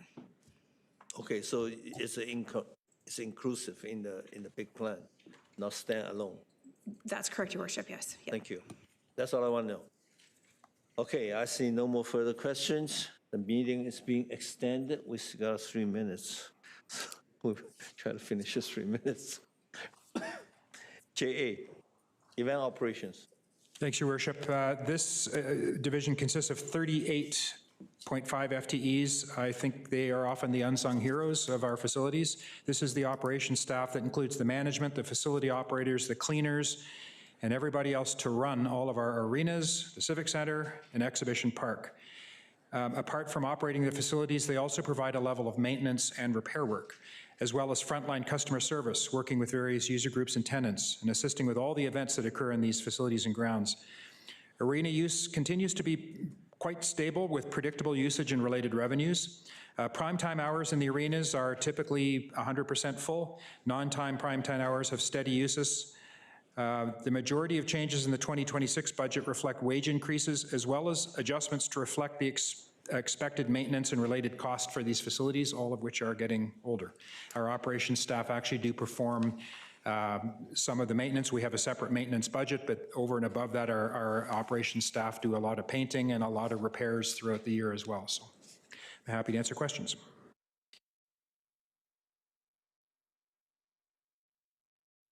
Seeing none. We move to K, planning and development. Ms. Wozniak, K1. Thank you, Worship. As an intro to the planning and development budget service categories, the planning and development department team is responsible for facilitating the growth and development of our community and is comprised of 4 divisions, including development services, long-range planning, land administration, and economic development. Your Worship, there is a slight decrease to the FTEs in the department from 2025 to 2026. The 0.5 decrease is tied to the restructuring of the department, which involved shifting 1.5 FTE positions from engineering services to civic operations and gaining 1 FTE in establishing the long-range planning division. Councillor Claassen. Thank you, Worship. Back in November or December, I think it was, Councillor Skaken and I had a meeting with some of the commercial realtors, and they were quite concerned that we were not quite prepared for the coming influx of development. And so I'm just wondering, can you comment on that? Like, are we prepared? Like, are you, I mean, how do you prepare for something like that? If there will be more and more, I mean, we've been talking a few times already about the increase in mining exploration and development happening, and that will have an impact on us. And so I'm just wondering if you could speak to that. Thank you. Thank you, Your Worship. Through to Councillor Claassen. I mean, I would say we are as ready as we can be, where our team is fully staffed. I think we have currently one vacancy within the long-range planning division, which is the planner position, and that's being, it's in the last stages of the hiring process. In terms of a development season and construction season, our development services team is fully staffed. So if the influx of applications comes in, we have the team to process it. And I think the building permits that I bring monthly to council show you that we have done, I believe, a very good job in 2025 in keeping up with the demands of the department with the crew that we have, and a lot of training that's occurring at the same time. So I believe 2026 will be stronger with that respect, with staffing, with the knowledge base and processing, combined with our review of our existing processes and that report coming back to council at the end of Q1. Okay, if there was suddenly an unmanageable influx that was beyond your capacity to process quickly, would you have any leeway, any method to pick up staff in mid-year or that kind of thing, or would you just hire consultants? How would that work? Your Worship, through to Councillor Claassen, I actually haven't put my mind too heavily into that, so that'd be something I'd like to maybe think about further and perhaps create that plan B or that backup plan to address that should that influx of applications come in that are totally impossible for us to manage. But like I say, right now, I believe the team we have in place can manage with especially process improvements that will be occurring in 2026, namely with respect to the application intake. Okay, thank you. But you would consider that would be a good problem to have. Absolutely, yes. Okay, thank you. K2. Thank you, Your Worship. So the development planning and admin service category includes the teams that deal with matters related to long-range planning, land use planning, subdivision, building inspection, business licensing, and land administration. Your Worship, for 2026, our revenue change is largely attributed to the building permit applications anticipated for 2026. And with respect to our expenses, there are salary adjustments that have already been noted earlier on this evening. And a large part of the expenses, Your Worship, are tied to the creation of the long-range planning division. The long-range planning division was shaped by positions that were already existing in the organization. The number you see for the expenses related to the new division are largely funded through existing budget. This means we see decreases in certain areas within the service category, which are attributed to the creation of the long-range planning division. Additionally, we have accounted for contracted services required to support the review of Part 3 building permit applications, while our existing building inspection staff work towards their Level 3 designation. This expense for this contracted service is offset by labor costs for building inspection being lower than previous years. There is a reduction in the expenses for this service category to the tune of $65,000. These dollars were an annual contribution to PG Air. There's an addition of a one-time enhancement to fund the Civic Corps RFP, and the transfers proposed are related to our fleet vehicle costs. I'm available for any questions you have. Councillor Frizzell. Thank you, Mayor. You, through to Ms. Wozniak, the three items, air quality, environmental services, and clean air monitoring. So the air quality and implementation went from 80,000 to 0, and then the clean air monitoring went from 0 to 15,000. Is that just a change in phase in what's going on? Yes, Your Worship, through to Councillor Frizzell. So Previously, the 80,000 was shown over the two line items as 65,000 and 15,000. So the 65 being the contribution to PGR and the 15,000 being to the air monitoring. We rolled that up into one amount for 80,000. So with the removal of the 65,000 for PGR this year, the remaining 15,000 still needs to be in place for the monitoring of our air quality.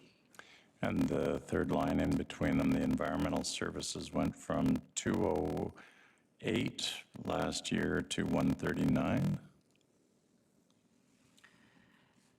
I might have to ask Mr. Dalio for some assistance with that, please.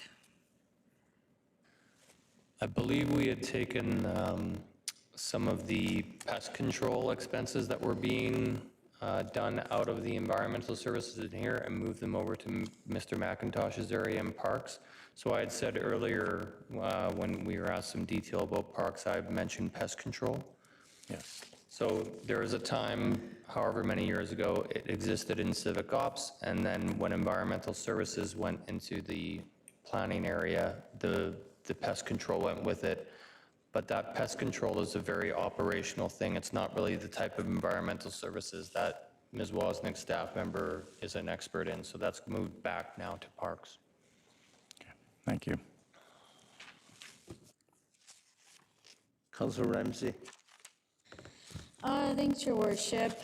I just want to commend Ms. Wozniak on a stellar budget for development, planning, and admin. I know there's a lot of flack that your department receives, but you also have huge income, huge revenues coming in for the city that are really beneficial. So I just, I think kudos is deserved there.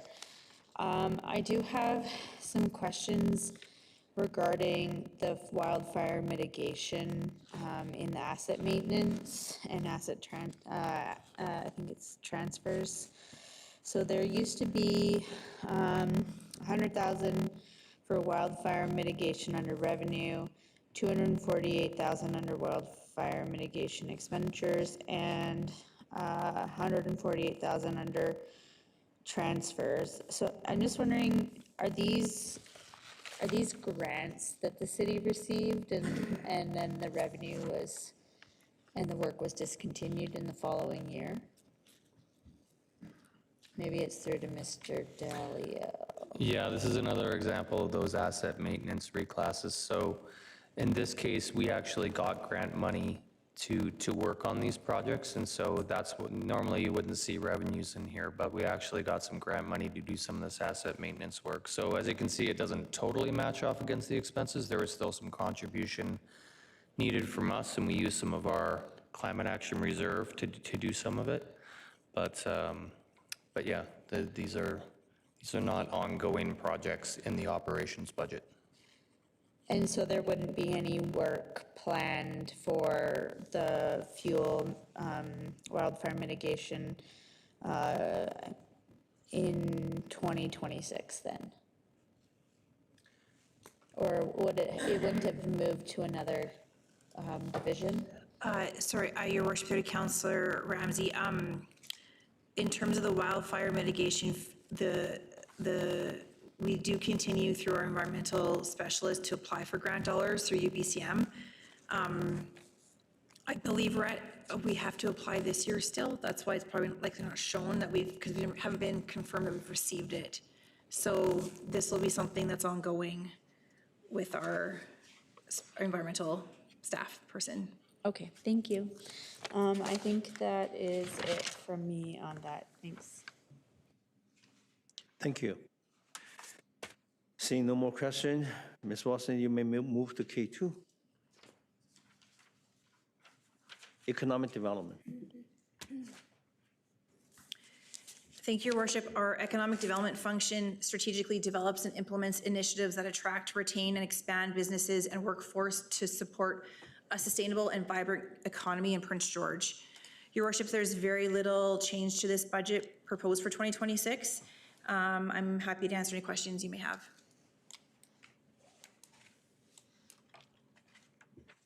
Any question?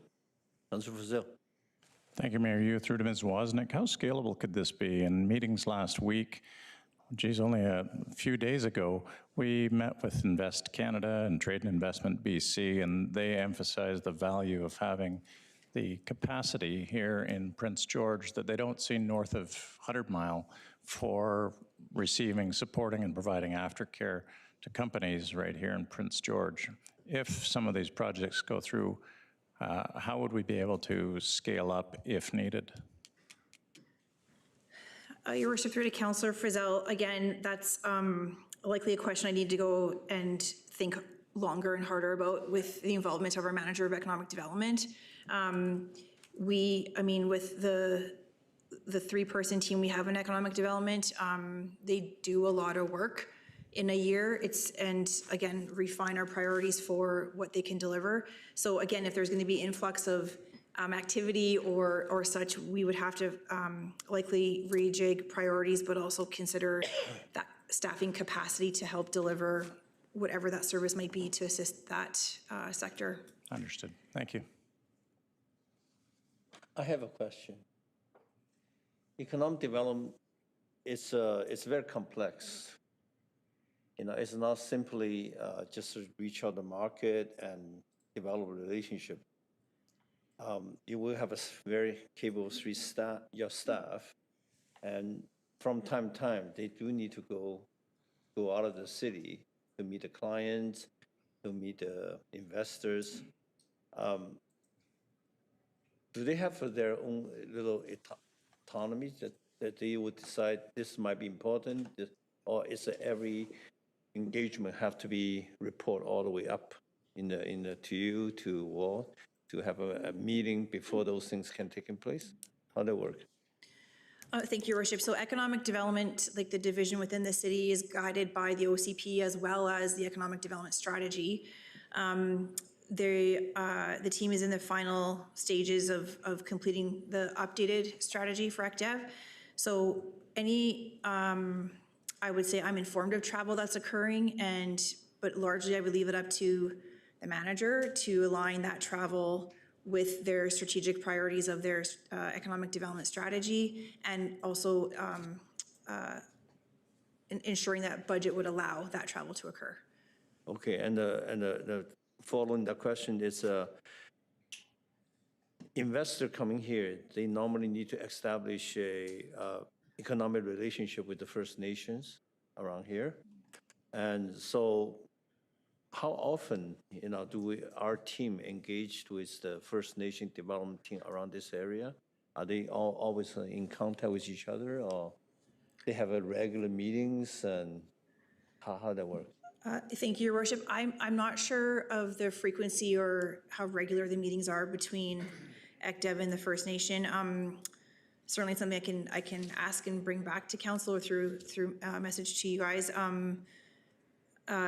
There is involvement. I don't know to what extent. I don't have that answer right now. Thank you, because local clinic today, they have their own development corporation now, and it is very important we know what's going on, so we facilitate some of the opportunity together, right? So this might be area we need to invest a little bit. Okay, thank you. Seeing no questions, we are moving to L1. Wow, finance and IT, Mr. Dalio. L1, risk and procurement. Thank you, Your Worship. So for risk and procurement, so once council sets a city budget that authorizes the amount that we're allowed to spend on each service, risk and procurement actually steps in and handles all of the necessary processes of how we purchase, make sure we're adhering to trade laws and council's procurement bylaw. Risk and procurement also handles the city's insurance portfolio. So we made a comment in their earlier presentation about corporate services and how it's an easy target in some ways, but it looks like a large dollar figure, but when you consider items like the insurance premiums, which really, we're just paying the premiums for all of the assets that are owned across all of the divisions. You can't cut that area without hurting and putting the organization at risk that way. So that's just a bit of we also coordinate the legal claims against the city. As far as changes to the division go, We actually have a bit of a reduction. We have, we're, after 2 big years of premium increases, we're actually, I think, able to stabilize it a bit and pull it back now for about 100,000. We also base our insurance and claims budgets off of sort of last 3-year activity, and so we're noticing an overall change in there that we can reduce it back by about 25,000. The rest is just your typical collective agreement increases, and here to answer any questions. Thank you. Councilor Frizzell. Thank you, Mayor. You, through to Mr. Dalio. Yeah, I was pleased to see the expected reduction in the premiums. I'm assuming this is an MIA and we haven't gone with outside insurance? No, we actually go through a procurement process for our insurance, and MIA did not win the last procurement award, so we go through, we're actually due for a renewal, so there'll be a new process, and we'll see how MIA factors into that. Thanks. And as with the RCMP, how is this paid out? Is it a quarterly basis, a monthly basis? The premiums, we actually pay for a July 1st to June 30th cycle. So we will pay actually a full 12 months at once. Okay, thank you. Thank you. Councilor Ramsey. Thank you, Your Worship. It's very late and my brain is a little tired, so I might need reminding, but we had a conversation around supporting more Canadian businesses through procurement. And I can't quite remember the outcome of that, if there was motion back to staff, but I'm just wondering if this budget does take into account utilizing things like canoe procurement for services and such like that to source Canadian goods. We do actually use the service of canoe procurement, so we've started using them over the last 12 months. It's a way to meet our procurement obligations through the trade laws and still be able to use some collective resources throughout the province. So that's been great, and we've had success with it so far. As far as, again, with the Buy Canadian, we are restricted in trade laws to do exactly that, but underneath the procurement thresholds, we do have some flexibility, so we did adjust our procurement procedures to allow for that. We still owe council some ideas on social procurement, and I expect that in the next either Q1 or Q2. So we're working on it, and we'll be bringing it to council shortly. The reason it's taken this long is that we've had a vacant supervisor procurement position that we haven't been able to fill, and now we have a very skilled, experienced person in there, and so we can start dedicating to that task now. I'm hearing all good things, using Canadian under the threshold, using canoe when we're over, and still under budget by $100,000. Looks like good things happening. Thank you. Thank you. See no more question for L1. Ms. Dalio, you may move on to L2. IT services. Thank you, Your Worship. IT services is what integrates our information and systems technology. They provide our tech support. They also provide telecommunications for the whole organization, as well as system security against cybercrime. Some of our increases are all in the maintenance contracts that you'll see there, the $272,000. So again, when you have $2.5 million worth of contracts of various softwares, when you go to renew them, if the businesses want to make more money, they charge you roughly a 5%, 6% increase to resubscribe with them. And so we're kind of subject to those increases unless we have the flexibility to quickly change software. But once we're invested in certain softwares, we're kind of committed until we can find a new solution. So we work with our contractors best we can, but there's definitely a profitability model that our contractors are using with us. So. Thank you. I have a question. Hypothetical one. Sure. Over the years, we have changing our system, whether at home, in the office here, upgrade our system, and system become much more sophisticated in terms of storage, speed, whatnot. Would you see one day with the AI, with a different technology come in, this particular IT, department in everywhere, including our home, may go the other way? Maybe the costs start going down instead of always going this way? Right. So, I mean, ultimately there's a lot of uncertainty with AI. as far as its accuracy and its true value of use right now. It's early in its life cycle. We are approaching it as an organization cautiously. We want to make sure that when we're entering with AI, we're doing it sort of toes dipping into the water, making sure that we're both ethically and morally grounded when we're using it. And so IT works really closely with legislative services to basically have an AI governance model that we're going to follow. And we'll be, like I said, cautiously entering into the tool use of AI. And we use it in small cases, but we haven't really fully dove in yet. Okay. Thank you. Councilor Bennett. Thank you very much, Your Worship. And first off, just thank you to Mr. Dalio and Mr. Reid for answering all my questions following Finance and Audit. I guess kind of as a follow-up from our previous conversations, like I guess I'm wondering,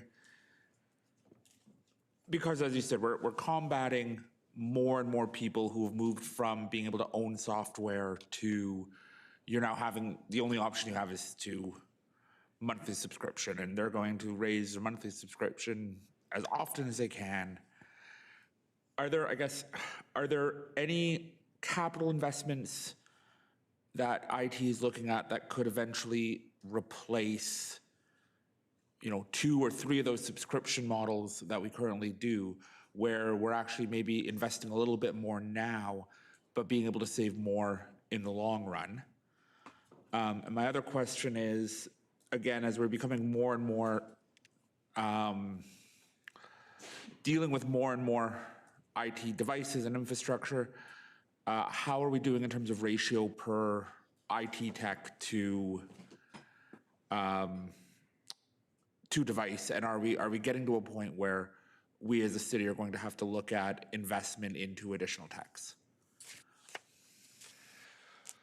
So with the first question, we are finding that we get better economy of scale by purchasing more in-place software rather than us trying to create our own software and then try and maintain and develop it and improve it, make sure it's secure. So working with contractors is still the preferred model. Sorry, your second question. Yes, we have about, I think, 1,800 plus devices when you go through computers, servers, network, desk phones, mobile phones, tablets. You add all those up together, we have about 1,800 devices that we maintain with this division. As far as what that looks like down the road, what did you want done with that? I guess I'm just, how many FTE then are in IT? 24 full-time staff in IT, I believe. So we manage about, I think it's 8 devices, hold on. Devices per IT staff is about 83. The different numbers of software that we do per IT is about 8.6.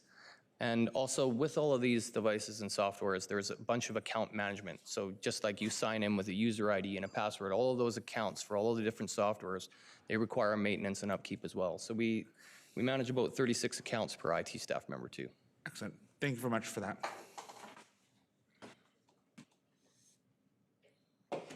Councilor Ramsey? Thanks, Your Worship.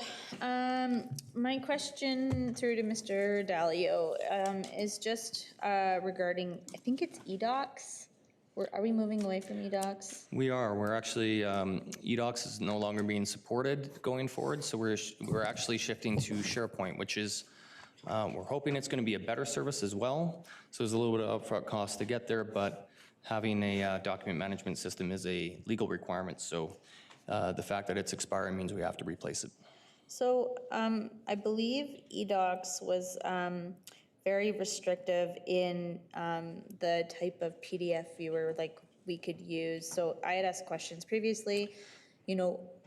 There's software programs like Adobe where you used to buy a one-time license and now you have to pay annual subscription or monthly subscription fees. And if it's tied to a program like eDocs, which we widely use across the city, the costs per user escalate because you have this name brand software that you have to use. My employer has gone away from using Adobe to Foxit Pro for those who need it, to try and reduce those costs. So just looking to see, I know SharePoint, I believe, is Microsoft, so that's still going to come with a hefty price tag for those who need access to it. But is there a way to find savings looking at moving away from things like Adobe to Foxit as an example to try and reduce our per license subscription fees? So yes, all of that, what you said was true. So eDocs was only compatible for PDFs with Adobe, and we are on a enterprise agreement with Adobe. We couldn't actually get out of that as long as we were doing the eDocs because of the legal requirement. SharePoint, I believe, has better compatibility with other softwares, and we can certainly explore other software options to support certain document types. Okay, that's good. I know I've used SharePoint, and if you have the Microsoft 365 license, you can save, Excel, PowerPoint, Word, whatever in there. So hopefully that can try to reduce some of those costs. I kind of am hoping we can maybe have an update on that just eventually when that transition occurs to see if there's any cost savings to report. That just would be a good news story, I think, to come back to council. So I won't make a formal motion. I'll just bug you. Okay, thanks. Thank you. I have a question. Even though every municipality, the operation might slightly vary, every municipality, the population may different, and every municipality, the budget size might vary. But I believe right now, in every municipality have an IT department. So based on the information you have, based on your understanding, it is our IT department relatively compared with other municipality. If we proportion it, are we on the lean side? Are we is bigger than them? And how? Can you just give me high level, just one sentence, so we know that? Might take me a couple sentences, but our IT manager has actually done a lot of statistical digging in other municipalities to see exactly the answer to that question. So he's done it on two metrics. He's done it once on IT per population, IT cost per population, and also the IT cost per staff that is employed within the municipality. One of them were about middle of the pack, the other were on the extreme low end. So I think you have a very lean and well-efficient IT department. Thank you. I would love to see you continue the comparison, because a great cook doesn't have to drink a whole pot of soup to know what it tastes like. This is perhaps it's a one area, one department will really show the efficiency of this our operation overall. Thank you. With no more question, L3, financial services. I guess this is one area we cannot do too much discussion. I'm still happy to have the discussion, though. So financial services houses the overall accounting services and the payroll of the city. We send out all of the tax and utility notices and manage the city's investment and the budgeting. The service center is also part of the financial services budget, so it's the point of contact for citizens when they phone in through 311 or come in person to get information and services from the city. No real major highlights here. Our increases are largely just the collective agreement increases. And let me see if I have any other notes for it. Not really. Yeah, that's basically it. We have a small reduction in the revenue. That's probably worth noting. So certain mortgage companies don't automatically pay the property tax on behalf of the owner anymore of the property. And so there used to be some revenue that got associated with that we would charge the mortgage companies, and that revenue is declining because of that change in practice from the banks. Thank you. Councilor Vassell.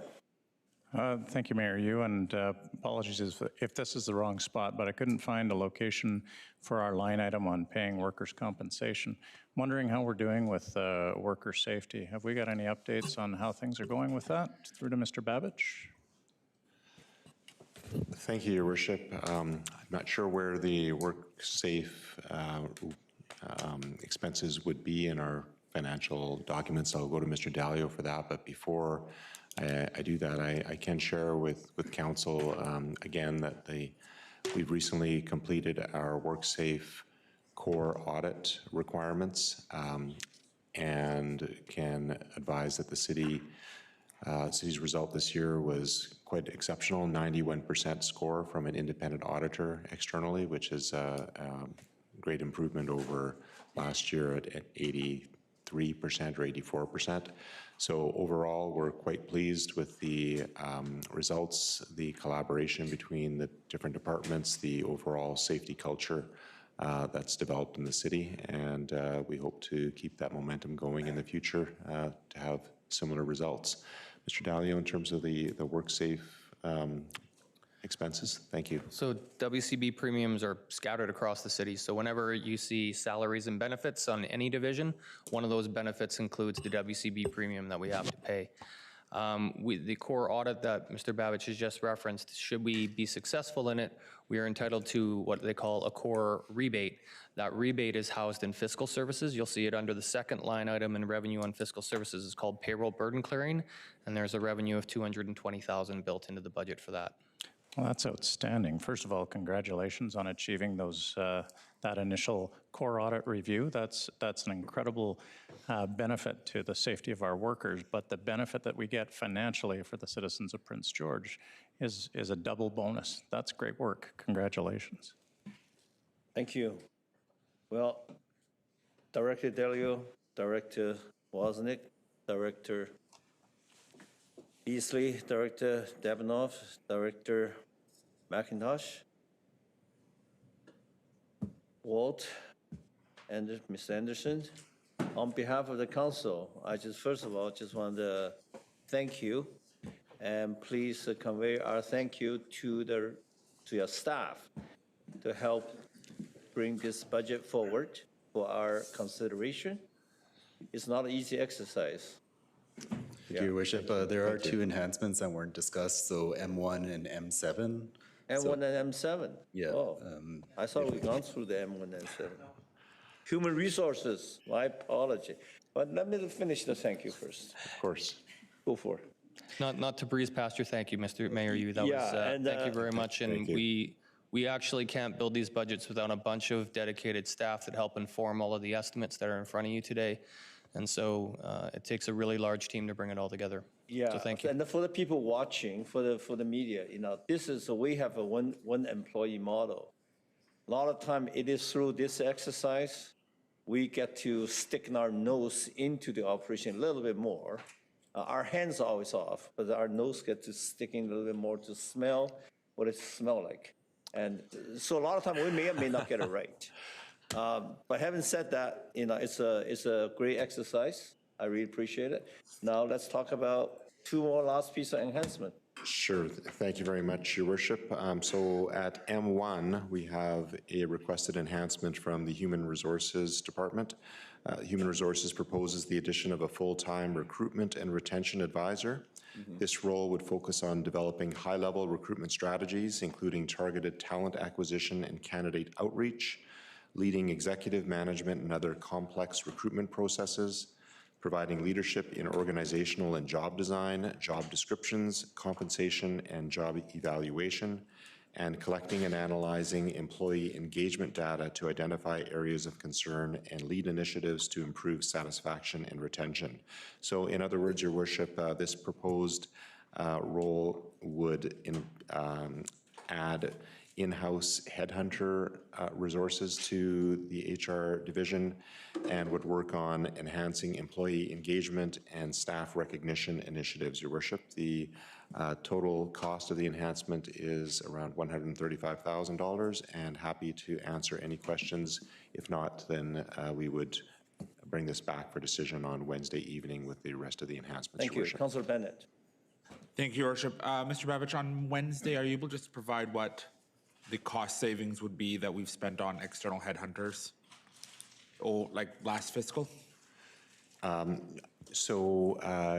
We have used external recruitment services very selectively, and overall haven't been that successful in terms of the results, but I can provide some more details on that on Wednesday. Thank you. Yeah. Thank you. Mr. Beasley. M6. Thank you, Your Worship.